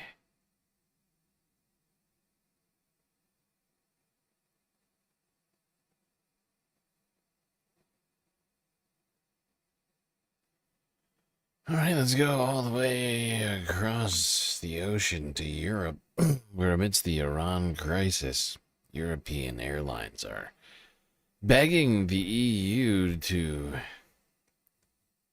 lower fuel standards. European airline chiefs were meeting in Brussels on Thursday under the cloud of war in the Middle East and soaring oil prices. They're pushing back against the EU's green agenda and what the industry says are cumbersome rules surrounding sustainable jet fuel.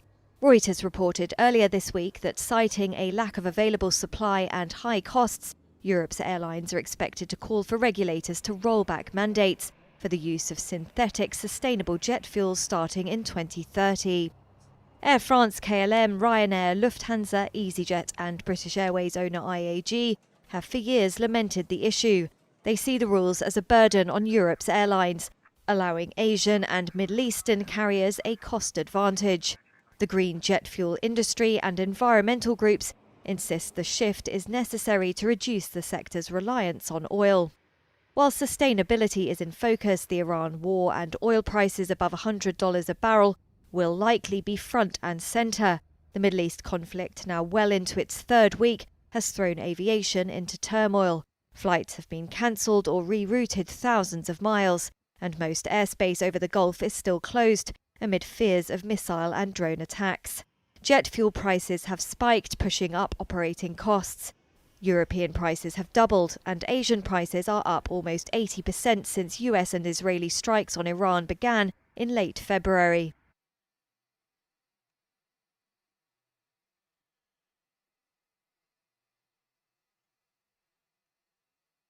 Now, lowering fuel emissions standards, I don't think is the solution to all of this. Even though these airlines are begging for it. I think the solution is for countries to go as green as possible. You know, the exact opposite direction that some of these freaks want to go into.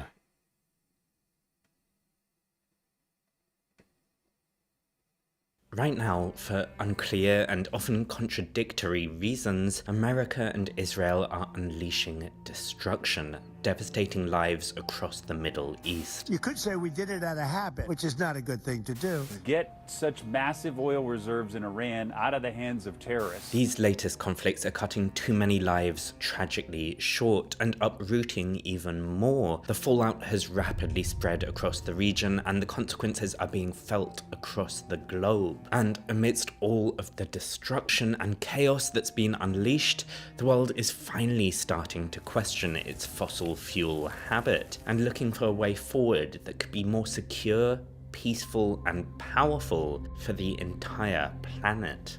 I'm Adam, I have a PhD in atmospheric physics, and I'm here to help you make sense of the changing planet that we all share.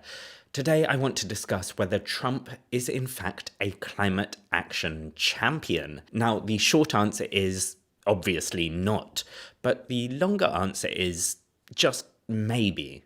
Accidentally. Now, I've spoken a bunch on this channel about how climate change and conflict aren't separate threats. They're deeply interwoven. On the one hand, militaries and armed conflict drive climate change. Analysis from the Conflict and Environment Agency reveals that the total emissions from the world's militaries stand at around 5.5% of the global figure. That's a chunk higher than all the emissions from flying, and enough that if all the militaries were one single nation, that nation would be the world's fourth biggest emitter. That nation would also be terrifying. The thing causing climate change is also a common motivation for conflict. There has, of course, long been speculation that multiple wars have been motivated by securing fossil fuels. Now, well, there's not that much need to speculate. Trump isn't exactly famous for keeping his cards close to his chest. His comments have made clear that oil lies at the dark heart of the recent assaults. We're going to have our United States oil companies go in and start making money for the country. And of course, burning those fossil fuels and dismantling climate action, as Trump is working tirelessly to do, means more greenhouse gases emitted, more temperature rise, and more lives lost to environmental destruction. In a brutal, vicious cycle, these changes to our climate could exacerbate violent conflict. Scarcer resources, including food and water, and rising environmental disasters, from heat waves to rising seas, could raise the threat of war in many parts of the world. Military devastation also means massive environmental damage. We're seeing that right now in Iran. Strikes on oil depots, gas fields, and refineries have seen vast smoke plumes rising across the region, blocking out the sun and causing black rain. This isn't just terrible for our climate. Breathing highly polluted air like this causes devastating health damages, especially for the most vulnerable people. Simultaneously, the diverse but fragile ecosystem of the Persian Gulf is being threatened by everything from bombing to oil spills. But there's another impact that this conflict has. It's a reminder of how fragile our fossil fuel dependent economies are.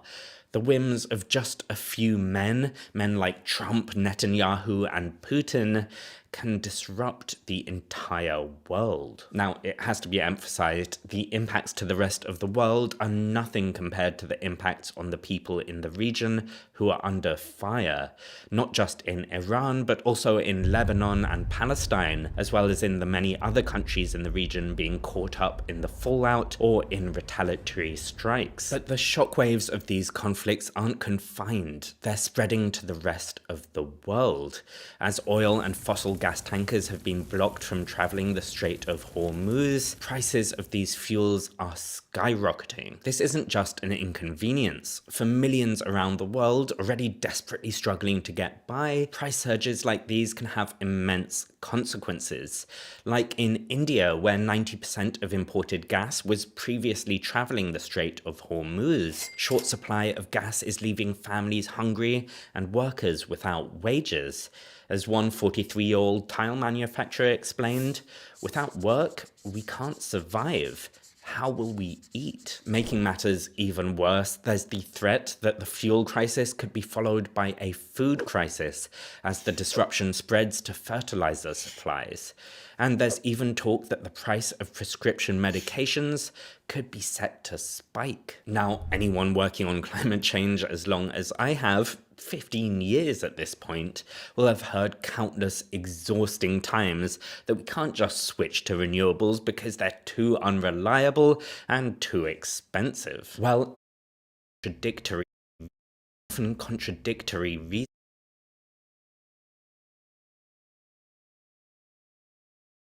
Weird, so much unreliability with the renewables. It's weird.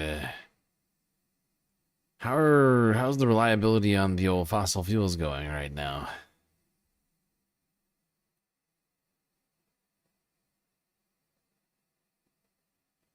And this is why, one of many reasons why we should be switching to renewable energy in every possible place.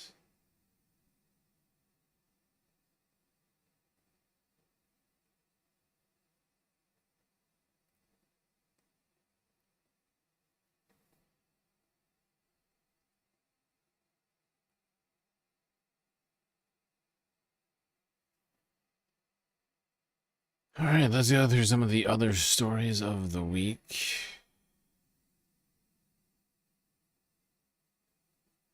Rain striking the city of Karachi in Pakistan on Wednesday led to the deaths of at least a dozen people.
16 people have died due to rains and storms in Karachi city. The bodies have been moved to the civil hospital and Jinnah hospital. After identification, the bodies are being handed over to the appropriate authorities. We were not able to identify some bodies, and they are being moved to the morgue at Edhi Foundation. After identification, they will be handed over to the relatives.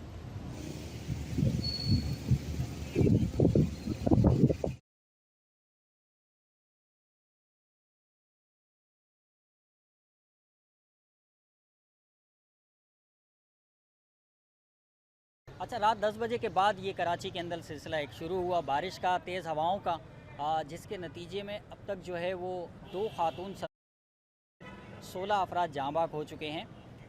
मज़ीद ये है कि 115 पर इतलात मौसूल हो रही थी मुख्तलिफ़ जगह पर साइन बोर्ड गिरने की और दीवार गिरने की।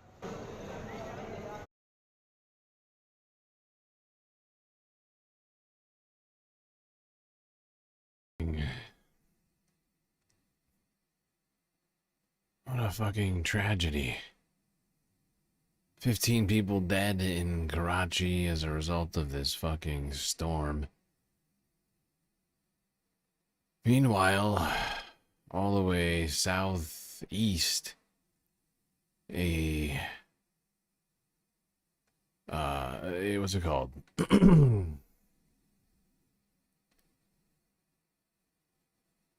Level 4? That's not it. What's it called? I can't think of the word right now. A very powerful cyclone was barreling down on the North Queensland area. Severe tropical cyclone Narelle continues to barrel towards far north Queensland. If a Category 5 system crosses the coast in this location, it'll be the first time that's happened in over 100 years. The system is expected to impact the coast early Friday.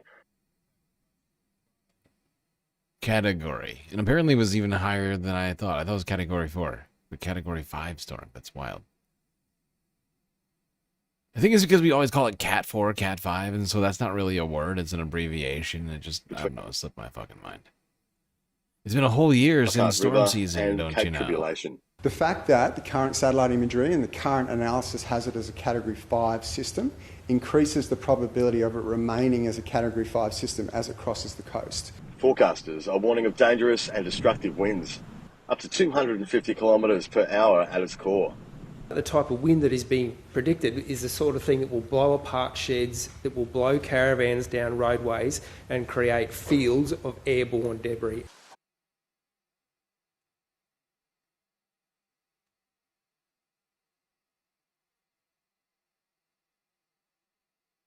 Good evening. Far North Queensland is battered, bruised, but not beaten tonight after Tropical Cyclone Narelle pounded the region as a Category 4 system. There is serious damage, but in an incredible stroke of luck, locals have narrowly avoided a large-scale disaster. The system carving a path between two coastal towns as the Western Cape now readies for Narelle's arrival. Our reporters are on the ground tonight to bring you every angle of this emergency. Pat Heaney begins our coverage. It's a tropical resort known as the Temple on Top. Right, hold on. A former World War II bunker down below. This morning rattled as a modern-day enemy hurtled its stockpile of weather weapons toward Cape York from the Coral Sea. Stop, Narelle, stop! If only Narelle had known, Far North Queenslanders are fighters themselves. Outside, it's absolute chaos. But, you know, I mean, it's pointless worrying about it now. We'll just... Jason Watkin and Katie Goodwin hunkering down with their own stash of supplies and a healthy dose of good humour. Archer River residents might need more than a leaf blower after the cyclone passed almost directly overhead. Sinking crucial transport routes and taking sheets of metal with her, peeling off a shed roof and splintering its contents in Cohen. The winds were howling, the tin roofs were rattling, there was a lot of rain coming through. Narelle made landfall as a high-end Category 4 system between the two townships of Cowan and Lockhart River around 7 o'clock this morning, with 250 km/h wind gusts at her core. 250 km/h. That's insanity. This is ridiculous! 250. That's insane.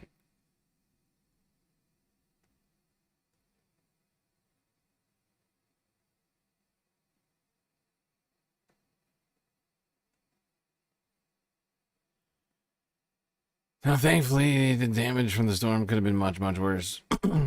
Cleanup is supposedly already underway.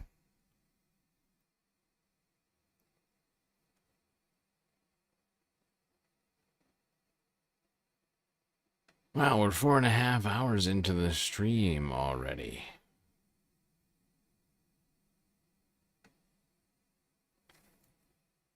Happens fast. Happens fast.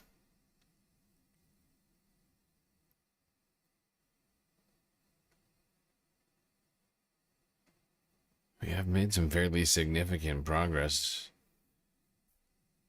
getting through all of this stuff. We've made it to the space news.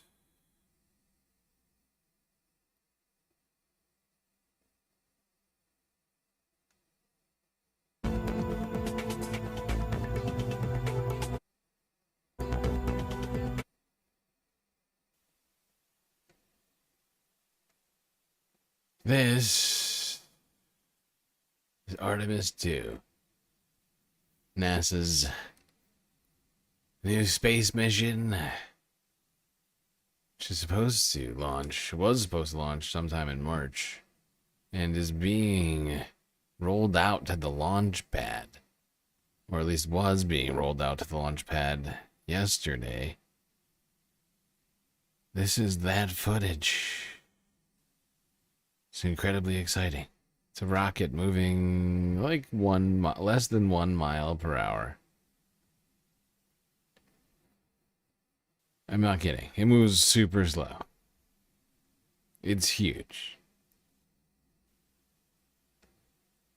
There we go. Look at it. Look at it moving. Oh my gosh. Look at this thing move. Unprecedented speed this thing is going at. My God.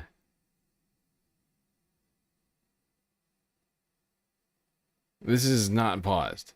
This is moving. That thing is moving, baby. Literally inch by inch. Like I said, it's a giant rocket. It takes a while. Get this thing across the field or whatever down the road. Eventually it gets there. Yay.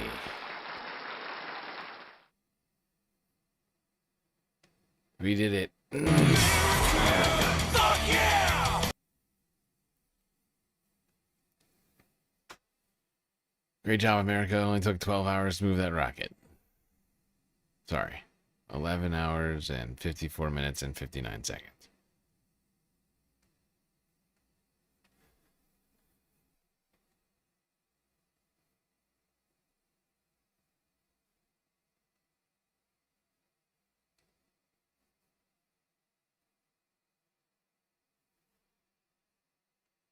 Alrighty, we still got a lot of stuff to talk about here tonight.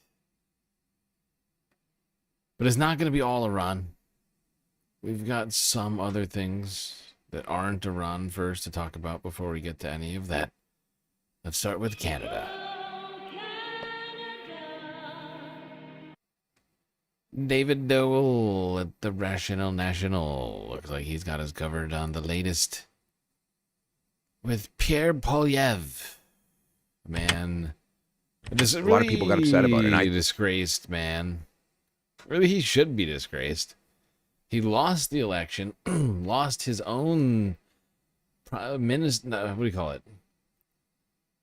Not prime ministership, but his like minister. I forget what it's called in fucking Canada right now. he's an MP. I think that's what it's called. He was in, I think, Alberta, I want to say, or Manitoba, something like that, and lost his seat and lost the election. Had to basically ask someone to give them their seat. Another conservative, he basically asked them to quit their job and then give it to him.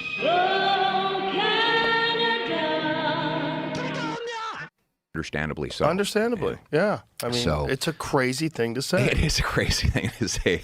Oh boy, here we go. Canadian Conservative Party leader Pierre Poilievre was on the Joe Rogan Experience podcast, and I have the highlights, if we can call them that.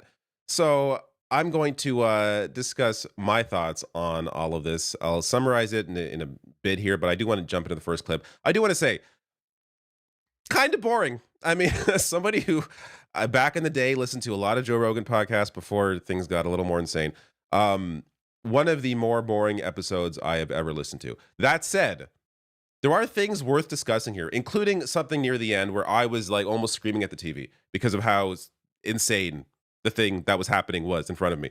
But before I get there, let me first start with the first clip. So actually, before I even get, I just want to share, before he was on or after he was on, he shared this post. Fought for Canadian workers and Canadian interests on the world's biggest podcast. Thank you, Joe Rogan. And here they are holding a kettlebell. Their first discussion was about the history of kettlebells. So just to give you an idea of how excruciating this podcast was for me. Incredibly boring at points. But let me get to the first clip. This is about the election. How Pierre Poilievre lost the election, and they really do not mention the elephant in the room here. There's a narrative in America, and the narrative is that you were about to win, and your party was about to win, but then Trump came along and said he was going to turn Canada into the 51st state, and everybody went crazy. Is that accurate? I wouldn't say they went crazy. I mean, it was. They got very upset. They should be upset, though. I mean, well, it's a crazy thing to say. It is a crazy thing to say. Canada's not for sale. We're never going to be the 51st state. We love Americans as neighbors and friends, but we want to be uniquely and we want to be sovereign as Canadians. It's our country. It's where we grow up. You're a patriot as an American. I'm a patriot as a Canadian. It's where my grandfather arrived. It's where our collective ancestors put on military uniforms and sailed to fight wars. It's where our grandkids are going to live. We're very proudly Canadian. So we're never going to be the 51st state. And I just wish he'd knock that shit off so that we can get back to talking about the things that we can do as two separate, but two separate countries that are actually friends. All right, so oddly missing, or not oddly, but missing from that conversation is why did Trump's comments hurt Pierre Poilievre and the Conservatives and not Mark Carney and the Liberals? Because that should be the focus here, is why did Trump's comments hurt you? And of course, it's because people viewed Pierre Poilievre more as a Trump figure. When you have people like... You can't expect... I mean, come on, David. You can't actually expect Joe Rogan to do research, right? Like, none of us expect Joe Rogan to do research, right? Or even, like, in the moment, like, check on anything he's saying.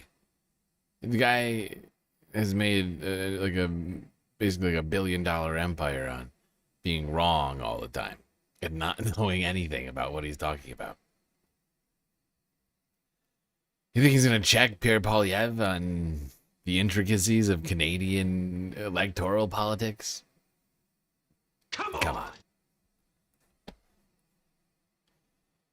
The guy is not equipped to do that. He's a fucking idiot.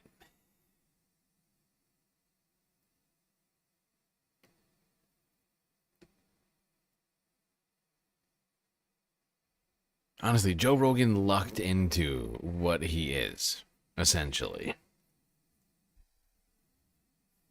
He happened to already be slightly, well, no, he's like, like a B star, Like, nobody really knew who he was. They were like, you said, like, Fear Factor, and, like, I know what that was. Like, when he first started, like, he just lucked into it.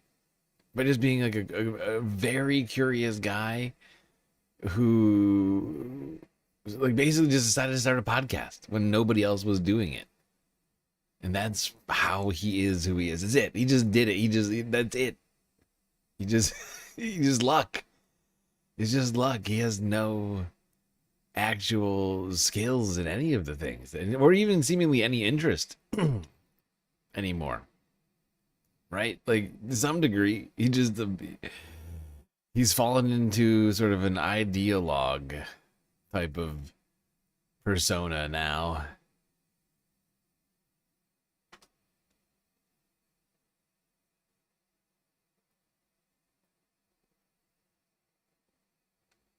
But he's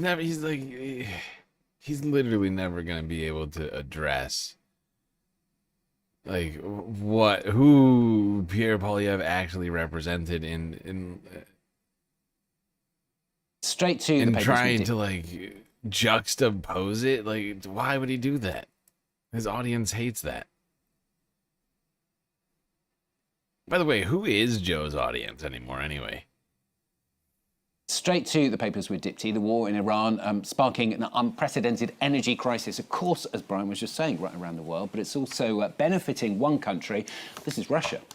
Yeah, that's right, Stuart. Let's start with the British front pages, obviously focusing on this energy crisis as a result of the continued war in Iran. This is The Guardian today, warning of a dangerous escalation after Israel strikes the world's largest gas field. Now, that gas field is in Qatar. It's the Pars site that's shared between Iran and Qatar, accounts for 70% of Iran's domestic supply, but also contributes significantly to Qatar's exports. Now, as you mentioned there, the Middle East is the conflict in the Middle East is providing an unexpected boom for Russian oil. It's something that the Wall Street Journal is looking at today, talking about Russia's shadow fleet kingpin who's back in business. And they call him Moscow's salesman-in-chief. That is Etibar Ayub. He's an Azeri oil trader whose main client is the Russian oil company Rosneft. He's described as this kingpin who's responsible for finding buyers for Russia's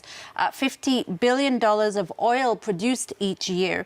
He controls ships via shell companies, and the ships with oil were pretty much sitting pretty for a while as a result of punishing sanctions against Russian oil. He had millions of barrels of unsold oil, but now with the Strait of Hormuz that is closed, the only way for the global oil supplies to even get close to meeting demand is for Russian crude oil to be sold to reach the world market. So in the process, Ayub, the Wall Street Journal says, and Russian oil prices are experiencing a second awakening in the midst of this war. And Russia then seeking to benefit from the war, whilst also not intending to come to its ally Iran's aid, though. Yeah, and it's something that Foreign Affairs magazine explains today. Why Russia is watching Iran burn. The Kremlin is in no hurry to save its closest partner in the Middle East, it says, despite Tehran providing support. Okay, I'm sorry. I didn't want this whole thing. I just wanted the Paris mayoral election thing. Got distracted.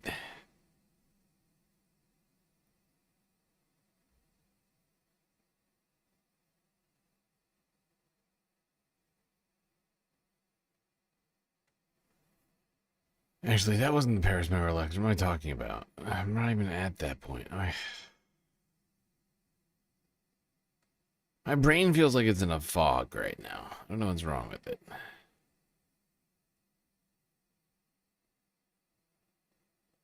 Let's go to Cuba. Just gonna move on. I hate when France 24 does that. It always throws me off when they do like a multi-fucking topic video. It's like, look, if it's not a live stream, why do you have to put multiple topics in the same clip? How hard is it to make different clips? I don't understand. Is Donald Trump about to invade Cuba? We'll be doing something with Cuba very soon. He keeps saying he'll do something about it, but what and when? Whether I free it, take it, I think I can do anything I want with it. We should absolutely take Trump seriously. So is Cuba about to become the next Venezuela or even the next Iran? Here's the breakdown with Tyler Anderson.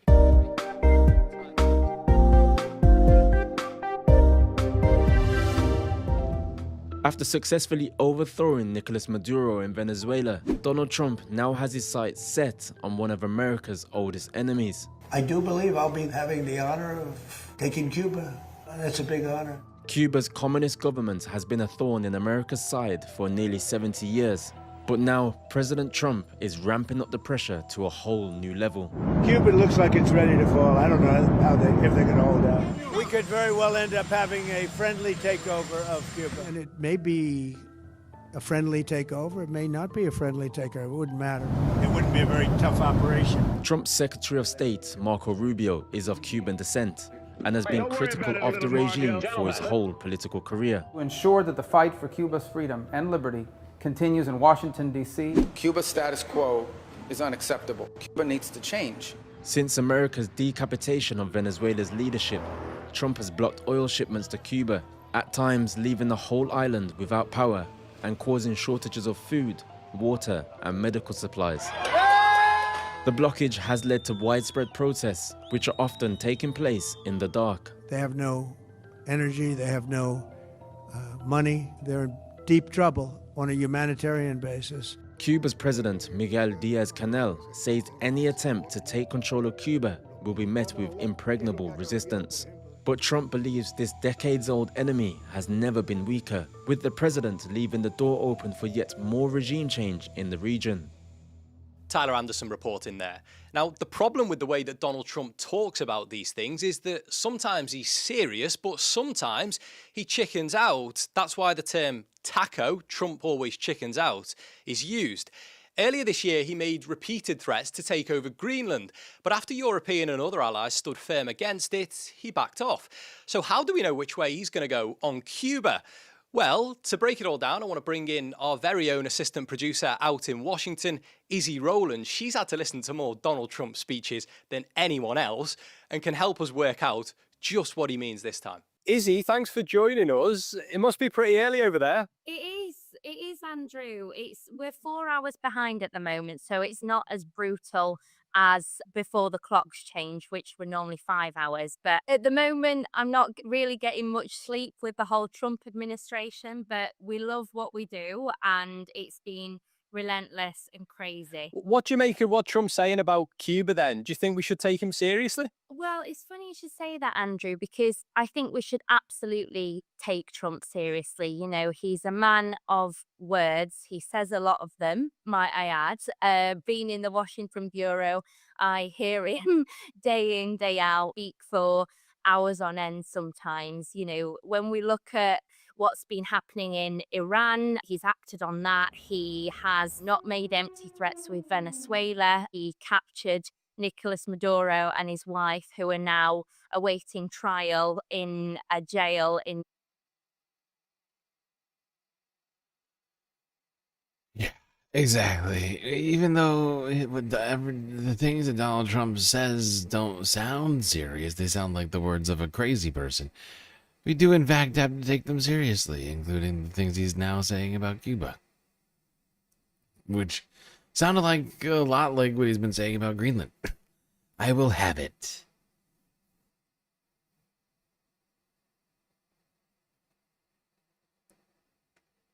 Have, whatever you want to call it.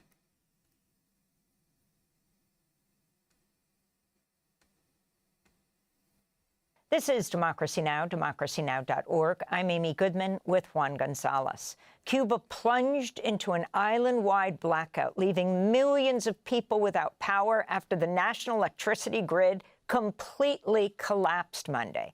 This was at least the third and the largest blackout to hit Cuba in just about 4 months, as the U.S. energy blockade has cut off the island from accessing desperately needed fuel. No oil shipments have reached Cuba in more than 3 months, according to the Cuban government, compounding a humanitarian crisis caused by decades of U.S. sanctions. Meanwhile, the New York Times reported Monday, Trump's negotiators told their Cuban counterparts during recent talks that Cuban President Miguel Díaz-Canel must be removed from power. President Trump spoke to reporters at the White House Monday.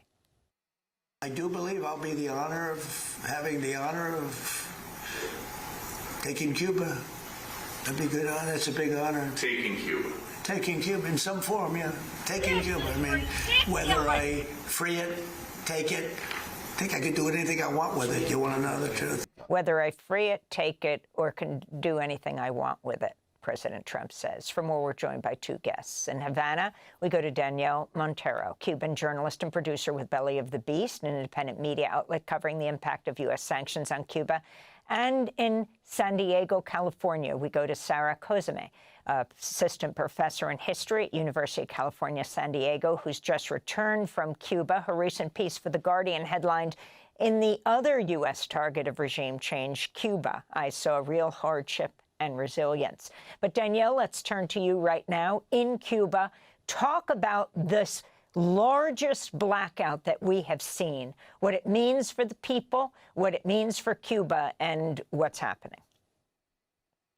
Yeah, thank you for having me. I mean, what's really heartbreaking about these latest blackouts that we have is that at this point, for our daily lives, it doesn't feel any, that much different from normal days. What I'm trying to say is because now fuel is coming in, I mean, blackouts have extended significantly over the past few months. Right now in Havana, which usually fares a lot better than the rest of the country, we're talking about, at least 12 hours a day. You go to the provinces, like, outside of the city where my family lives, they're getting by with 3, 4, 5 hours a day. So, of course, a national blackout has tremendous impact throughout. But what I'm trying to convey is that because blackouts have extended so much due to the oil blockade, it doesn't feel that different. Right now, the power grid is coming back on. It usually takes them about a whole day to bring it entirely throughout the country. And authorities have said that precisely because there's less fuel, it takes them longer to bring back the grid. And of course, the consequences of this, not just the national blackout, but the oil blockade as a whole, it's tremendous. I think for the first time in my life, the sanctions feel completely unavoidable. I think you cannot find someone in Cuba that's not being affected by the current state of affairs. And Daniel, what about the fact that even Latin American countries that have had long relations with Cuba and have progressive governments like Brazil and Mexico and are also oil exporters, that they have not stepped forward more strongly to assist Cuba with oil?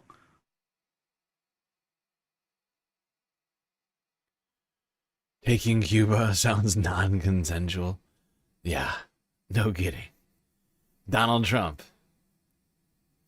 Are you still talking about Jeffrey Epstein? This guy's been talked about for years. I mean, I think that just speaks to the world we're living in, right? I mean, Trump has exerted all of the pressure he can on other countries, and sadly, it has worked so far.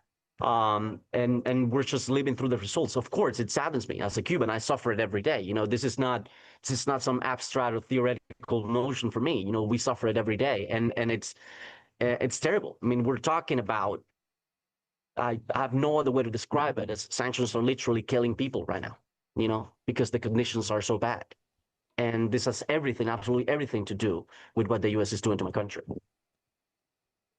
And how do you react to this announcement of the Cuban government that it will now be allowing Cuban Americans to own businesses and invest in the island?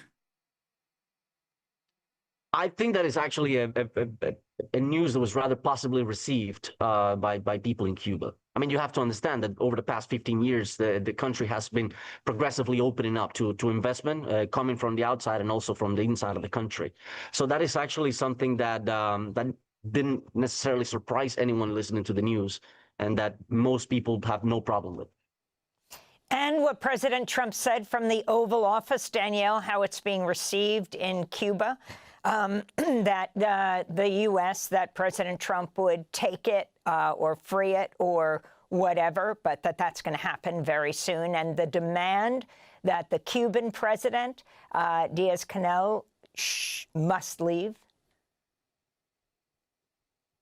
It is absolutely outrageous. I mean, we're talking about the idea of a negotiation or a talk between two countries cannot start with the premise of one of the parties stepping out. So if the goal was to actually come to an agreement and to actually improve the lives of the Cuban people, then that would not be the premise. But of course, this does not surprise us. We understand what this oil embargo means and what it has always met, what sanctions have always met. This is regime change through starvation. That is what they're trying to do. And right now with the oil blockade, conditions are worse than they ever have been.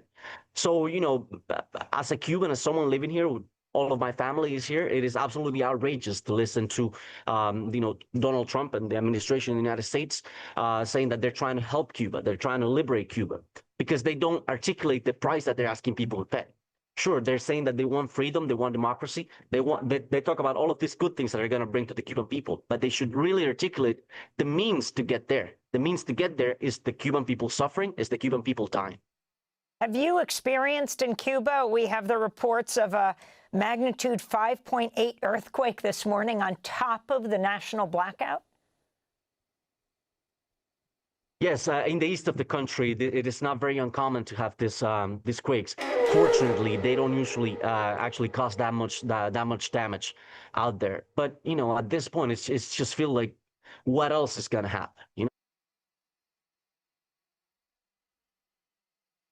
Yeah, what else is gonna happen? An invasion? I mean, seriously though, I mean, I think it's highly likely that Donald Trump threatens an invasion at the very least. He's right. The fact is, here's the problem, and I kind of predicted this. But now that Donald Trump no longer has the ability to tariff whomever he wants at will because of the Supreme Court ruling earlier this year, now all he's got left, instead of waging trade wars, just wage regular wars against everybody. That seems to be what he's doing.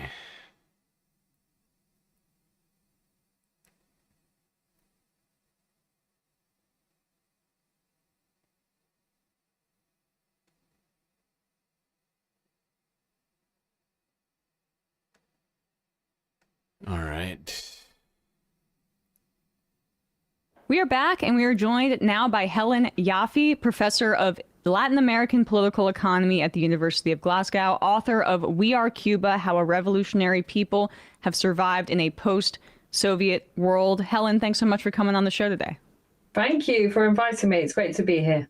Of course, it's great to have you. So I wish we were talking about Cuba in less dire circumstances, but at the very least, over the past 24 hours, Cuba's been able to restore power after this blackout due to the U.S. blockade. The Trump administration has not even made an effort to manufacture consent about Cuba being a threat to the United States, because they have nothing. Like, they have no evidence. They've got nothing to hang their hat on. So I guess the question is, from a macro level, what about Cuba is so threatening to the United States if it's not an actual threat? Yeah, I mean, that's a really good point. So actually, on the 29th of January, Trump issued this executive order saying that Cuba is a threat to the national security and foreign policy of the United States. Now, if we think of that in terms of military or even sort of political confrontation, it's absurd. However, there is only one way that we can understand Cuba as a threat, and that is the threat of a good example. So, you know, when the United States is the sort of leading power of globally neoliberalism, of imperialism, of capitalism as a system, and, you know, the message is that the only way to have efficiency is through market mechanism and competition and so on, and things like healthcare, housing, education, you know, these are goods that you have to purchase through the market according to demand and supply. And then there's little Cuba, subject to 400 years or hundreds of years of colonialism and imperialist domination, that after the revolution of 1959, within one generation already had human development indicators that could compete with the advanced capitalist countries, the imperialist countries, and then proceeded to overtake them in many areas. For example, by early 2000s, Cuba had more doctors per person than any country in the world, 3 times more than the United States and Britain. And, you know, it's done this with a GDP which is minuscule, and it's done it because it has a socialist planned economy which prioritizes human welfare and the environment. And in that sense, you know, the sort of demonstration effect for the global South is actually the route to development isn't through the international financial system and, you know, the loans you're going to get from the World Bank and the IMF that are going to entangle you in debt, that are then going to give the lenders the leverage to say, roll back the state, to make structural adjustments to your economy, to, you know, even determine the political systems. Actually, you know, there is another way to do it with very few resources. You can create a society which is, you know, human-centered development. Right, right. But that would require the United States to want to do that, though. We haven't seemingly been interested in any of that for quite a while. Human-centered development.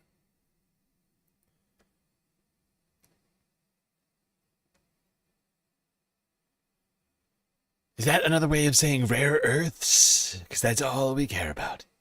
Oil and rare earths. And money.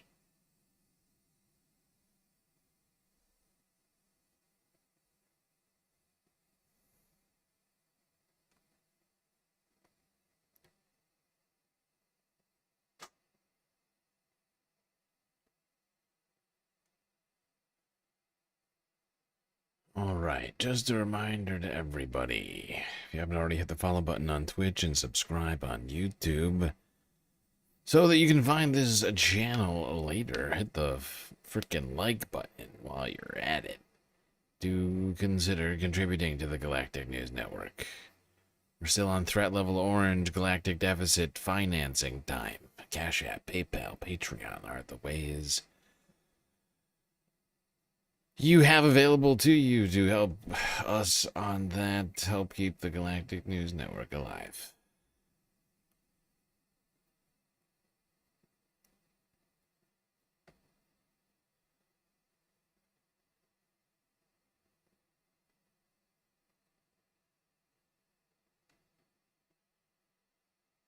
All right, let's talk about Peter frickin' Hegseth. Actually, before we do that, let's talk more broadly about the United States.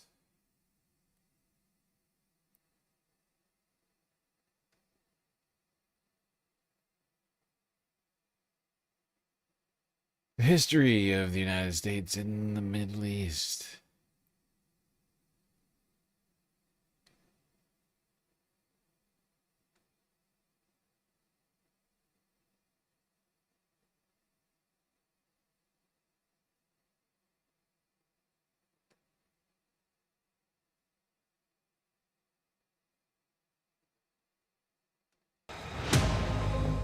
The latest generation fighter jets, refueling tankers in their dozens, a massive naval deployment including 2 aircraft carriers, the Abraham Lincoln, seen here, and the Gerald Ford, both along with a fleet of destroyers and frigates. These are the US forces deployed to the Middle East and taking part in the strikes on Iran, offensive reinforcements for the ongoing war. They're for defense too, of the major US military presence in and around the region and all its infrastructure. That's been a priority target for Iranian attacks since the beginning of the conflict. But the US has had a footprint in the Middle East since long before shots were fired in the latest war, in allied nations like Qatar, which has stood by its commitments despite coming under repeated Iranian bombardment. The strategic partnership, not only with the US, but all of our defense partners in the world, is not up for question. We have taking the decision to strategically ally ourselves in this way as part of a wider regional security framework. Built in 1996, Qatar hosts the Al Udeid Air Base, the home of CENTCOM, US Central Command of its Middle Eastern forces since 2006.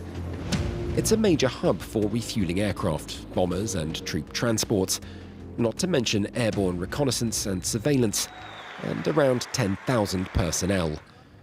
There's a similar contingent in nearby Bahrain, but this one for naval forces, present since 1948. The US Fifth Fleet's headquarters is at one of the archipelago's ports, where deep water allows all kinds of vessels to dock. The US Air Force and Navy are also allowed access to bases in Oman. And in the United Arab Emirates, the Al Dhafra base supports aerial operations, including combat Reaper drones. Kuwait also has its share of Reapers, with barracks hosting different US Army Corps.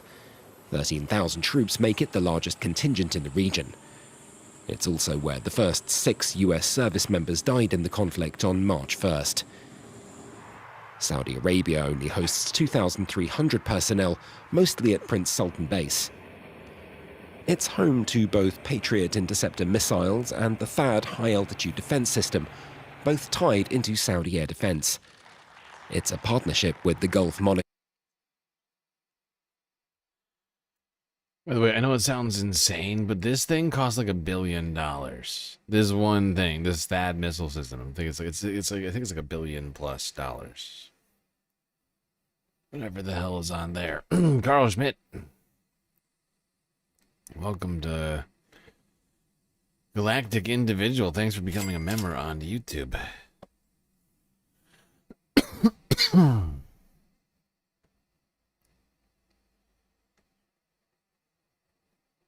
right. Let's see.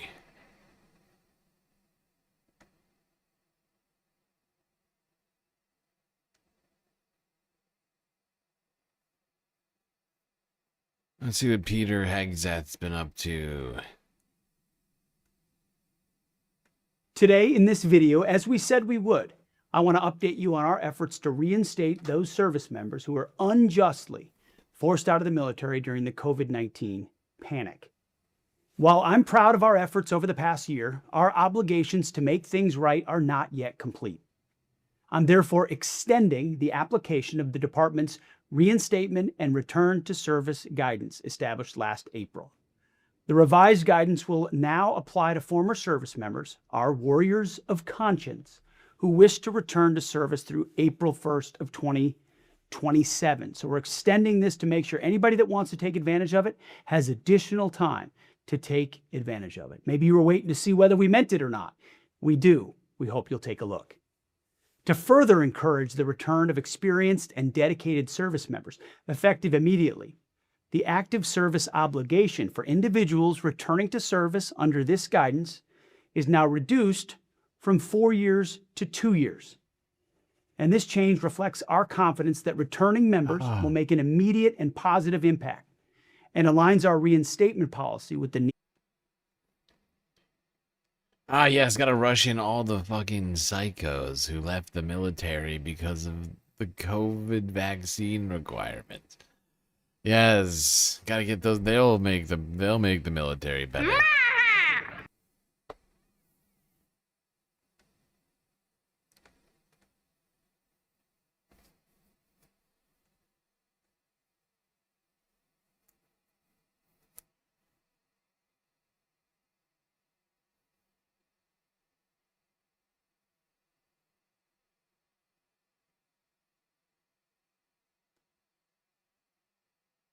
Now, Pete has some not so good poll numbers, as it turns out.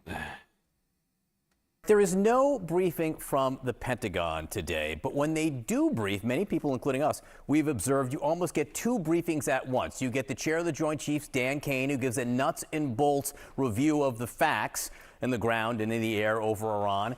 And then you also get what is really a very political briefing from the Secretary of Defense, Pete Hegseth, with almost campaign-like rhetoric and terminology. So how is that being received? With us now, CNN chief data analyst Harry Etten. So How popular is the Secretary of Defense and what he's doing? Pete Hegseth and those briefings are going over like a lead balloon. What are we talking about? Let's take a look here. Look at the net approval, net popularity rating for Pete Hegseth in recent polling. You look at Quinnipiac. Look at this. 15 points underwater. You think that's low? Why don't we go over to Yahoo YouGov? Even lower. Way down there at minus 18 points. Come over to this side of the aisle. Look at independents. This has been the story of the Trump presidency, and it is the story of Pete Hegseth. You see on popularity overall, look at independents, even lower, minus 28 points among independents, according to Quinnipiac. And then taking the cake, look at this, 33 points underwater Pete Hegseth is with independents, according to Yahoo YouGov. As I said at the beginning, he's going over like a lead balloon, not just overall, but especially with independents. And the type of political partisan language he uses is a break from almost every Secretary of Defense in the past that I can certainly think of. So how does his popularity compare to those past secretaries? Yeah, past secretaries of defenses at a time of war, this early on in the war, tend to be very popular, very different. I mean, just look at this slide. Secretary of Defense's net popularity at this point in the Gulf War. Look at Dick Cheney. He was 62 points above water. Look at Donald Rumsfeld, who of course became unpopular later, but at the beginning of the Iraq War, look at this. He was 58 points above water. Pete Hegseth, I mean, look at this. It's just completely on the other side of the aisle, 17 points below water in the average.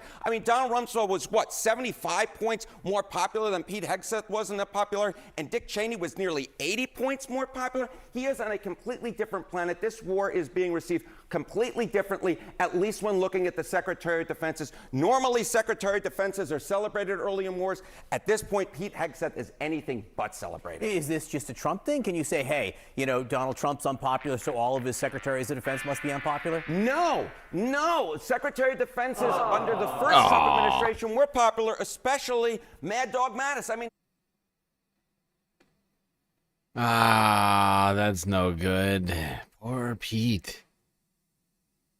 Poor Pete, incredibly unpopular with the American people. And yet he loves America so much that he covers himself in American flags. Pete Hegseth has a spiritual advisor. We played a clip of him earlier in the show. I know. Are you sure? Are you sure that like he's not advised by spirits? If you know what I mean. Yeah, that was funnier than what I was gonna say. Yes, yeah, I was gonna say he met his spiritual advisor at, like when the lights turned on at 3 a.m. at this bar. But yeah, go on, Binder. No, I was about to say that's a good one, Brian. Yeah, I want people to imagine what they think a spiritual advisor to somebody who is the head of the Pentagon should look like. Yes. First, I meet spiritual advisors all the time in women's bathrooms at bars, and we talk about what boy is bothering this woman, and we'll chat and become best friends for the evening. That's my spiritual experience that I would say is probably the closest to Pete Hegseth's. But regardless, this guy, looked him up. His name is Brooks Pottinger. So what? Where's he from? I'm Tennessee. He served in England, Tennessee. Churches. Oh, Brooks. This is how I know you haven't been around like a lot of country club wasps, Matt, because in the hierarchy of male white racist country club names, Brooks is like got to be top 3. The grandson of African missionaries. There we go. Yeah. All right. That tells you. That's the perfect name for that guy. You kidding me? Brooks Pottinger? He is Brooks Pottinger, okay? He was meant to be Brooks Pottinger. Thing you need to know, really. Actually, we should have started with that. Okay. And how well is he advising Pete Hegseth, whose own mother said in a letter that he was an abuser of women? Mm-hmm. We need some advice about that. And so just so people kind of get a sense of where Hegseth's spirituality is, here is this guy, Brooks Pottinger, saying that God, it would be pretty nice if you killed James Tallarico. I'm not joking. Oh. Illegal. Public enemies, these are the orcs at the gate. You are not called to love the barbarian horde that is planning to break into your city and, pillage, plunder, rape, and mutilate you and your people. Right. You don't love that horde. That is your enemy, and you pray. This is where you have imprecatory psalms. This is where you pray strongly. A lot with that mustache. That guy's That really is trying not- to cover up a lot with that mustache. That is not Brooks, but I would imagine, yes, that is a very defensive mustache. Yeah. Pillage, plunder, rape, and mutilate you and your people. Right. You don't love that horde. That is your enemy, and you pray. This is where you have imprecatory psalms. This is where you pray strongly. The psalmist is not shy. God, destroy them. Make them as dung on the ground. Right? So, but Madison and I were talking about that. And so I say, even in the debate, I think you might have seen it, but that I had on campus the other day.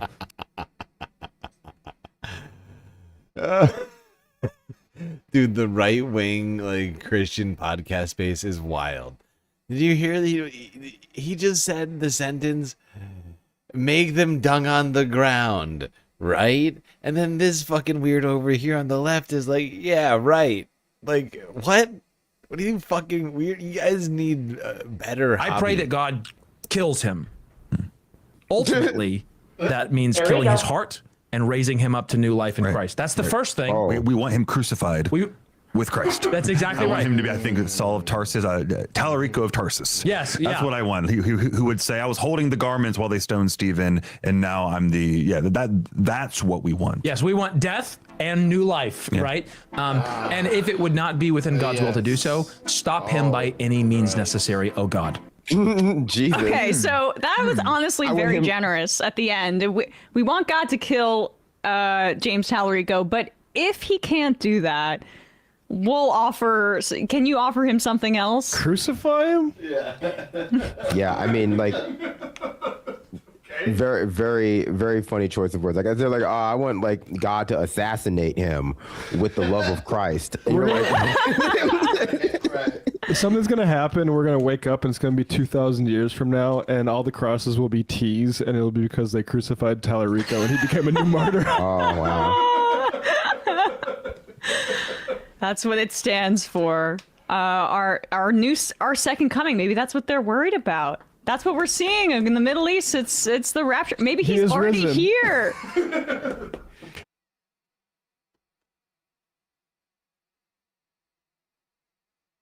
Why can't I shut up about Jesus?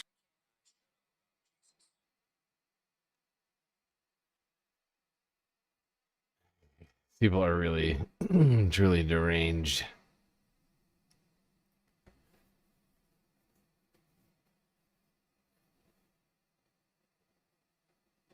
Now, of course, in the last 24 hours or so, there's been a lot of talk of a U.S. invasion of Harg Island. Just want to remind everybody that that would be a bad idea. If you, I don't know, perhaps cared about the lives of the soldiers who would be doing that operation, among other things. This is Democracy Now!, democracynow.org, the War and Peace Report. I'm Amy Goodman with Juan Gonzalez. As we continue our look at the U.S. and Israeli war on Iran, numerous nations have rejected a request from President Trump to send warships to help reopen the Strait of Hormuz. Iran has largely shut down the critical waterway. About 20% of the world's oil exports flows through the strait. On Monday, Germany's defense minister said, "This is not our war." President Trump criticized allies who are refusing to help.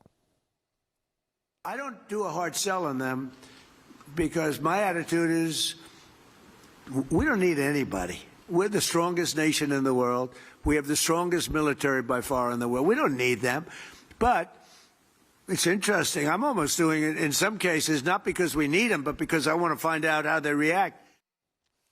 Meanwhile, Trump continues to give mixed messages on his war plans. On Friday, he was interviewed by Brian Kilmeade.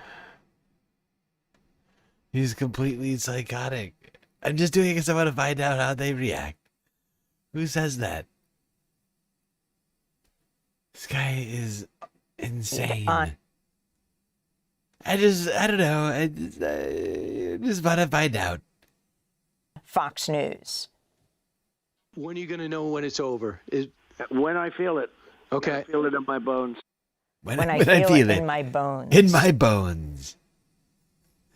When I feel it in my bones, that's when you'll know. I ever hear like old ladies say, I can tell it's gonna rain because I can feel it in my hip. Well, it's exactly like that, actually. It's exactly like that. I can tell when a war is done.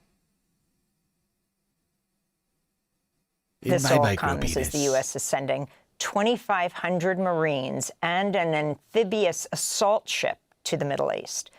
We go now to Harrison Mann, former U.S. Army major who resigned in 2024 from the DIA, that's the Defense Intelligence Agency, over the Biden administration's policy in Gaza. He's now a senior fellow at Win Without War, a network of activists and groups working for a more peaceful, progressive U.S. foreign policy.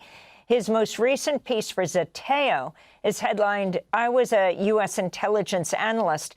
Here's what a ground invasion of Iran could look like. Harrison Mann, welcome to Democracy Now! Tell us what that ground invasion can look like as the U.S. is bringing thousands more U.S. troops to the Gulf region. Thank you. So for context here, I think really from day 2 of this war, the Trump administration has not known what to do and how to get out of this. So there's really little left to try other than a ground invasion. The other context I want to add is that from the Israeli side, as your last guest, Trita, mentioned, a long war that aims to collapse the Iranian state is good for them. So with that in mind, there's a couple options that Trump administration officials themselves have floated in the press. One is doing a landing on something called Khorg Island, which handles 90% of Iran's oil exports and is located deep in the Persian Gulf past the Strait of Hormuz. Another option also floated by Trump officials themselves is some kind of raid on Iranian nuclear sites to try and secure or sabotage Iran's highly enriched uranium. To talk about the Marines you mentioned, I think it's really important to note we've seen this Marine Expeditionary Unit described as 5,000 troops, or you said 2,500 Marines. There's 5,000 sailors and Marines aboard these ships altogether. There's only about 1,200 actual ground troops, which is a relatively small number if you're talking about invading a country, even if it's just seizing a small island. So I want us to keep that in mind. I think the target that seems to have risen to the top of Trump's list, we saw him and Lindsey Graham tweeting about it over the weekend, is Khorg Island. Again, it's a piece of critical oil infrastructure. The idea is that if you can capture it, you will basically get to hold 90% of Iran's oil exports hostage. The issue with this is that you have to sail. If you're going by ship, you have to make it through the Strait of Hormuz, which the U.S. Navy currently determines is too dangerous for it to go through. Or if you fly in, you're still landing on an island that's just about 15 miles off the coast of Iran. So I'm just like looking at my list right now. It's disturbing to me how much more has happened with Iran in the last 24 hours since we ended the last stream. Frankly, I think any attempt to seize this island would be close to a suicide mission. I hate to say it, with U.S. troops within range, not just of the drones and missiles that Iran has targeted the whole Gulf and Israel with, but also shorter range weapons that they haven't had the opportunity to use yet. Artillery, rockets, short range drones. And it's really easy to imagine how if you drop troops on that island, they could really end up being trapped there. Which would really play into the hands of the Iranian government. And I think a U.S. mass casualty event or even a de facto hostage situation would be much more valuable to Iran's surviving leaders than the oil terminal that the operation would purportedly capture.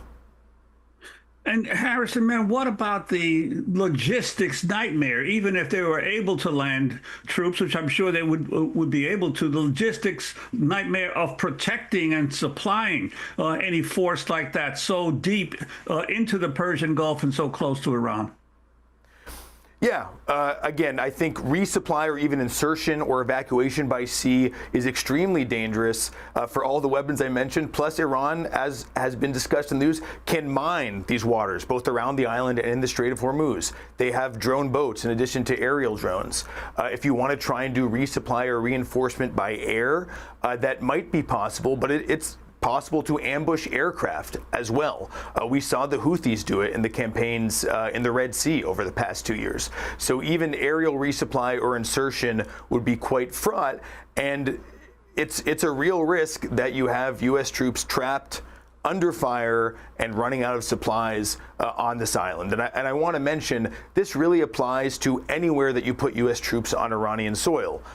Some figures on Fox News have also discussed trying to land troops near the Strait of Hormuz to clear out anti-ship missiles there to make it safe for oil tankers and shipping to go through. I mean,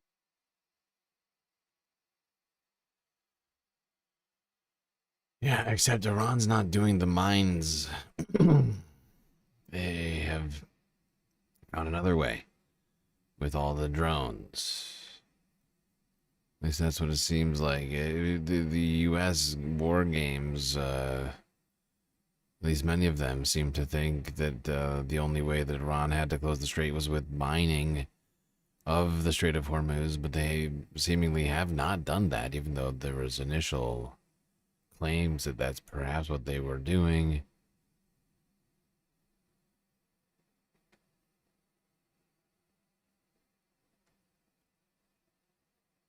Now let's talk about the use of AI in this war.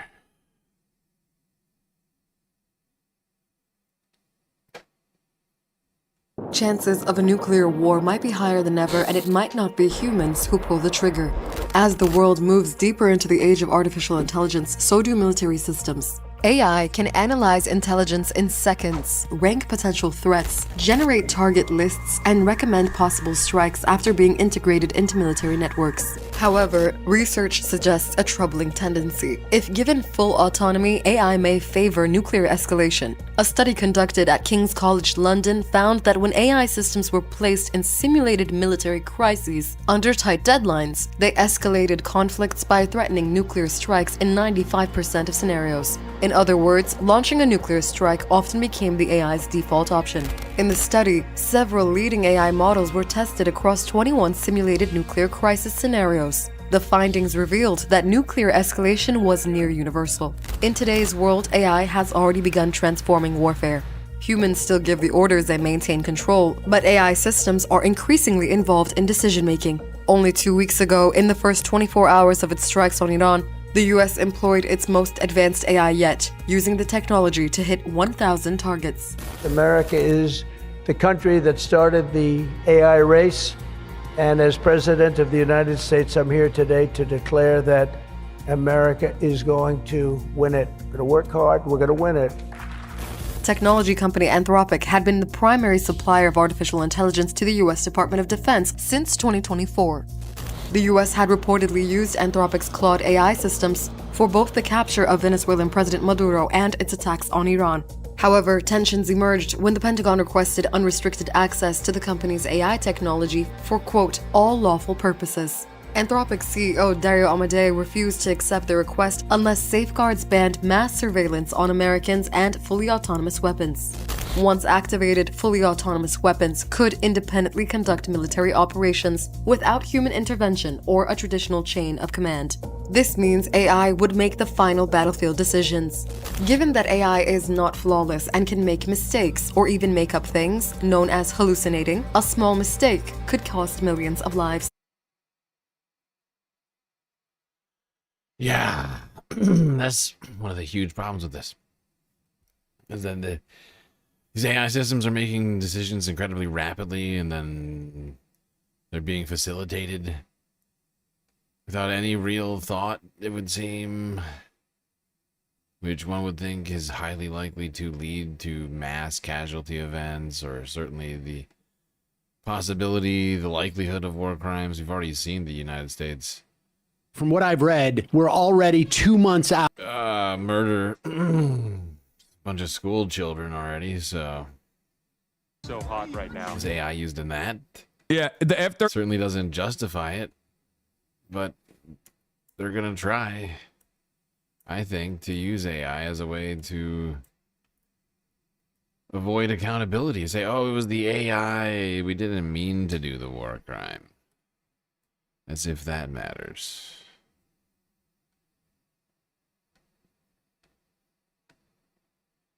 Well, while we're talking technology, we might as well talk about the F-35 real quick. Iran put out a footage of a F-35 being hit. No shot. Are you kidding me, dude? Oh my God, American empire is so over. It's not even funny. There's no way this is real, right? No shot. Oh my God. Oh my God. Oh my God. Oh my God, it's real. Oh my God, it's real. Oh my God.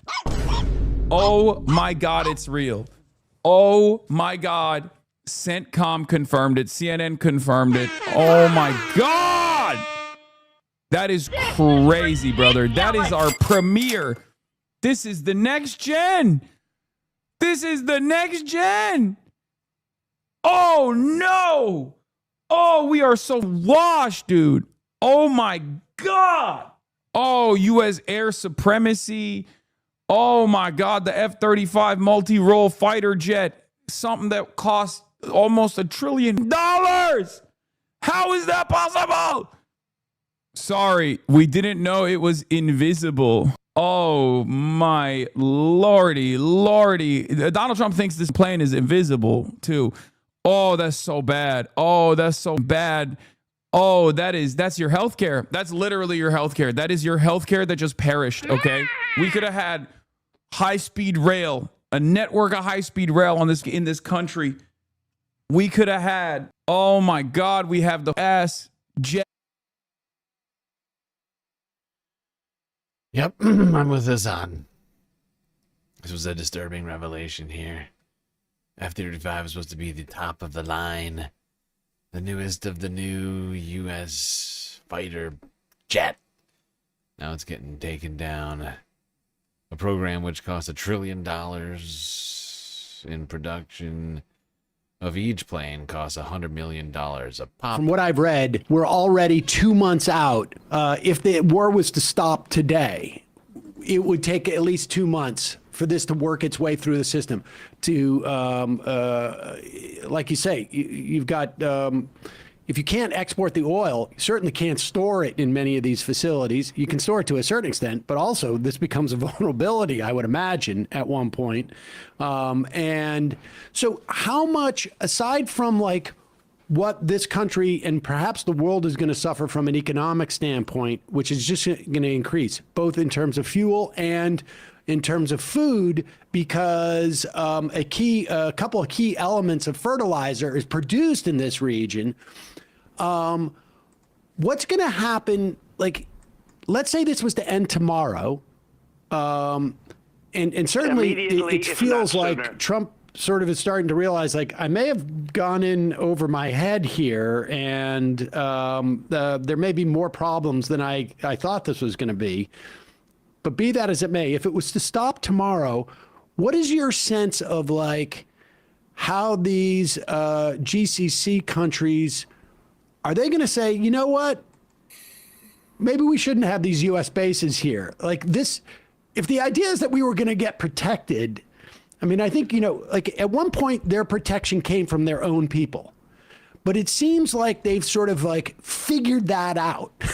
Like, we're just going to have to disperse enough of the benefits to everybody so that as a regime, we're secure. Then it became, we're being protected from Iran. They clearly have basically marked themselves as a target because of this. So what happens? Are we going to see as much like, I don't know, the UAE having comedy shows or whatever? Like is it? Are we going to see a disinvestment?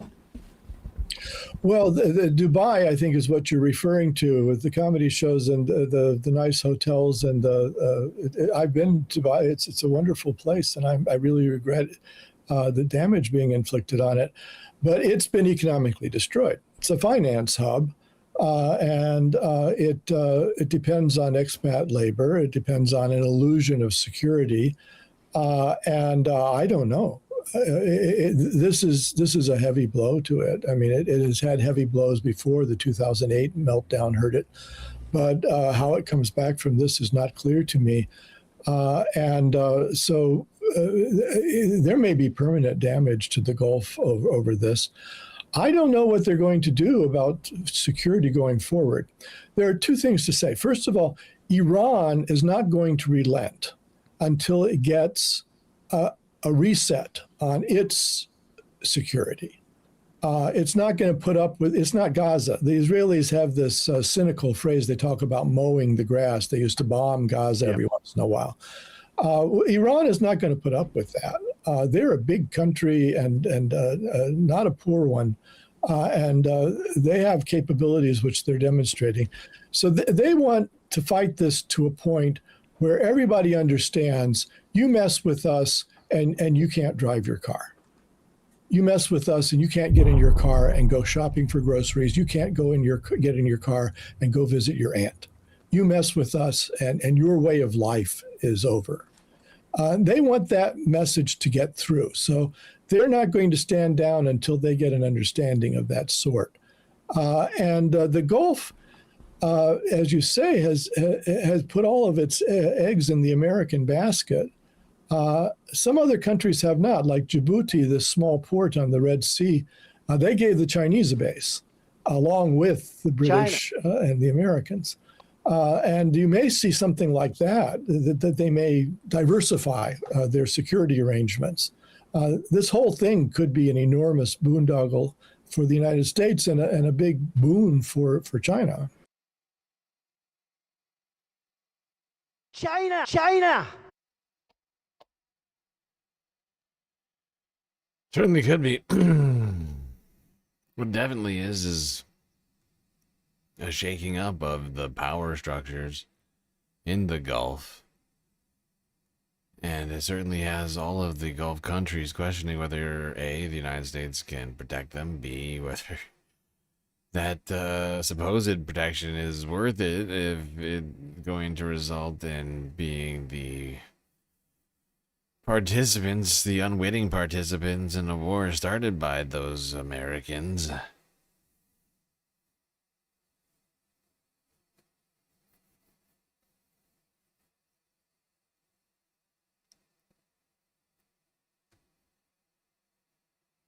Now,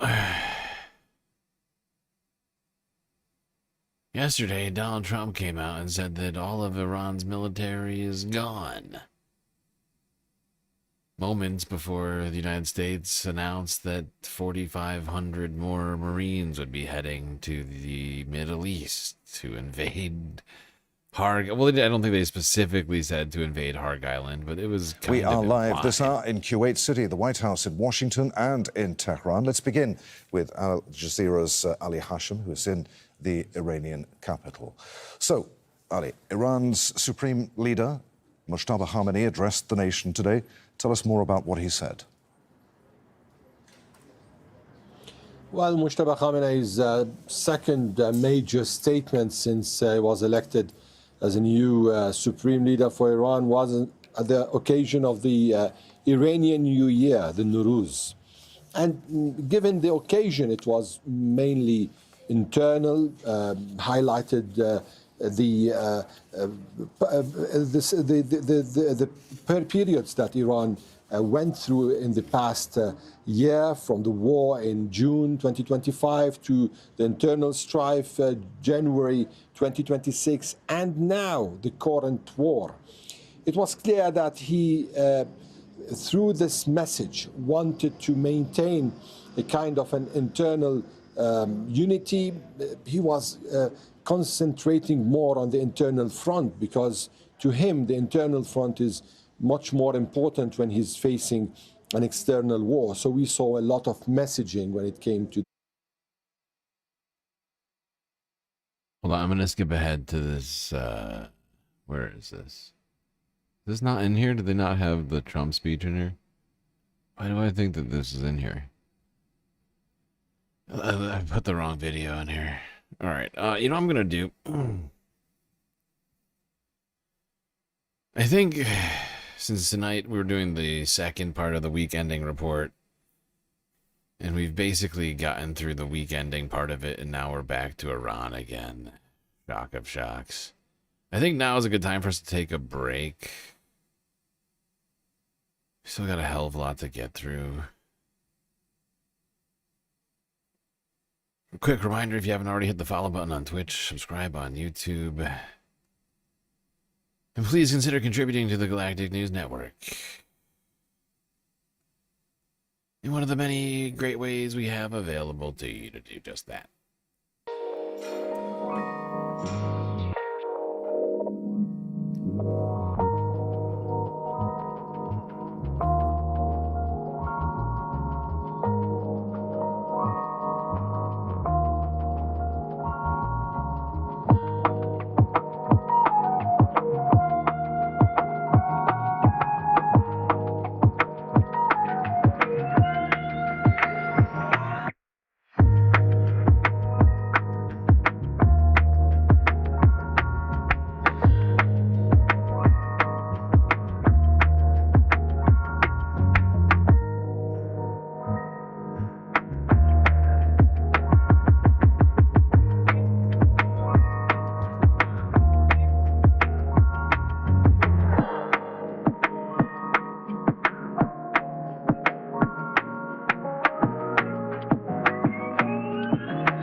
framing.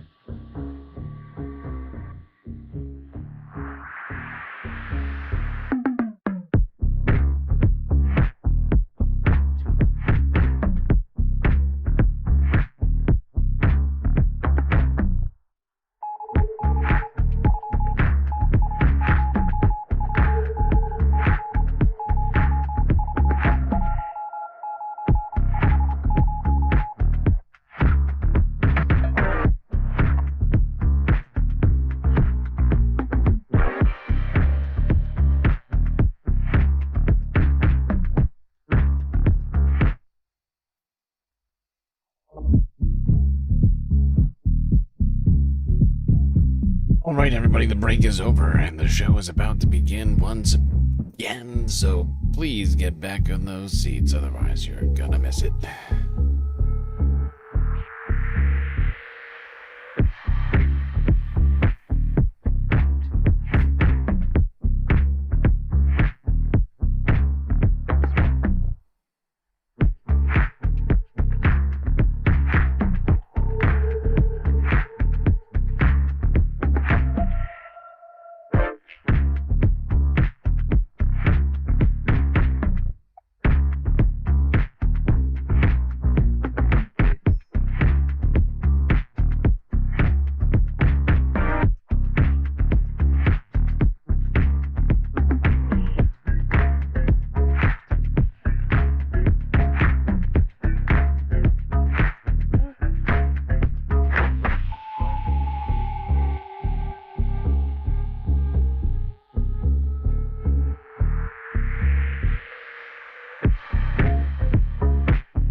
All right, people, let's get more caught up on what's been happening in the Middle East in the last 24 hours.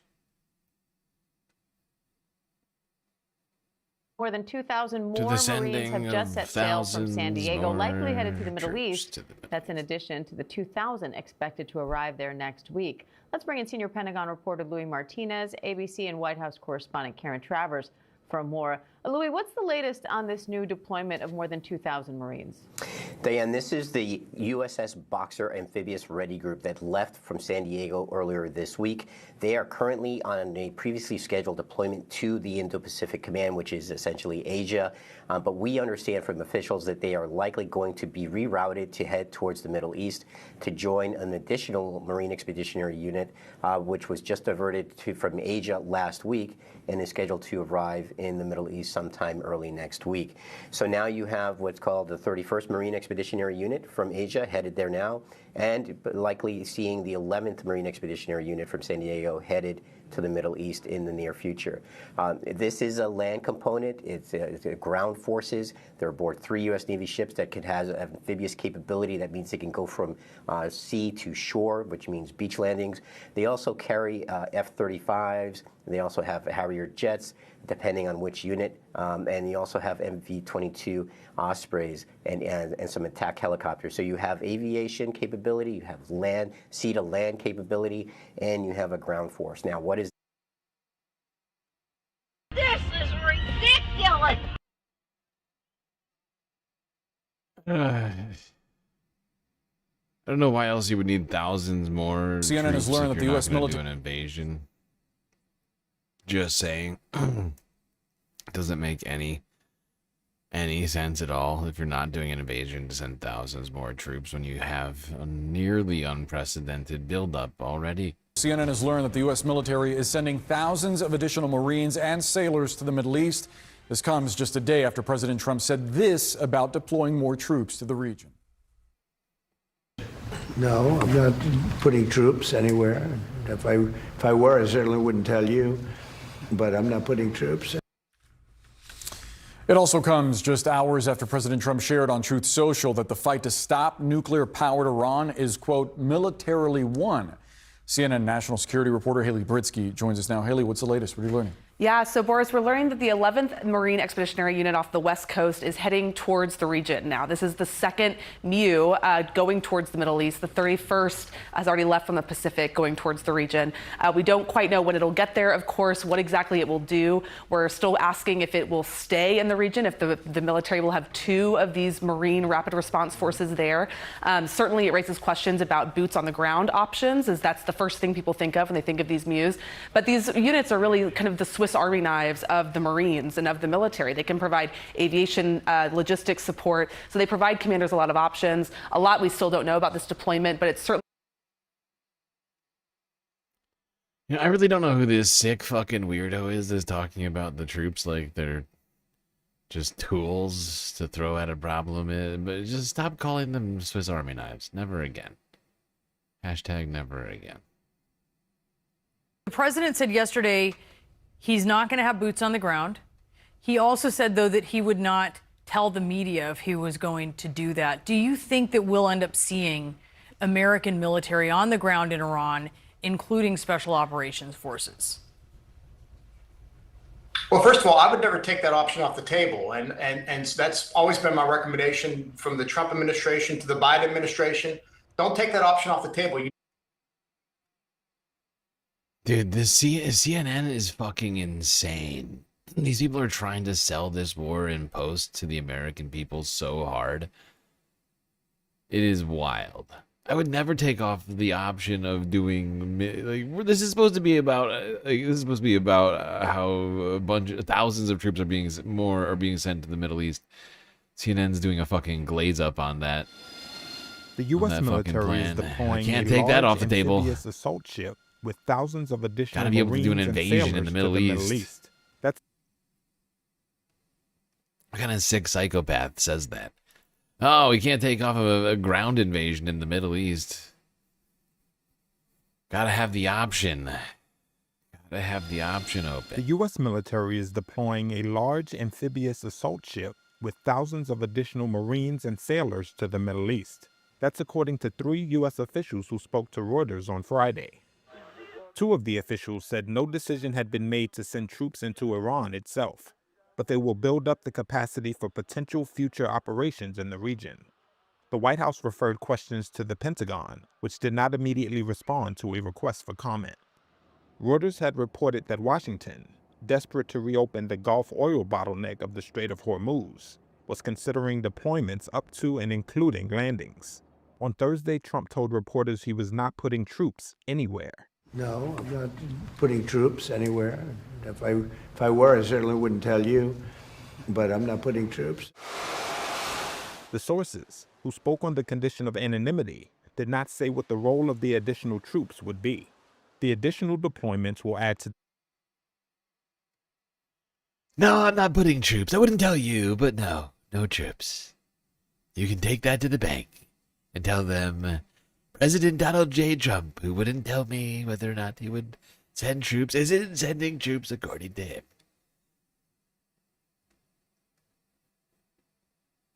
Now, the United Kingdom yesterday evening declared that the United States could use all of their military bases, please shut up, all of their military bases to do strikes. And these are not fireworks. Iran's stocks of missiles may be dwindling, but they're still lashing out across the region, at energy infrastructure in the Gulf or at Israel. The idea is to make President Trump choose between protecting Israel or saving the world economy. Oh my Lord! 12 minutes after the ballistic missile leaves Iran, it arrives in the skies above Jerusalem, shot down by an interceptor. Last night, 3 alerts in 1 hour. Oh my God! Every time, everyone heads for the nearest bunker before going upstairs again. The Israeli government says the target was a cabinet meeting.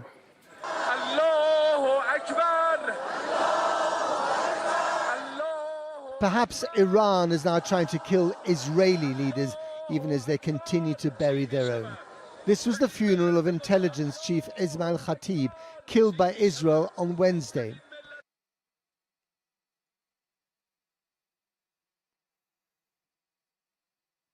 I'm skipping this one.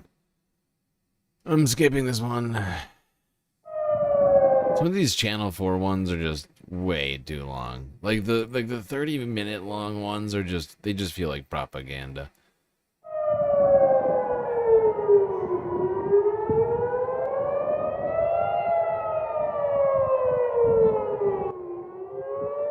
This is apparently in Jerusalem.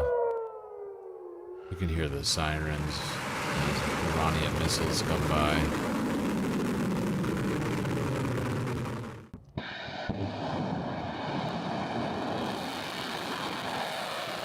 The situation in the region is extremely serious. It is causing great instability, suffering, and growing risks far beyond the region itself. And this is why we need de-escalation and maximum restraint, the protection of civilians and civilian infrastructure.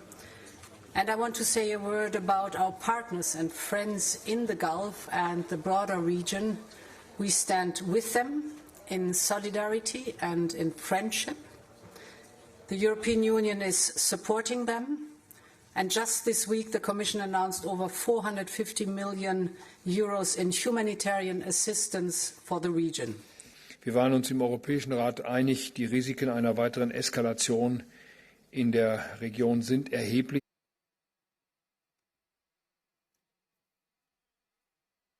There we go. European leaders coming out and not completely condemning the United States at all. Actually, not even really getting very close to condemning the United States even a little bit. You would have expected some kind of pushback from people who had only not that long ago been drawn into another U.S. quagmire. But I guess Ursula von der Leyen and Friedrich Merz weren't actually in office at that time, were they? Well, certainly not in the jobs that they have now.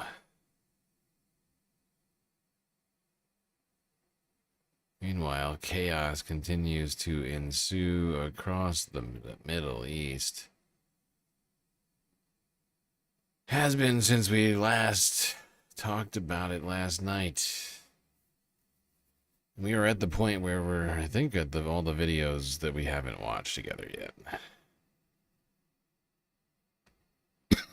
Although my list keeps growing, which is a bad sign. In Iraq, a drone attack has caused a fire near a U.S. diplomatic facility in Baghdad.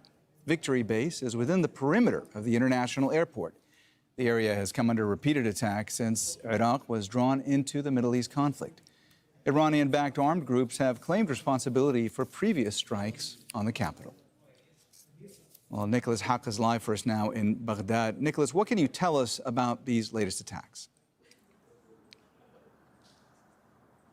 Well, this attack happened just 20 kilometers behind me, west of Baghdad, in Camp Victory.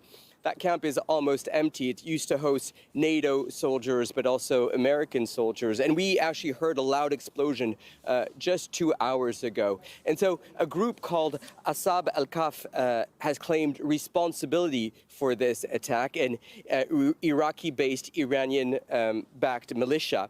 And they said in their statement that they will escalate these attacks, warning civilians, I quote, to stay away from the occupiers being U.S. interests here in Iraq. Stay away from the occupiers. Okay. Easier said than done. The United States is all over the Middle East. But I suppose it's doable.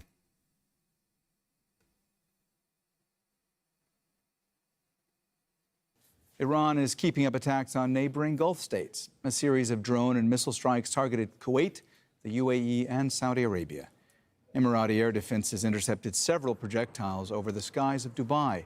Drones also hit a Kuwaiti refinery for the second day running, as well as Saudi Arabia's eastern region.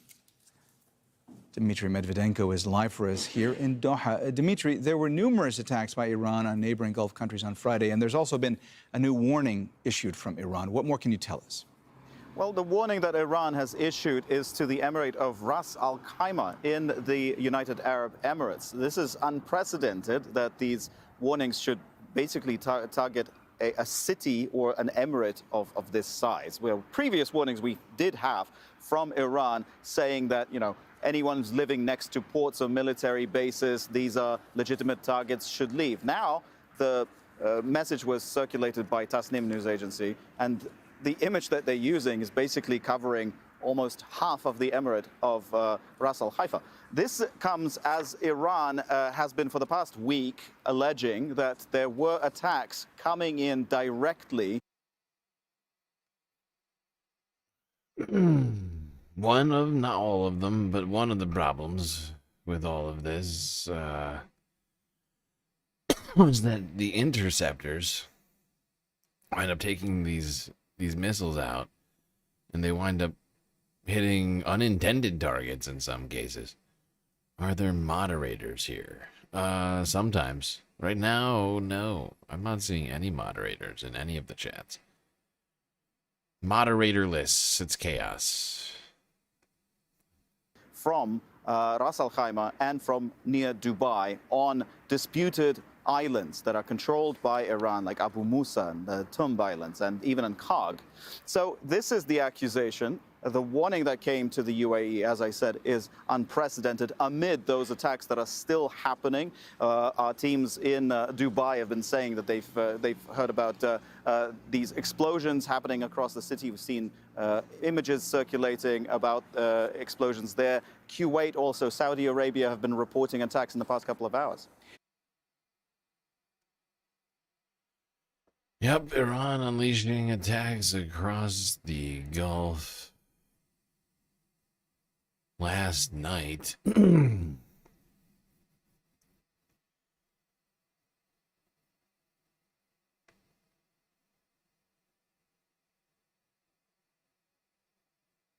Israel turning around and striking Iran and Lebanon as well. We're live Shortly from Washington, after. Amman, Beirut. Whoopsies, I hit the wrong thing. Go back.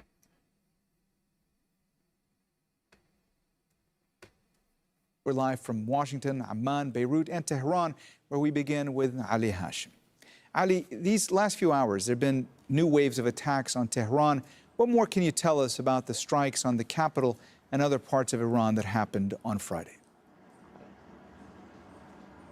Yes, Mohammed, several airstrikes during the past hours, especially here in Tehran, Sharak Mahallati, Shahr Pardis, Karaj. These are areas that were hit by Israeli-American warplanes. Also reports of airstrikes or explosions in Shahri to the south of Tehran. Besides, there are reports of strikes in Tabriz and also Asfahan. Now, in parallel, the Iranian armed forces announced the 70th wave of attacks on Israel and the United States. According to the statement, missiles and drones were launched towards bases in the Gulf and towards Israel. Also, there are reports from the armed forces with respect to areas they've been launching rockets towards. So, in general, the picture from here from Tehran, we have more airstrikes around the city itself. We have airstrikes in the areas and the provinces, and launches towards the Gulf and Israel. All right, that's. Mo and Noah modding from the lurk position. Very fancy. This woman is dangerous, ladies and gentlemen. Watch out, folks. Mods may be here, even when you least expect them. Better be good. Better be good. Better watch out.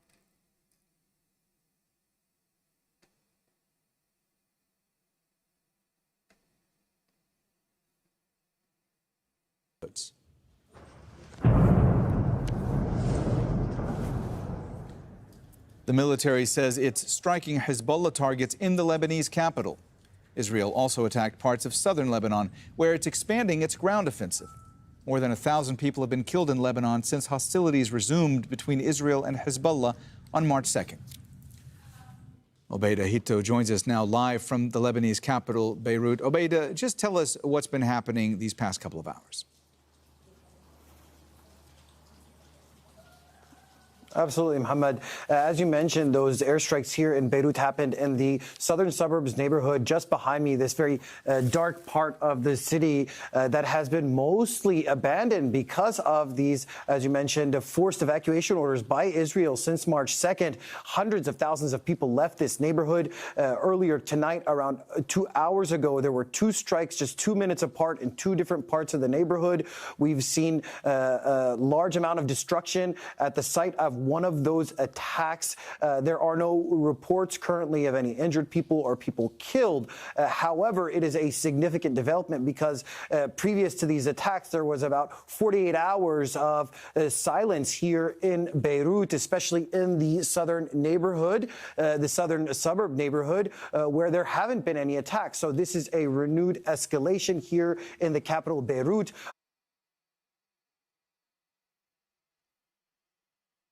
Yeah, really, it's been an ongoing, spiraling escalation more than anything, from what I can tell.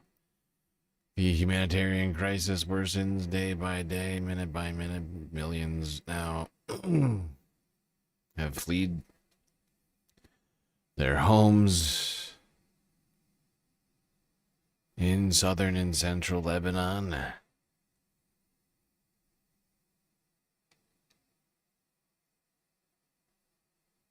And there's well over 1,500 dead in Lebanon. It seems to have seen the highest number of casualties of any country so far. In the makeshift camps that line the streets of Beirut, the young people of Lebanon are attempting to make sense of the trauma they are living through.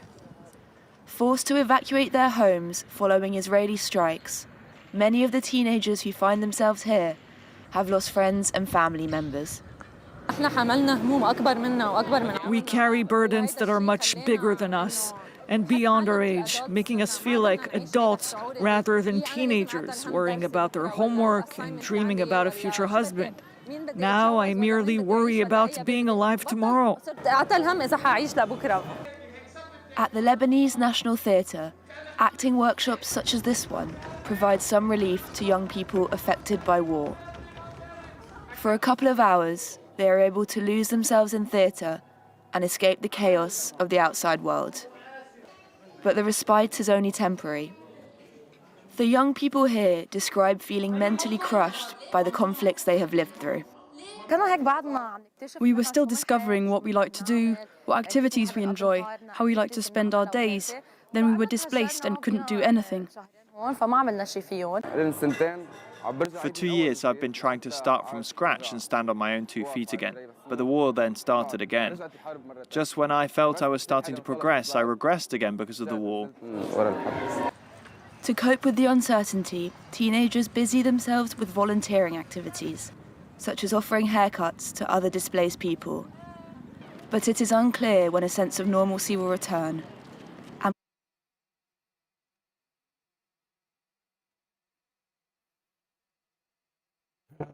The Israeli military says it's launched a fresh wave of strikes on Lebanon's capital, Beirut, early this Saturday, targeting the Iran-backed militant group Hezbollah. Israel had earlier urged residents of several areas in the capital to evacuate. Meanwhile, Lebanese state media has reported that one strike hit a house in a town in the south of the country, killing one person and wounding 2 others. Our correspondent in Beirut, Renee Davis, sent us this report. It's been another very long 24 hours here in Lebanon, from ongoing Israeli strikes in the south of the country to ongoing clashes between the Israeli army and Hezbollah on the ground in Riyam, which is a village in the south. Here in Beirut, strikes have also continued, and we've also had really deplorable weather. So very heavy rain and very loud thunder. So Not only are people being bombarded, they're having to deal with the elements simultaneously. How great.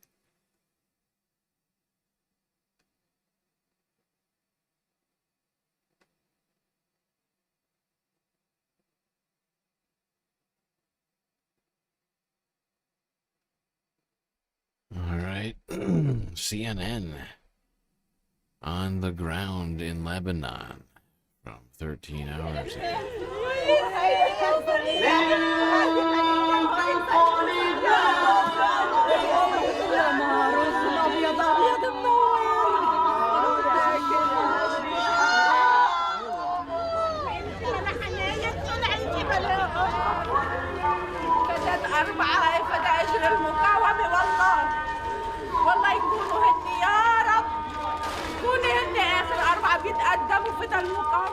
This mother is carrying the body of her 6-year-old daughter, Yasmina. Israeli bombs pierce her grief. She's also burying her 3 other daughters, 9-year-old Malika, Zara, 12, and Zainab, 13, along with their cousin, 11-year-old Sadek. Just absolutely heartbreaking scenes. There's body after body after body. Just tiny little bodies. These ones having to be carried on the bed because there's just only parts and remnants and pieces of them left. These are just 5 of over 110 children killed this month, since war began anew in Lebanon on March 2nd. 9 graves they've had to dig in the last 24 hours for just so much pain in this one tiny little village. The site of the strike was the children's grandparents' house, where they were playing when the bomb hit.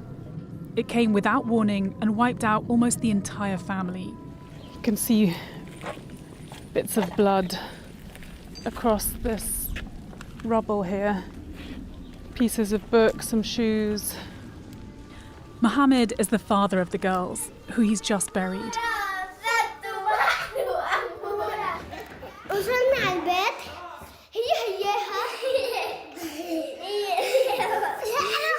They were a tight-knit family. I'm so sorry for your loss.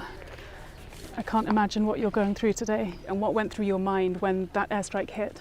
يعني صرت اركض انا قمت حافي على حجار وشو اسمه وانا مضروب هون والدمع بينزل صرت فتش شيل اولادي وبي. I mean, the Israelis say that Hezbollah is using children and using civilians as human shields.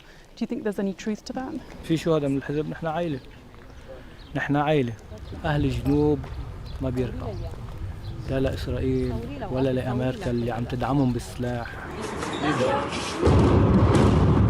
Across the country, the Israeli military is rapidly ramping up its bombing campaign and expanding its ground invasion. CNN obtained permission from Hezbollah to report in one of their strongholds, the southern city of Tyre. At a civil defense center, outgoing rocket fire broke.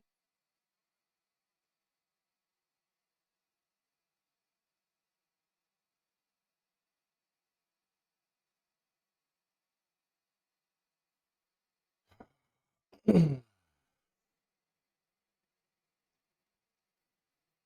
mean, I gotta give CNN props for being on the ground in the middle of a war zone to some degree. This whole thing is fucking disturbing, though. The temporary calm.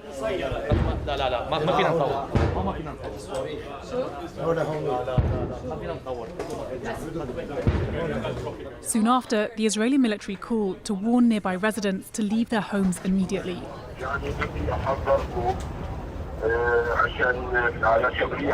لا بدك تعطينا شوية وقت لحتى العالم تضبضب أغراضها وتظهر منها. But not everyone has somewhere to go. It is just apocalyptic. Yeah, but a lot of this rubble is from all the attacks that Israel's been doing for the last year, 2 years, more than 2 years. Even with the ceasefire that supposedly was going on, Israel violated it over 10,000 times, according to the United Nations. Striking the South over and over and over and over again. Of course, they've ramped up those attacks in recent weeks. Just want to remind everybody what's actually been going on. leading up to all Here of in this. the City of London, traders are calculating how the fallout from the war in the Middle East will impact ordinary people. And first up, it's the cost of buying a home. Because investors are expecting interest rate hikes, it means that mortgages and loans will become more expensive. And there's more. The price of fuel is soaring, making it so much more expensive to fill up your car. But the higher cost of oil doesn't just impact on drivers, it makes it more expensive to run a business, to transport goods. And those costs tend to get passed on, which in turn means higher prices across the board. And let's look at air travel. The cost of jet fuel is surging. It has doubled in Europe and up more than 80% in Asia. It will be the customers who bear the brunt of this, with European airlines warning it will drive up prices. And when it comes to energy bills, they're forecast to rise by hundreds of dollars in the UK, a sharp increase amid the cost of living crisis that Britain and a number of European nations had already been struggling with. Yep, the Operation Epstein fury causing prices to go up across the planet. Frizzla, thank you for the super chat. Sleep well.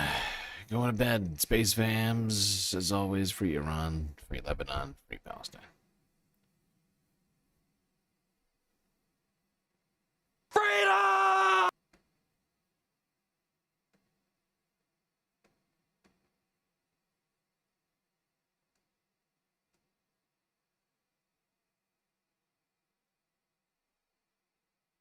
The U.S. has eased sanctions on some shipments of Iranian oil to help boost flagging global supplies.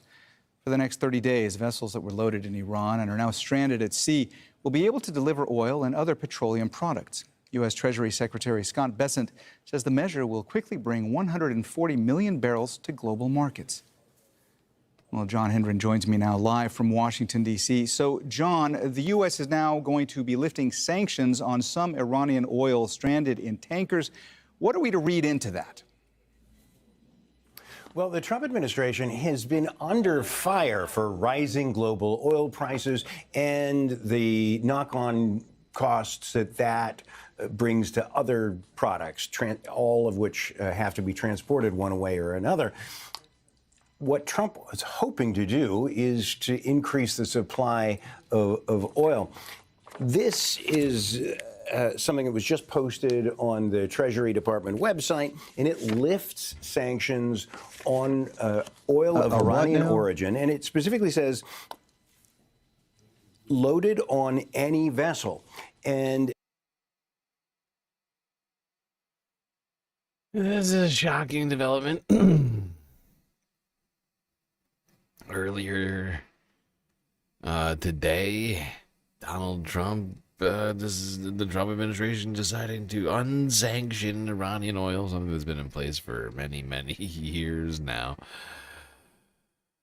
However, it's not clear that that's going to have any effect unless the Trump administration seizes that oil and sells it on the open market. Which I guess could be in the cards, considering what these psychos have been up to lately.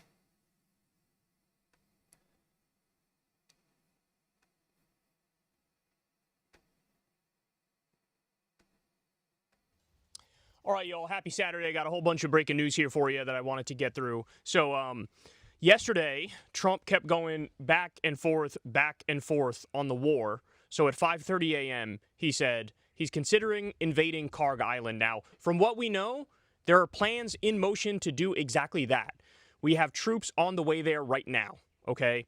But then at 2:30 in the afternoon, he said more detailed plans to invade Iran, more troops and ships are on the way. So it seems like, okay, we're going to do the war, we're going to double down, we're going to do boots on the ground, all illegally, by the way. Then at 3:43, he says, I don't want to do a ceasefire with Iran. And then at 5:13, he says, oh, I'm considering winding down, and we've, met most of our goals. So this is, classic Trump. What I think is going on here is an attempt to manipulate the market. And we've seen this at least 5 or 6 times from him where he'll say something knowing it'll move the market in a certain way, and then behind the scenes, him and all of his regime thugs will have bets to basically, you know, to do puts and calls and all sorts of, you know, financial moves to profit based off the reaction of the market, which of course is very predictable given what he's saying, right? So At this point, I feel like you have to like start looking like I don't use Polymarket or Kalshi or anything these things, but I feel like I fucking need to start looking through them. Like, Donald Trump is so, what's the word? Like bipolar. I don't mean it in like a clinical sense, but like in like that he just from one second to the next, it's beyond your mercurial. It's just like it's spastic. It's fucking spastic. He just goes from one thing to the next. It's just pure chaos, and you gotta like. Sometimes I wonder to myself, like, is he like placing bets on himself that he's gonna say something insane and then like collect on it? I mean, I wouldn't put it past him. It's just like it's just fucking crazy. He's like, will Donald Trump? I can just imagine him on the golden toilet in the White House. Will Donald Trump say a very crazy thing and then the exact opposite of that thing? There's a bet that would pay off that's every what's going single on day. there. It also appears to be a classic, like, you know, one of those Trump head fake things where he goes, well, what if I tell him I'm going to be done with the war and then I do the opposite? Like, he thinks somehow people haven't caught on to this when he's literally done it, like, at least 7 different times, where he promises, like, negotiations and diplomacy and then murder somebody. That's what he did with Qasem Soleimani in particular, among others. So you have that going on. That, of course, is horrendous. We also have Trump was interviewed, I believe, on his way into the White House, and he said, and I quote, CNN came out with a poll today. I'm at 100% right now. I'm at 100%. 100%. Even for him, that is an immense level of dishonesty. 100%. Everybody loves Trump. I did everything right and they indicted me.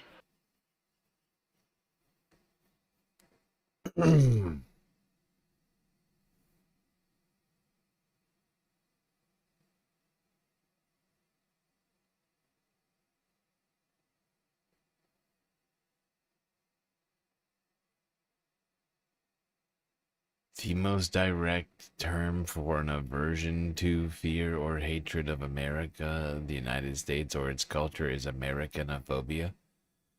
We need a better word for it. We need a better word for it, huh? Okay, here's a word.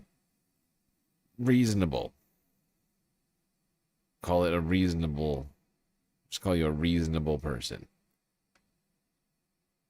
Very reasonable person. Trump is now saying he's considering winding down military operations in Iran, claiming the U.S. is getting close to meeting its objectives. But look, this is a message we have heard before. Trump has repeatedly said the war is nearly over, only for U.S. attacks to ramp up again. In fact, just hours earlier, President Trump said he does not want a ceasefire because the U.S. is, quote, obliterating Iran. And one of the key goals the president has listed is getting other nations to guard the Strait of Hormuz, that critical waterway. But so far, our allies are holding back, with some making it clear this isn't their fight. The president is now lashing out at our NATO allies, calling them cowards for not stepping in, even as he repeatedly argues the U.S. doesn't need their help. And meanwhile, his administration is scrambling to bring down those rising gas prices, announcing overnight they're pausing some sanctions on Iranian oil already at sea.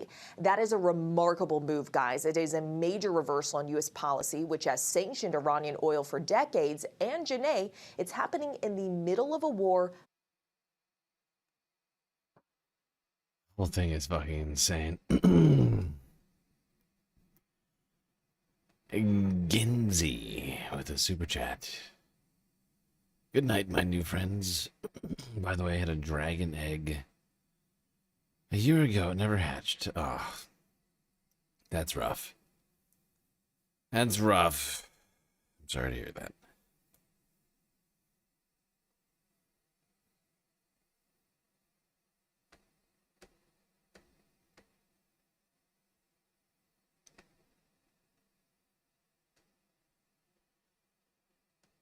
All right, let's keep going through the last 24 hours now.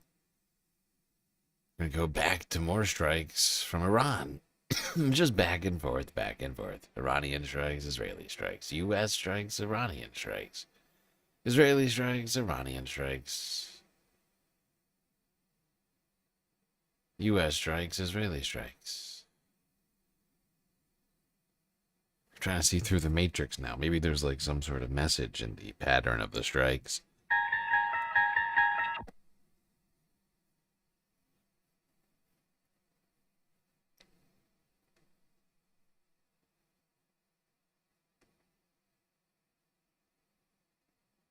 Forbes breaking news 17 hours ago. Iranian missiles seen over Jerusalem.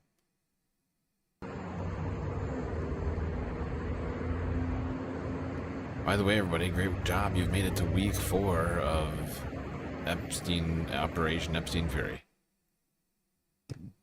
Right? Today's day 1 of week 4? No. Was last night day 1 of week 4? Oh, wait, no, right. Well, Saturday night was, technically. I'm saying this late. I meant to say it earlier in the stream. But yeah, now day 2, officially, for much of America.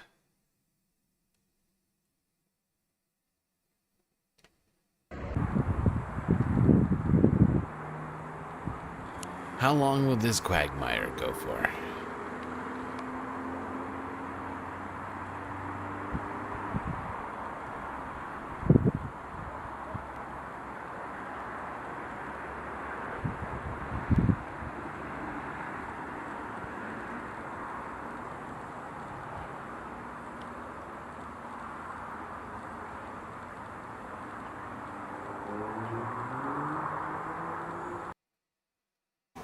Iran launched numerous missile attacks towards Israel throughout Friday, sending people into shelters. One blast blew a crater just inside Jerusalem's Old City after an incoming missile warning. Police cordoned off the area. I put my hands on my head, and then I looked up, and suddenly I saw a cannonball just falling above me. And it fell about 200 meters west of me, and heard a real big explosion. The damage was just a few hundred meters from Jerusalem's holy sites, the Al-Aqsa Mosque, the Western Wall, and the Church of the Holy Sepulchre. Israel's foreign ministry posted on social media that the Iranian attack on the holy site sacred to all 3 religions reveals the madness of the Iranian regime, which claims to be religious, it said. In other attacks on Friday, this house was hit following an Iranian strike in the city of Rehovot, south of Tel Aviv. We went into the shelter in the basement. We took 2 people from the road, and after a few minutes, we heard a big boom and noise of things shattered on the.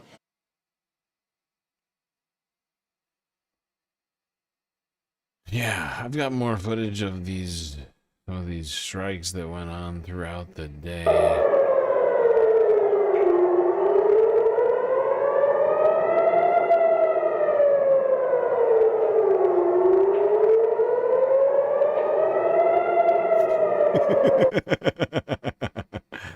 I didn't want to call him on it. I was assuming it's a language barrier type situation, something lost in translation there. But he did say cannonball. I don't know what he thinks is happening. Pirate attack, I guess.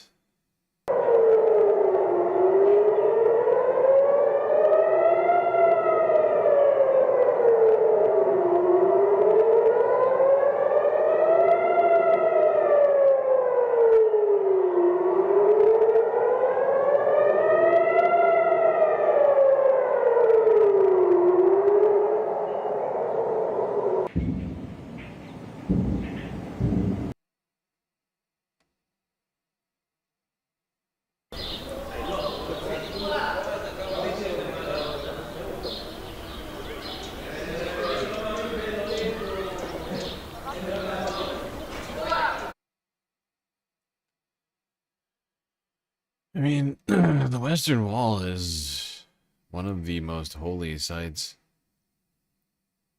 in all of Judaism. I think it's a UNESCO World Heritage Site as well.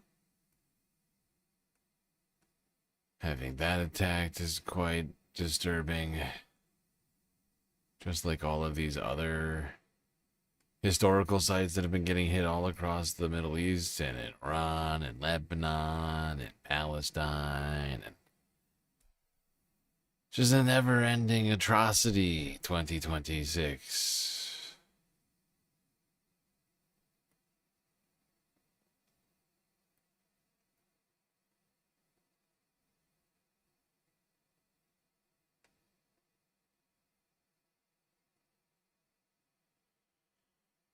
All right, now the United States and Israel have continued their attacks on Iran and other targets throughout the day. Start with Ali Hashem, who is in the Iranian capital. Ali, what more have you been able to find out about this attack that Iran said happened on its nuclear site in Natanz? Well, Cyril, such an attack on the nuclear site was expected, given the fact that one of the main issues President Trump addressed or spoke about was hitting Iran or destroying Iran's nuclear capabilities. Now, in the 12 days war in 2025, he said after the war that the Iranian nuclear capabilities are completely destroyed. Now, it's happening once again. We're seeing this attack. Now, according to reports, there are no radiations, there are no leaks. But, you know, there is a main issue here that Iran has 400 kilograms of highly enriched uranium. And there have been a lot of negotiations and talks with respect to them, because this is what the West, I mean the United States and Israel, think are going to be the route for any Iranian ambition to go towards a nuclear weaponization of the nuclear program. So now this attack happened to. This is exactly what I said yesterday, that all of this happening makes much more likely for Iran to use their existing nuclear material to further enrich it to weapons grade level and to create some sort of weapon. It'll take time. It won't happen overnight. They weren't... even before the war started, they were not imminently going to create one. It would have taken them some time, probably like a year. That's what I've heard from different experts. At least at this time now, they're at least a year away, probably, from creating one. Who knows? The nuclear program is fairly secret, much more secret than it was before the JCPOA was torn up by Donald Trump, of course. Thank you for the follow, Class Struggles. We keep growing on YouTube and Twitch lately. I think we're nearly over 3,000 subscribers and followers across the two platforms. YouTube's almost at 2,000 on its own. Been making mad moves over here.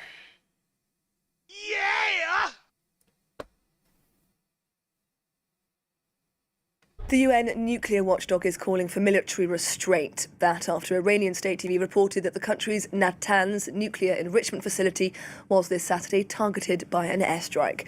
Iran relayed news of that attack to the International Atomic Energy Agency, which has said that no radiation leakage has been detected at that site.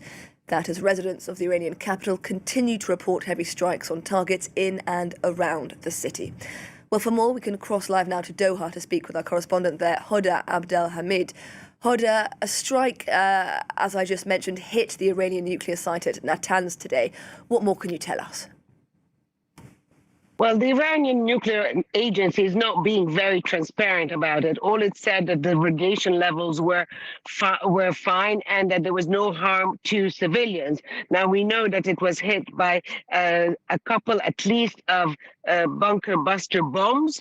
Why at this time is not very clear, because if you recall, back in June 2025, during the 12-day war, that specific facility had been hit, and at the time President Trump had said that it had been completely obliterated and totally destroyed. So why again? One explanation could be is that the premise of this war was about destroying Iran's nuclear facilities, the US and Israel alleging that Iran had rebuilt most of it. And then if you see over the past of the last 3 weeks or so, the course of the war had deviated a lot, mainly being assassination of senior political and military leaders. There we go. Another Iranian nuclear facility apparently attacked by the United States on Saturday morning.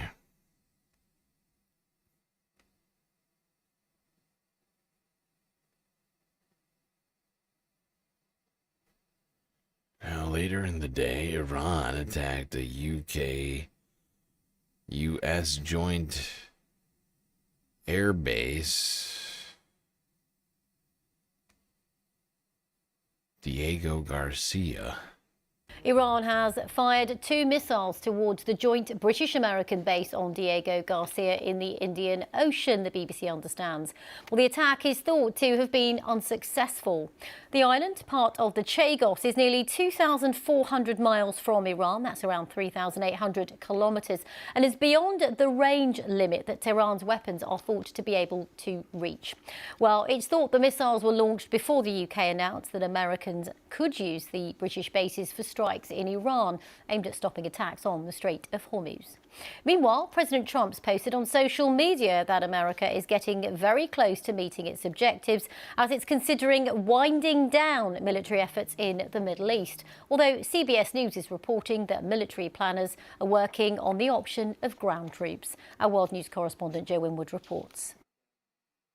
Donald Trump claims Iran's military has been all but obliterated, but it is still firing back.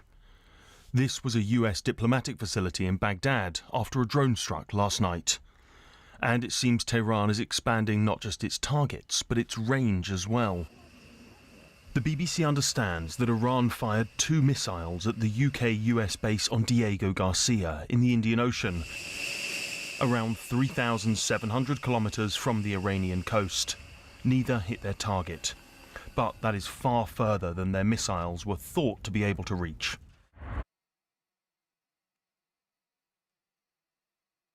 You know, honestly, it is driving me insane.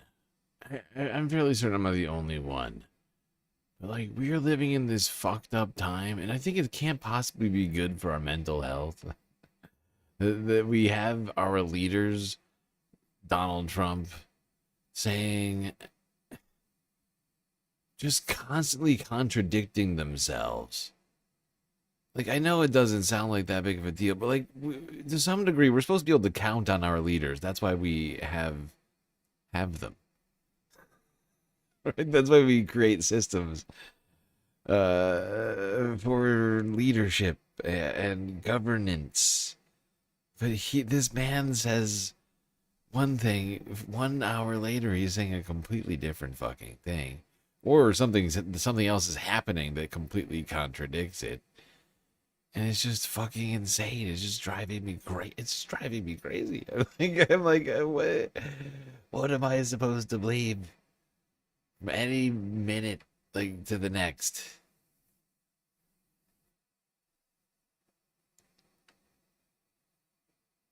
We're winding down the war. It's understood that the attack happened before. We're winding down the war by sending 5,000 troops to the Middle East. Immediately, if not sooner. That's how you wind it down Sir with Keir more Starmer troops. agreed that US planes could now use UK bases, for example RAF Fairford, to attack targets that could threaten shipping going through the Straits of Hormuz. It is a shift from the British government. Some will see as subtle, others significant. For Donald Trump, it seems to be too little, too late. I was a little surprised at the UK, to be honest with you. They should have acted a lot faster. From Iran, a very different response. The foreign minister warning that the shift in policy would have consequences. Mr. Starmer is putting British lives in danger, wrote Abbas Araghchi. Iran will exercise its right to self-defense. Yesterday, a missile fragment landed in Jerusalem's Old City, home to sites sacred to Christianity, Judaism and Islam. Iran continues to strike targets across the region, including Gulf states, once its allies.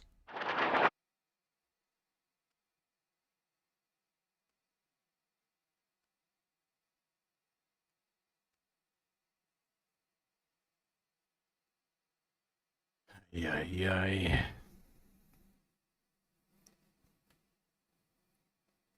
Talking about people's generations in here, elder millennial, Gen X. That sounds about right. You have a fairly diverse audience, although it's mostly people over like 25.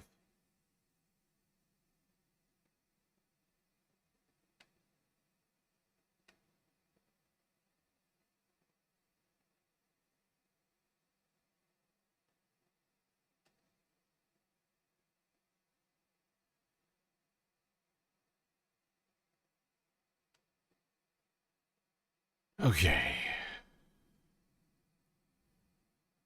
Oh, we're making progress. I think we're down to like the last 20 videos or so. That's not bad. 6.5 hours. I'd like to keep tonight's an 8-hour stream. I don't know if anybody can tell, but I'd like to keep this to 8. Yeah, last night was almost 12. And I'm just so like, oh God, I'm so deeply drained over it all. I feel like I need to go back to bed. Yeah, I did not get very good sleep last night. Now that I think about it, like I was in bed for a long time, but I did not sleep well. The weather down on Earth is still not very nice. Waking up cold as fuck.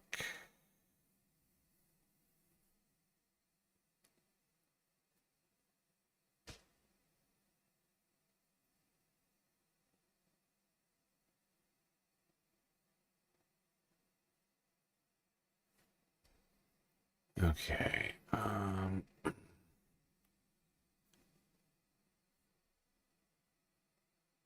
Let's go here next. Channel 4 News. 12 hours ago, UK risks getting dragged into Iran war after Diego Garcia attack.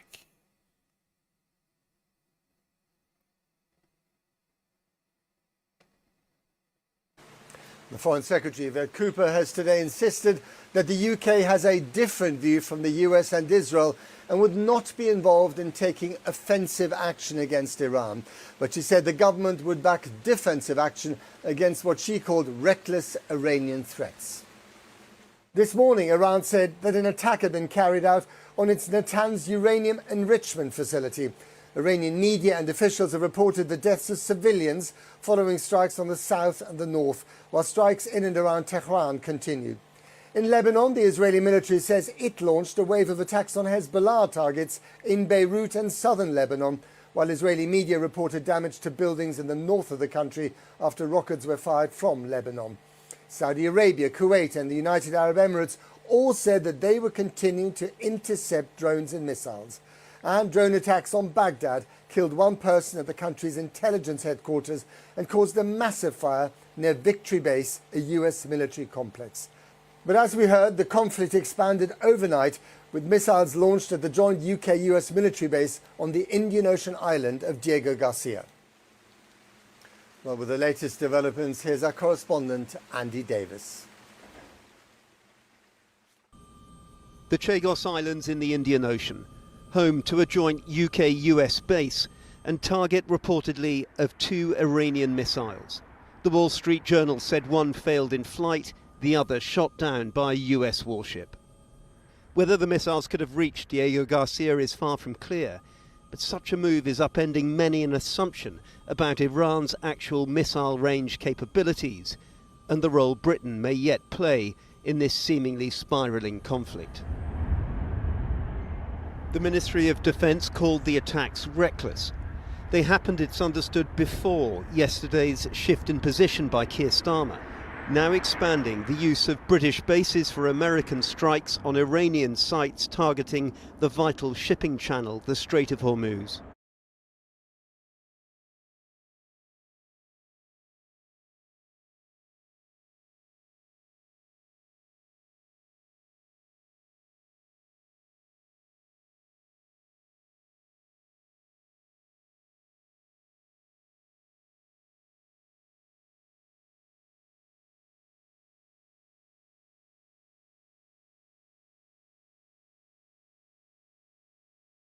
There's an old saying in Tennessee, I know it's in Texas, probably in Tennessee, that says, "Fool me once, shame on you." If fool me, we can't get fooled again. Against Iran. Iran, he said, will exercise its right to self-defence. Whether you like it or not, is the UK being dragged into this war?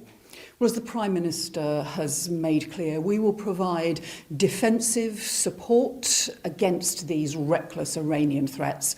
But we have not been and we continue not to be involved in offensive action. And we want to see the swiftest possible resolution. As he's made clear, we will not be drawn into a wider conflict because we think we need to see a swift as possible resolution in the UK national interest, but also to support regional stability, security and the economy as well.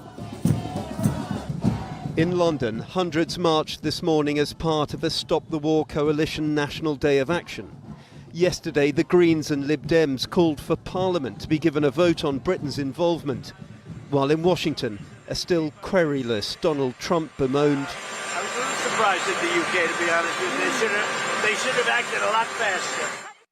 While he boasts of obliteration, his US Central Command posts footage of strikes, preferring instead to say Iran's capabilities are declining. In Tehran today, they mourned the death of Ali Mohammed Naini, another regime figure, a spokesman for Iran's Revolutionary Guard Corps. Yes, I know I was muted. I figured that out after the fact. I didn't want to repeat myself. I'm too fucking beat. I'm just too beat right now. It's been a shitty week, month, year. Oh, God. It's really been beating me up. It's really been beating me up, people.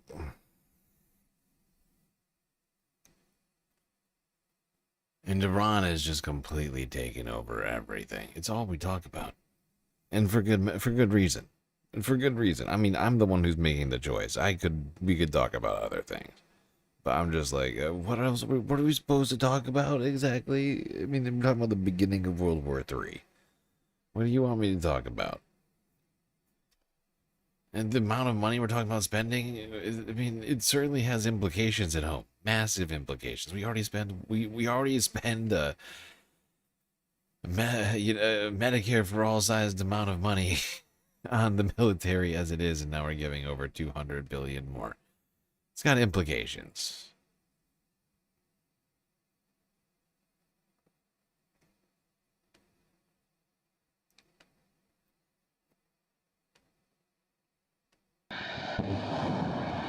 Israel and Iran traded strikes on Saturday as President Donald Trump said the US was considering winding down its military operation against Iran, adding that it was close to meeting its military goals. Washington has sent mixed messages about the conflict, having in the last 24 hours also confirmed it was sending thousands more Marines to the Middle East.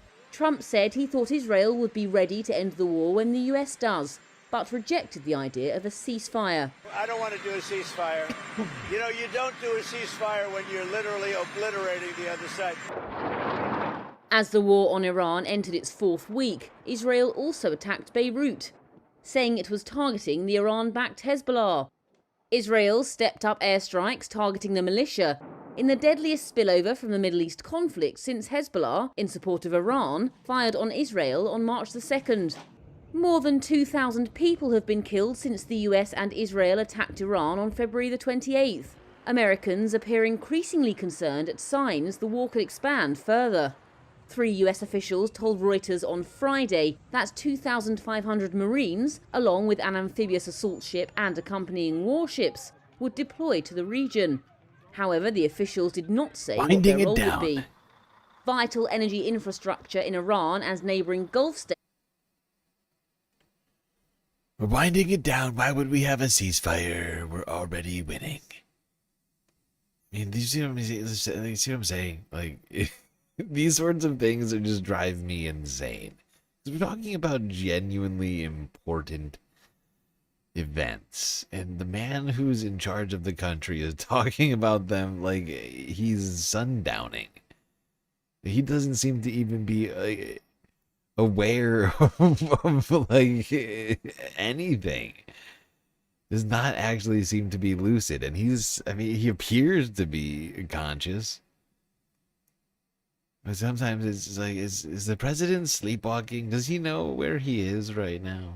Is he having kind of an episode?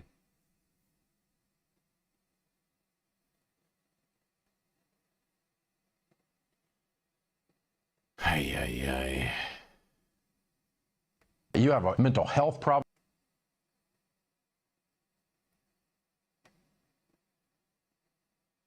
Now, while Donald Trump is saying we're winning the war, Iran's military is gone. Even though they're still managing to shoot down F-35s.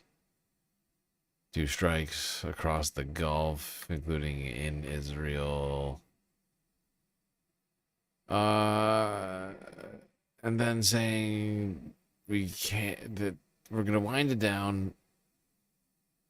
We wouldn't do a ceasefire because we're winning too much. So we're not going to do, but then we're sending 4,500 troops to the region simultaneously. While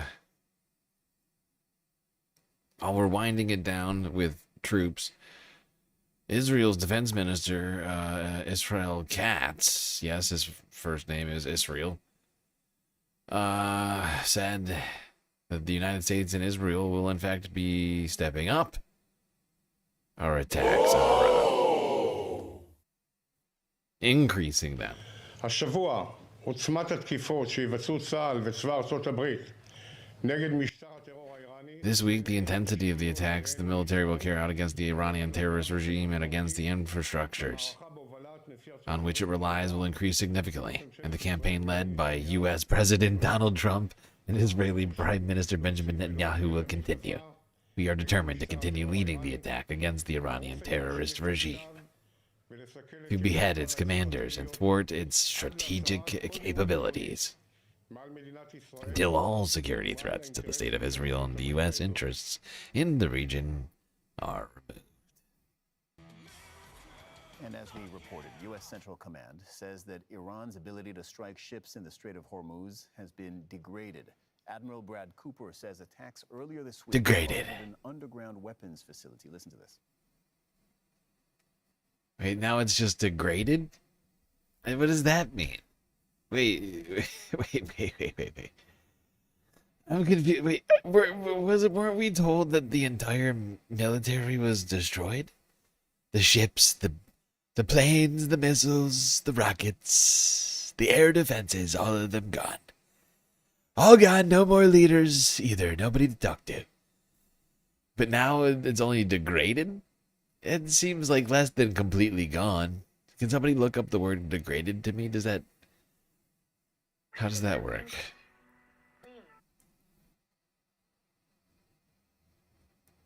We also remain zeroed in on dismantling Iran's decades-old threat to the free flow of commerce throughout the Strait of Hormuz.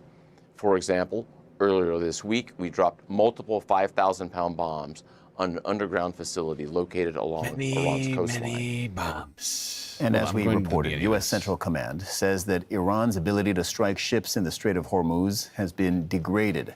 Admiral Brad Cooper says attacks earlier this week targeted an underground weapons facility. Listen to this. We also remain zeroed in on dismantling Iran's decades-old threat to the free flow of commerce throughout the Strait of Hormuz. For example, earlier this week, we dropped multiple 5,000-pound bombs on an underground facility located along Iran's coastline. The Iranian regime used the hardened underground facility to discreetly store anti-ship cruise missiles, mobile missile launchers, and other equipment that presented a dangerous risk to international shipping. We not only took out the facility, but also destroyed intelligence support sites and missile radar relays that were used to monitor ship movements. Iran's ability to threaten freedom of navigation in and around the Strait of Hormuz is degraded as a result, and we will not stop pursuing these targets. Al Jazeera's Manuel Rapallo is in Washington, D.C. and joins us now with more on this. Manny, the Strait of Hormuz seems like a has... shift in tone. Doesn't it seem like a shift in tone? Like, I mean, Donald Trump has been coming out and bombastically declaring all of Iran's military gone. And now you got this fucking guy coming out and just saying it's degraded. It's a little degraded. You know, it doesn't sound completely gone. I'm not a military expert.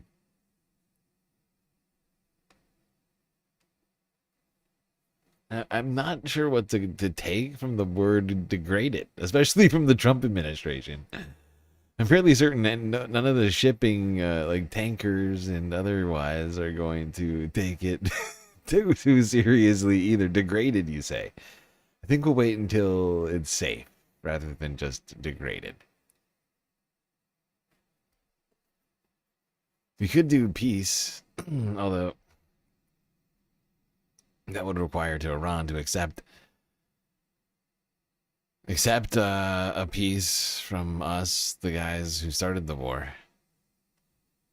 It's weird how that works. You start a war and then you think you can just end it. Sometimes it doesn't actually work that way. Now in Iran, we have been seeing some pretty serious destruction in the images coming out. Piles of rubble reminiscent of other places in the Middle East like Lebanon and Palestine.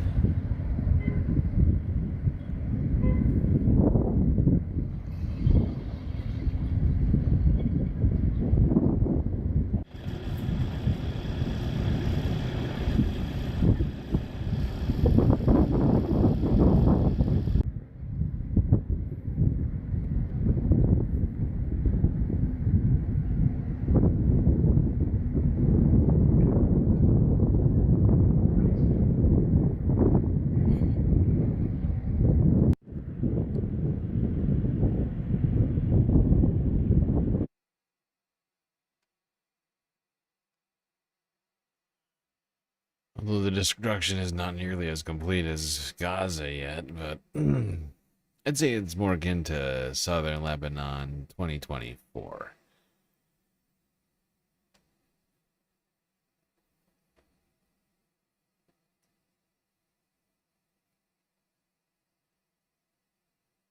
Everybody remember that back in the day, long, long ago, southern Lebanon 2024, a few months into the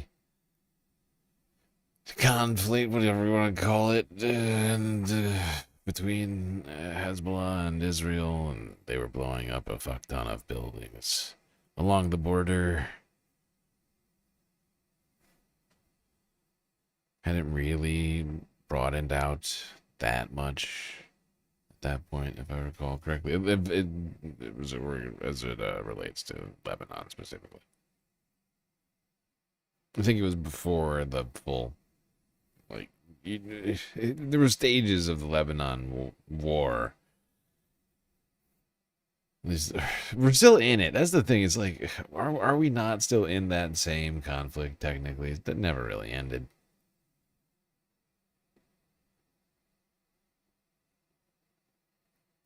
It's a busy day in the Middle East, as it always is. And we have Donald Trump in the last hour posting on his Truth social media platform saying that he is ahead of schedule. And this comes just 24 hours or so after he said... How can it be ahead of schedule? We're literally on week 4. I don't understand. I feel like I'm taking crazy pills! Words mean nothing. In 2026, the thing that's probably going to break me is that words just don't mean anything anymore. We are on week 4. We are day 2, week 4. Donald Trump said it would take 4 or 5 weeks. There's no way for it to be ahead of schedule now. How he will claim victory from defeat every single time. Trump is Kanye West at the Grammys. You know, he shows up to, you know, the Olympics, doesn't participate, and then seizes the medals by force and says, "Look at me, I won." Guy is fucking insane. We're ahead of schedule. 4 or 5 weeks, much faster than anybody said. Much faster than anybody said could be done, including myself, the guy who said 4 or 5 weeks. He was well ahead of schedule and could possibly end the war, but he wasn't. How can it be? Is everybody understanding me, right? Like right now, we are literally on week 4. There's no possible way for it to be ahead of schedule at this point. Could have been 3 days ago if it had ended last Thursday. That would have been week 3. But we were told by Donald Trump himself 4 or 5 weeks. I know I shouldn't try and pick apart these sorts of things about Donald Trump, but it's just insane.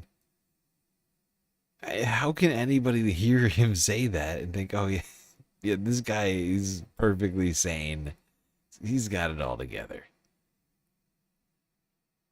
He's got it all together. I'm a perfectly stable individual.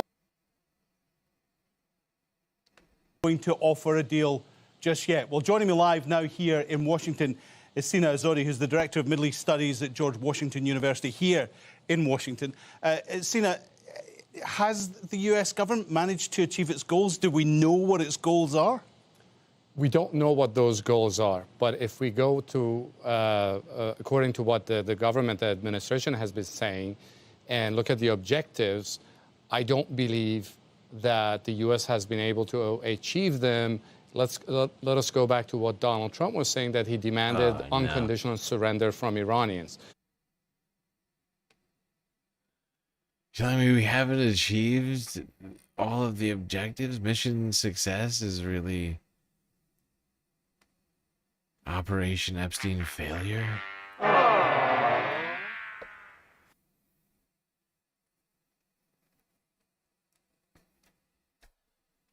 Oh, God. That's no good. Yeah, I think we all know that. I think we know full well that this is not a fucking success. And all of the successes Donald Trump has been claiming are completely fake and exist only in his mind and in the sort of alternate reality that his cabinet has helped create for him. He's like an elderly grandpa, but like a rich one. And like the cabinet are like all the kids and sort of extended family.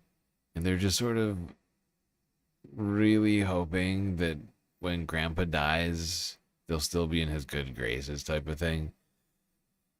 Like that's big, right? Is that not where we're at right now? Like they're willing to tell him anything they possibly can just to stay in his good graces. This like it can't possibly last much longer, right? Oh, God. Well, as the conflict enters its 4th week, attacks have continued around the region, including in Iran and Israel. Our World News correspondent Joe Inwood has our first report. This does not feel like a war that's de-escalating.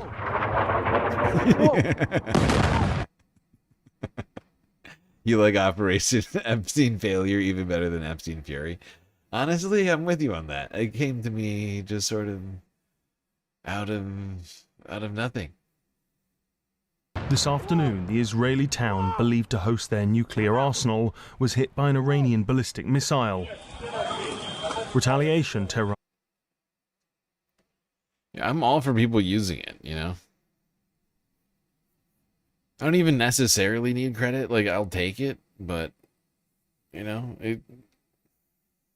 somebody wants to clip that on Twitch or something, I'll take the credit, but Operation Epstein failure. I mean, I just want to get that one out there. It's pretty good. I'm not going to lie. I know I'm a little biased. For a strike on one of their nuclear facilities. It was not the only attack that expanded the scope of this war.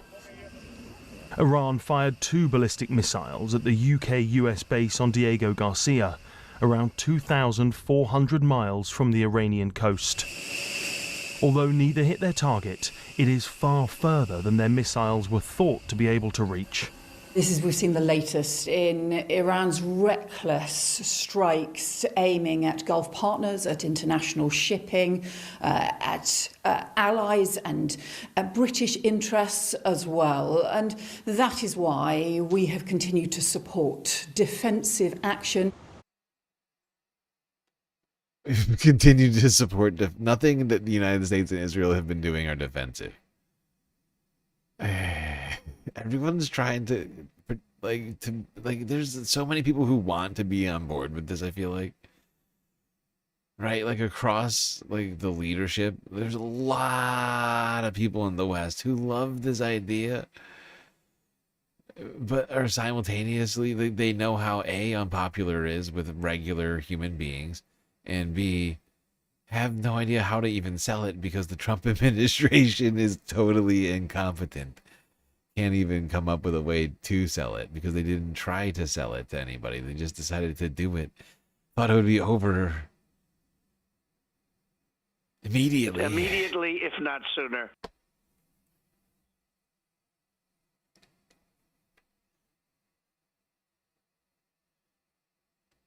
It's kind of fascinating to watch some of the powers that would normally be selling this sort of be confused about how to sell it, as well as some just outwardly saying, like, because of the fact that there's no actual narrative being spun, just sort of outwardly questioning it. But it's quite an experience. Truly. I really think to some degree they're gonna all come on board, one way or another. I mean, certain countries may not, like Switzerland, I would say, probably not gonna get involved. I would guess. For now, like to the very end, but like not UK, almost definitely it would seem is going to get drawn into this. They already basically have it. Without actually committing like ground troops or offensive capabilities, but I mean, the United Kingdom is giving bases, air bases for use to the United States right now. That's complicity. That's a slippery slope. That's what that is. I think you're seeing a whole bunch of European nations eventually start getting dragged into this when other NATO nations start fighting. Turkey, probably one of the early ones to get involved in this. I think the United States will drag people further and further into this.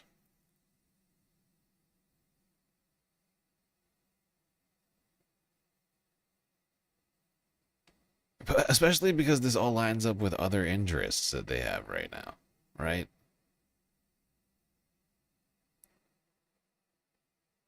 They have like economic and other geopolitical reasons to want to do this.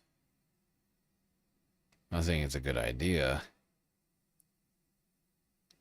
President Donald Trump says the U.S. will, quote, obliterate Iran's power plants if it doesn't open the Strait of Hormuz within 48 hours. He said the U.S. would target the biggest power plant first. Trump Well, that seems like an escalation. If you don't open the Strait of Hormuz, war crimes. Straight to war crimes. Illegal. Seems like a real We're just gonna start blowing up all the power plants. There's a lot of all caps. A lot of all caps words. Half of the words in here are all caps. That's when you know the he's threat via upset. social media on Saturday evening. A fifth of the world's oil and gas typically transits through the strait. Iran has partially blocked it since the U.S. and Israel started the war 3 weeks ago. Manuel Rapallo is following developments in Washington, D.C., and has this report.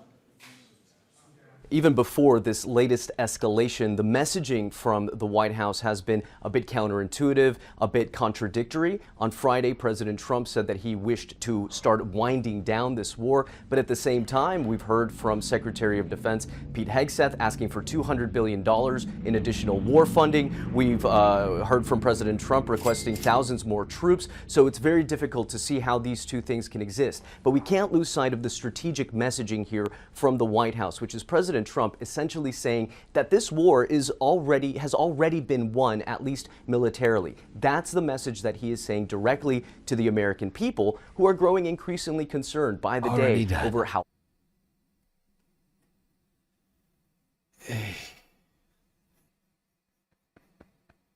I love how he just keeps claiming the war is over. For 4 weeks, this war has been already done. You know,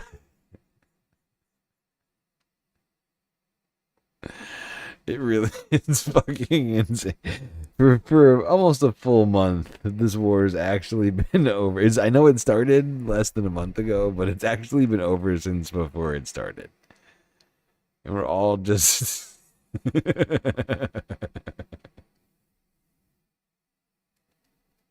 feel like I'm taking crazy pills!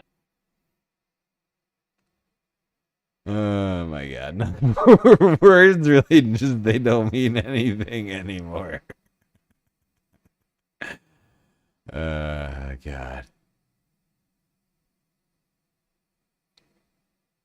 I mean, literally, night one, the first night that this happened, Donald Trump came out. I think he was at Mar-a-Lago, if I recall correctly. He came out to Mar-a-Lago, and he said, actually, we've already won the war.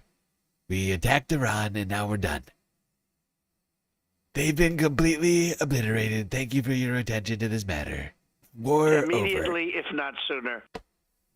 Saudi Arabia has given an Iranian military attaché and 4 other diplomats 24 hours to leave the country as Iran keeps up attacks on its Gulf neighbors. A series of drone and missile strikes have targeted Saudi Arabia. Air defenses in Kuwait and the United Arab Emirates have also carried out several interceptions. Well, let's cross now to Zain Basravi, who's live for us in Dubai. Zain, just walk us through all the latest from where you are in the UAE.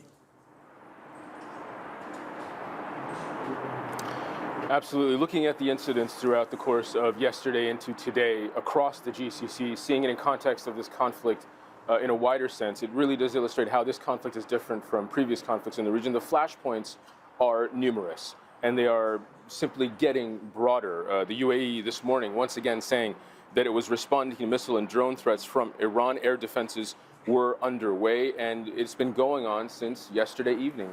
Shortly before midnight yesterday, the alerts started coming up on people's phones and missile interceptions began, and it's been intermittent in the UAE throughout the course of the day.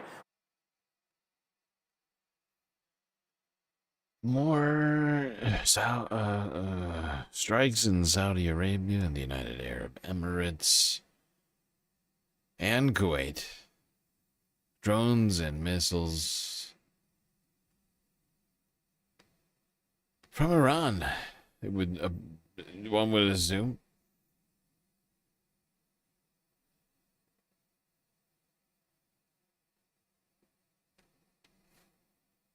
According to the media, supposedly all intercepted without any great casualties or anything else like that.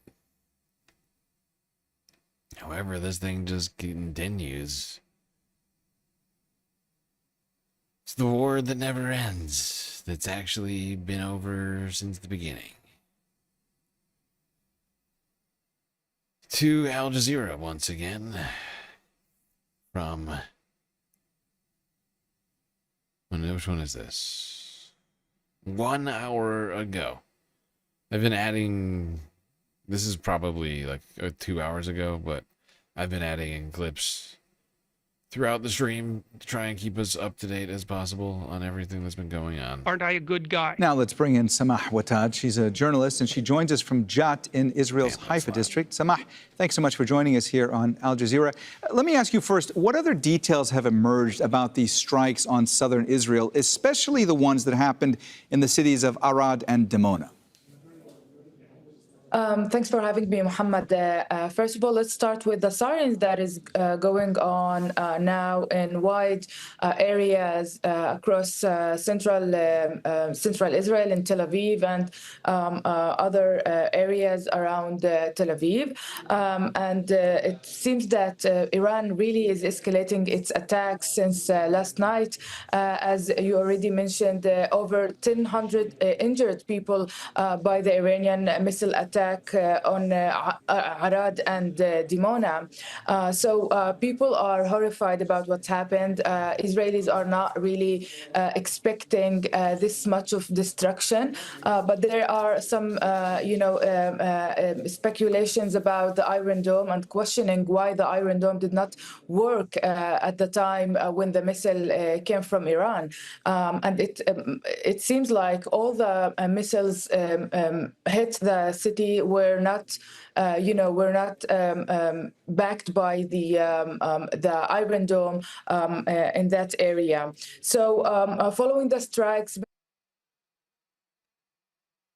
These paper dome memes. I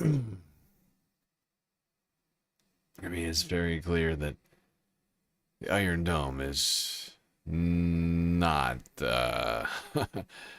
holding up against all of these attacks. 100 people injured in one strike over the last few hours, I guess. Good fucking God. I think this is all happening, this is kind of happening, right now. Because it's daytime. It's like daytime. It's like, I think it's like noon. It's like noon in Israel. I don't have my international clocks. Prime Minister Benjamin Netanyahu and the Israeli Defense Forces Chief of Staff Eyal Zamir also said that they will continue fighting the Israel enemies on all fronts, Jesus Christ. Seems that we are. I did not notice what was going on the left. You can see this strike happen. Holy fucking shit. This thing just came straight through, completely I said that they will continue fighting the Israel enemies on all fronts, Holy which is seems that we are going to continue this war. And this attack that left unordinary, destruction in Israel, that Israel really are not normalizing. Israelis are not normalized with this such destruction. They are still want to continue this war. Samah, you talked about the extent of the destruction. I wanted to pick up on that because there are many videos and photos showing the extent of the damage in the aftermath of those strikes that happened in southern Israel. I want to ask you, what kind of effect has that had on what we've heard from government officials, and what kind of impact has it had on the mood of the people on the ground there? People are still, looking into what's happened. I think people are so angry, but at the same time, we have witnessed how much Israelis are supporting this war after the campaign that Benjamin Netanyahu's government have done here for long, not only a few weeks or a few months before this war started. They have been preparing the public for this war for a long time, even years.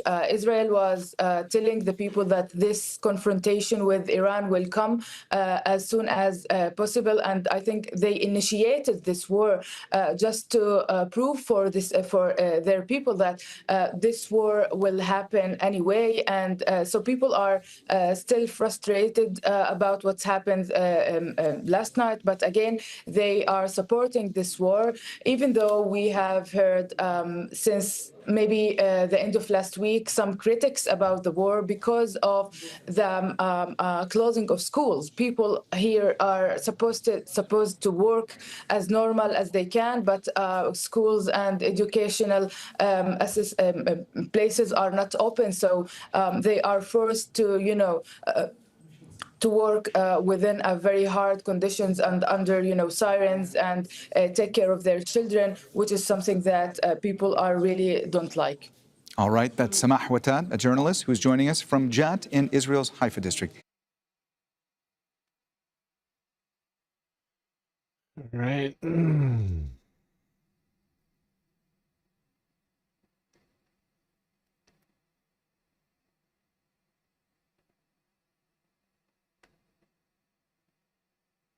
Live stream from Al Jazeera.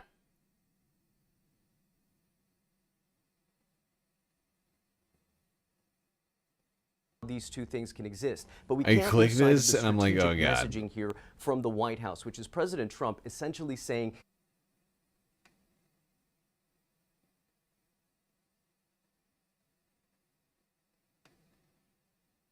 that this war has already been won, at least militarily. That's the message that he is saying directly to the American people, who are growing increasingly concerned by the day over how long this war is going to last, how much this war is going to cost. But we also can't lose sight of the fact that President Trump also has a lot of support. Even within his own base, there are many supporters of the ongoing operation in Iran, from those who argue that the United States is finally achieving deterrence against Iran. But even among that group, there is concern growing over what the end game is, because there's still quite a bit of uncertainty over that. And it's that uncertainty that's fueling another much larger, louder conversation, not only here in Washington, but across the United States, over whether or not the United States is about to be pulled into another much wider conflict in the Middle East. So the chatter here in Washington among foreign policy circles is one of concern. It's one of urgency. There's concern over the fallout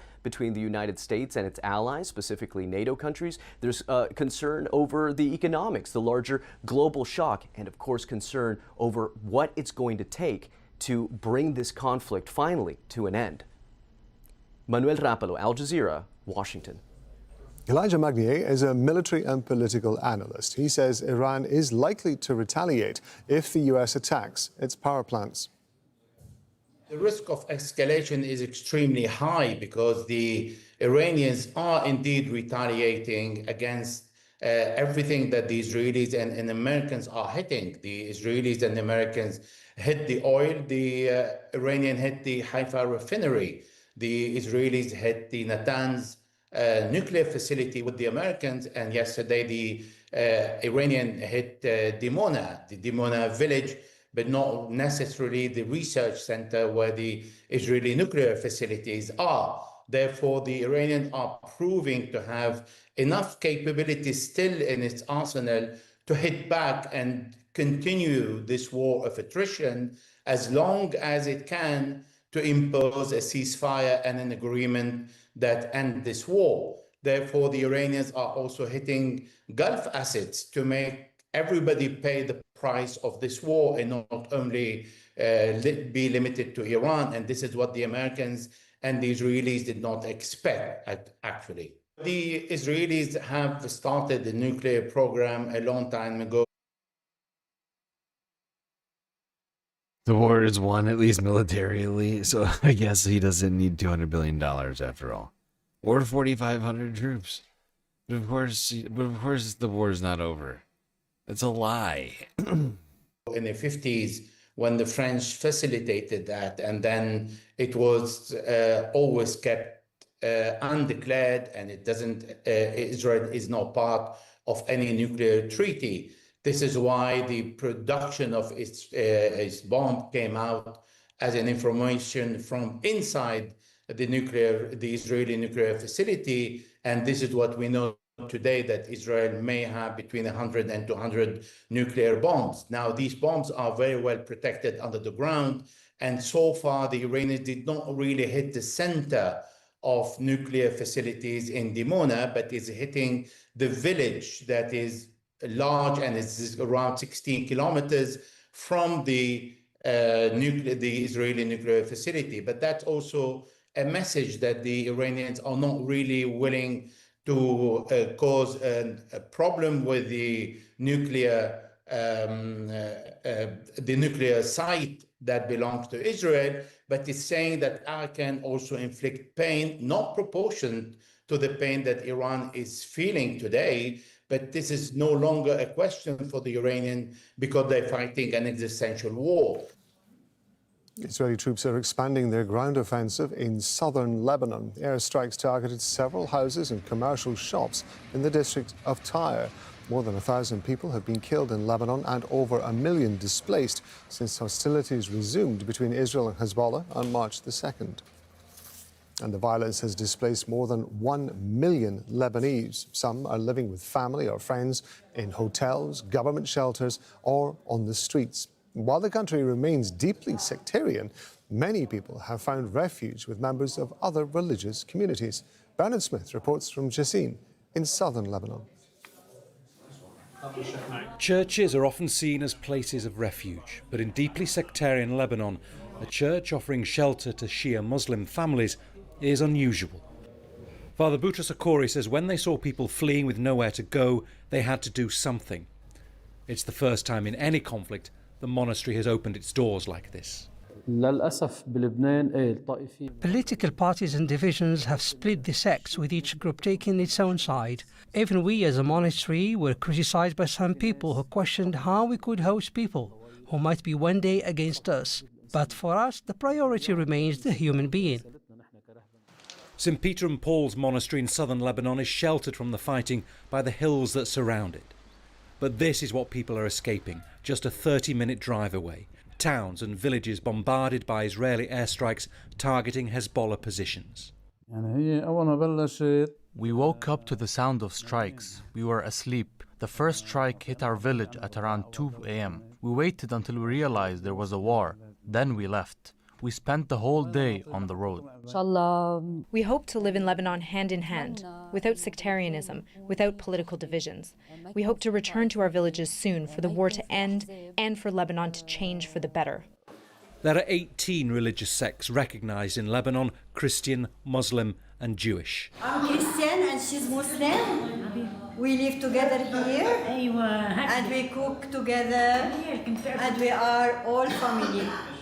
Because Lebanon's state is so weak, people rely on their sects for jobs, for social welfare, for education, and that perpetuates division. This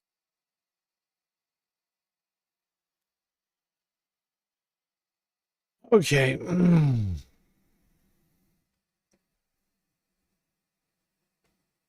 going to keep this show moving. We're 7.5 hours in, people, so we're going to be wrapping up pretty soon. We're going to cover a few more stories in the Middle East and Asia before it is all over. If you haven't already, hit the follow button on Twitch and the subscribe button on YouTube.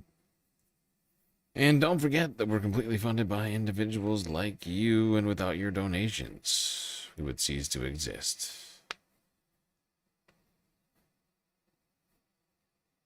And right now, we're still dealing with a orange tier galactic emergency, galactic deficit. Still quite sizable. March nearing an end.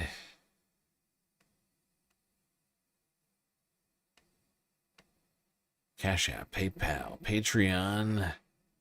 The three and only ways to contribute to that deficit.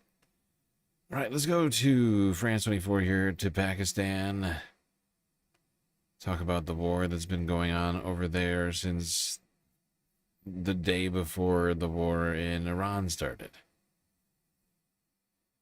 where 400 people died in a strike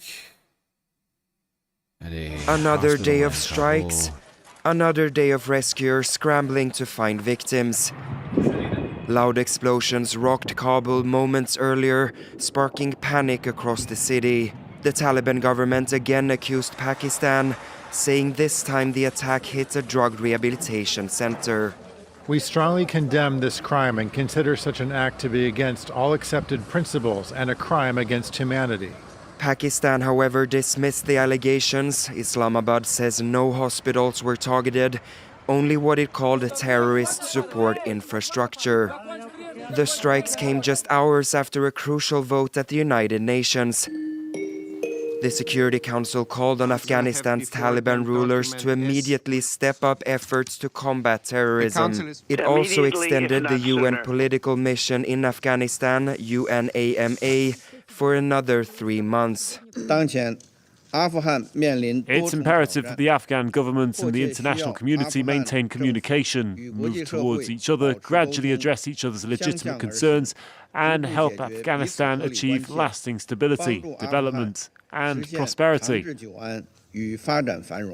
Last week, Pakistan accused its neighbor of crossing a red line.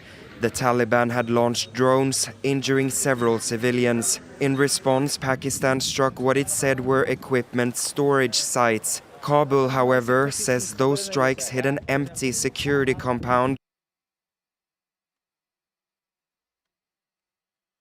Shock of shock, Afghanistan and Pakistan can't agree on something, anything.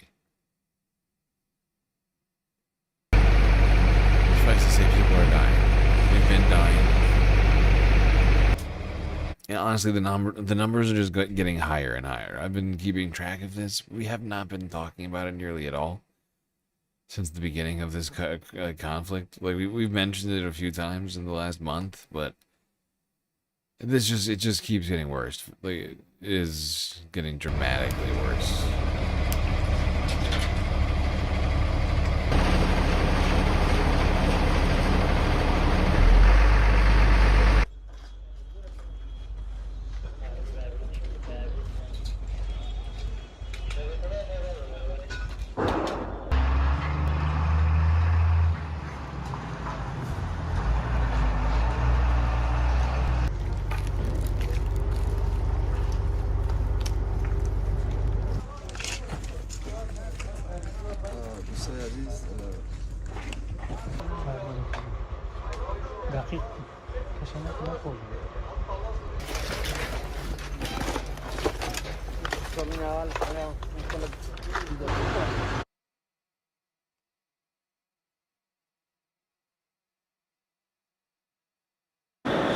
A mess of warped metal on blackened earth, the rubble of what used to be a drug rehabilitation centre was still smouldering on Tuesday morning.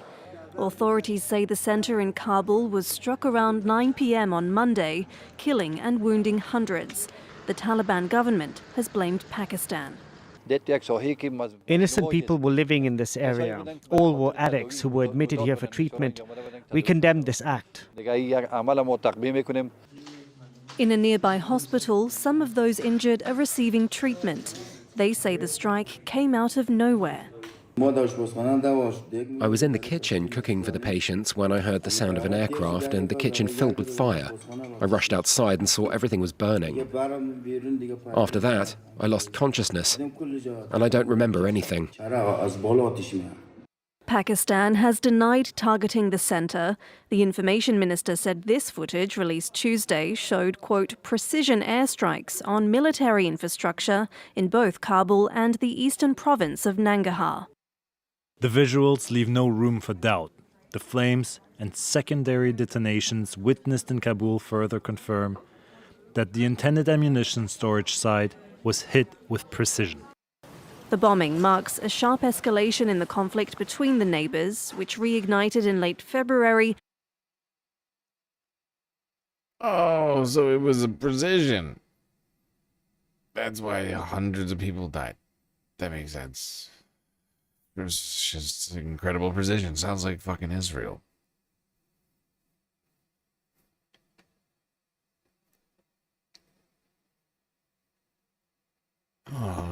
right, we're gonna leave Pakistan now for India, where they too are being affected by this conflict, the war, whatever we want to call this right now. It's all like one war at this point. One big beautiful war. I'm calling it the Big B, the BBW. Big beautiful war.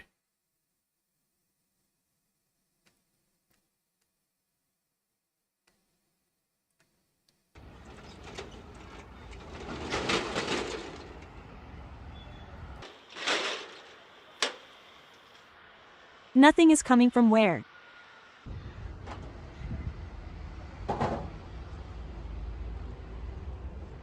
Cylinder is not available for a long time, sir. Nothing can be cooked without cylinder. That is why they have stopped it. Food cannot be cooked. So what will we sell? It is closed.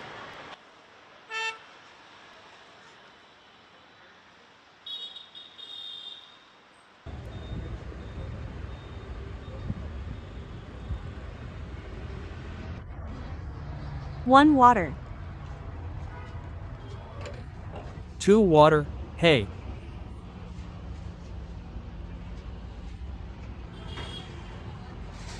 Brother, the Work of curry and rice will stop from tomorrow day after tomorrow. The government has completely stopped the big cylinder and bringing small one is a crime.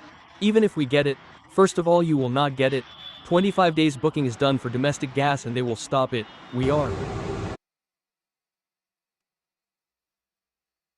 There you have it, people in India struggling as access to gas is rationed.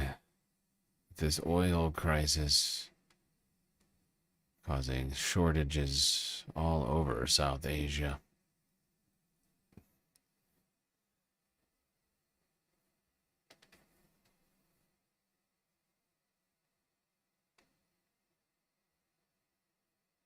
Meanwhile, Muslims in India marked Eid al-Fitr, the end of Ramadan, and the beginning of spring for everyone, by protesting in the streets against the Iranian war. Operation Epstein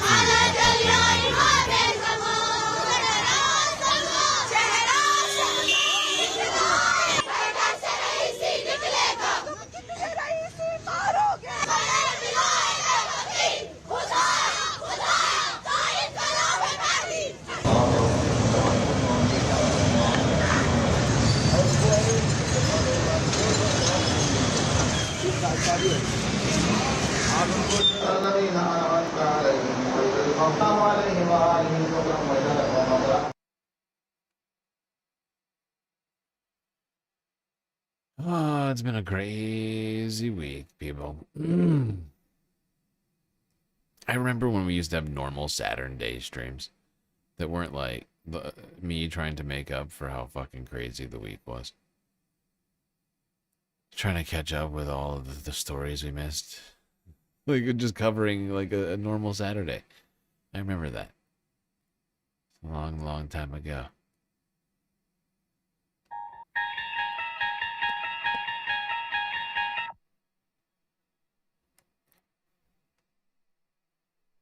All right, now to China. Scott Bessent, he's not in China, but he had some stuff to say about Donald Trump's postponed trip to China. So, Scotty. if the president's visit, and I'm saying if the president's visit is postponed, it would have nothing to do with the Chinese making a commitment to the Straits of Hormuz.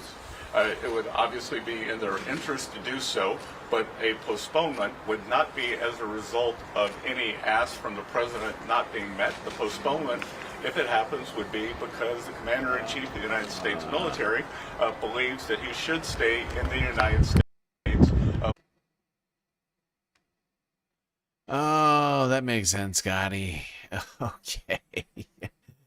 Donald Trump wouldn't postpone a trip in some sort of petty decision making process whereby somebody not doing something that he wants would cause him to cancel it. He'd never do that. It's all because he's making an important national security decision, of course. It's got nothing to do with him throwing a fit, a temper tantrum. Like a We have a petulant demented, child. unintelligent person running the United States of America. He would not do that. He's not some sort of unhinged tin pot dictator. You know, this isn't North Korea. 김정은 동지께서는 전술 연습이 끝난 후 신형 주력 탱크의 전투적 성능을 다시금 묘의하시면서 다음과 같은 견해를 피력하셨습니다. 탱크 공업의 현대화에서 Trying to get one last puppy treat in Kaname-kun. So hot right now. 우리가 특별한 힘을 기울인 가구 국방상 노광철 동지, 조선인민군 총참모장 리영길 동지, 조선인민군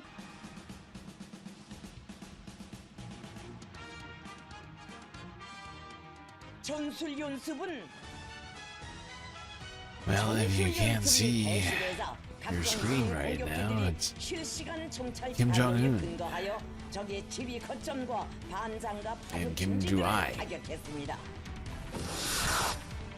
the leader and first daughter of North Korea, watching weapons tests. Gotta say, the music, there's something about like North Korean propaganda music. Is it just me, or is North Korean propaganda music basically like N64? Like, am I the only one? Well, that was your penultimate video of the night. Great job, everyone, for making it this far.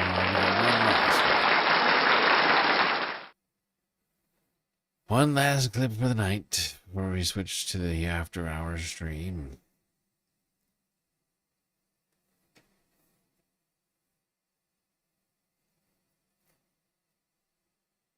To Japan. Well, actually, to the United States, where Prime Minister Sanae Takaichi made an appearance, met with Donald Trump at the White House, where Donald Trump acted professionally, presidentially.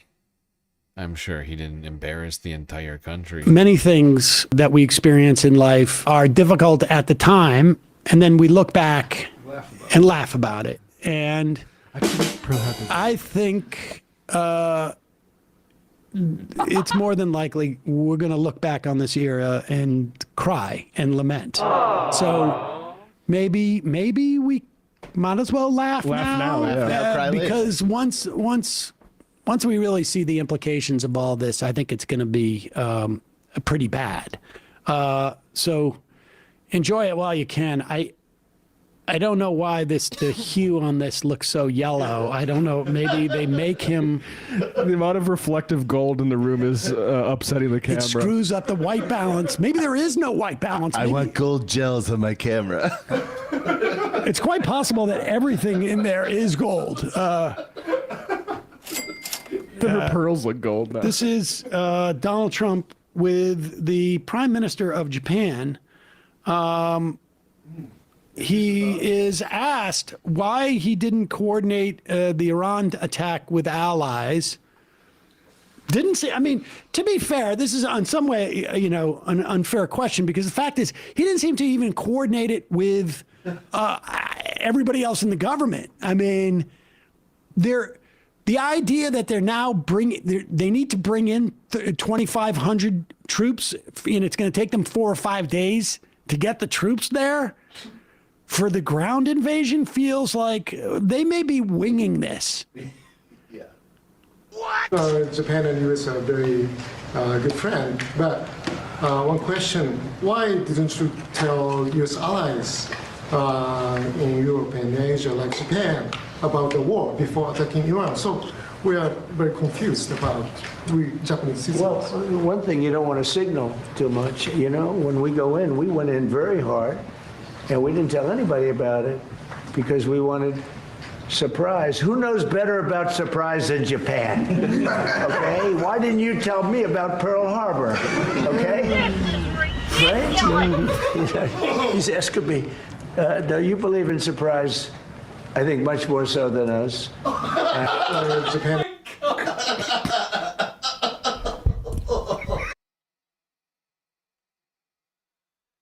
He is the most like shameful. You should be ashamed of yourself for having that thought. Turn down! Like, he should be ashamed of himself. He really should. He's such an idiot. Why would he ever say that to the Prime Minister of Japan? It's the most undiplomatic thing you could possibly say. You guys know all about surprise. Remember that time?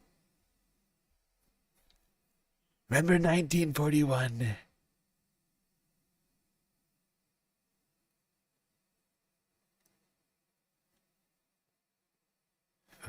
We have a demented, unintelligent person running the United States of America.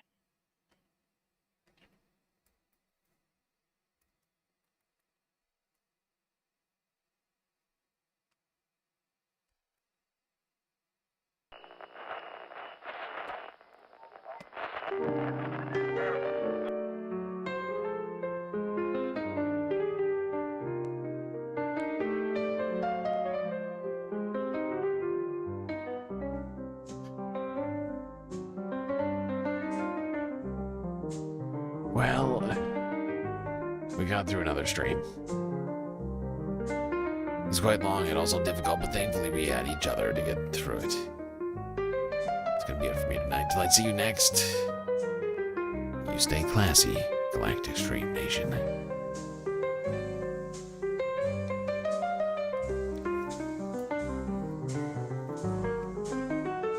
Can't forget this. These are your galactic patrons. Gabby, Goth Dogs, Aaron W, Schmegley, PB, Midi, Afroponics, Narwhal by Nature, Interplanet Janet, God Cat, Robot Cat, Disco Wolf, Callie Braiding, Sammy, Geodragon, The Anticorpatist, Obsessive Audio, Owen, Nadia, Choki, Skelt, Selena, Omegastar, Sasha G, Pitchforks Dragon, Vincent Morales, Donald James X. What just happened? I lost it. That's never happened.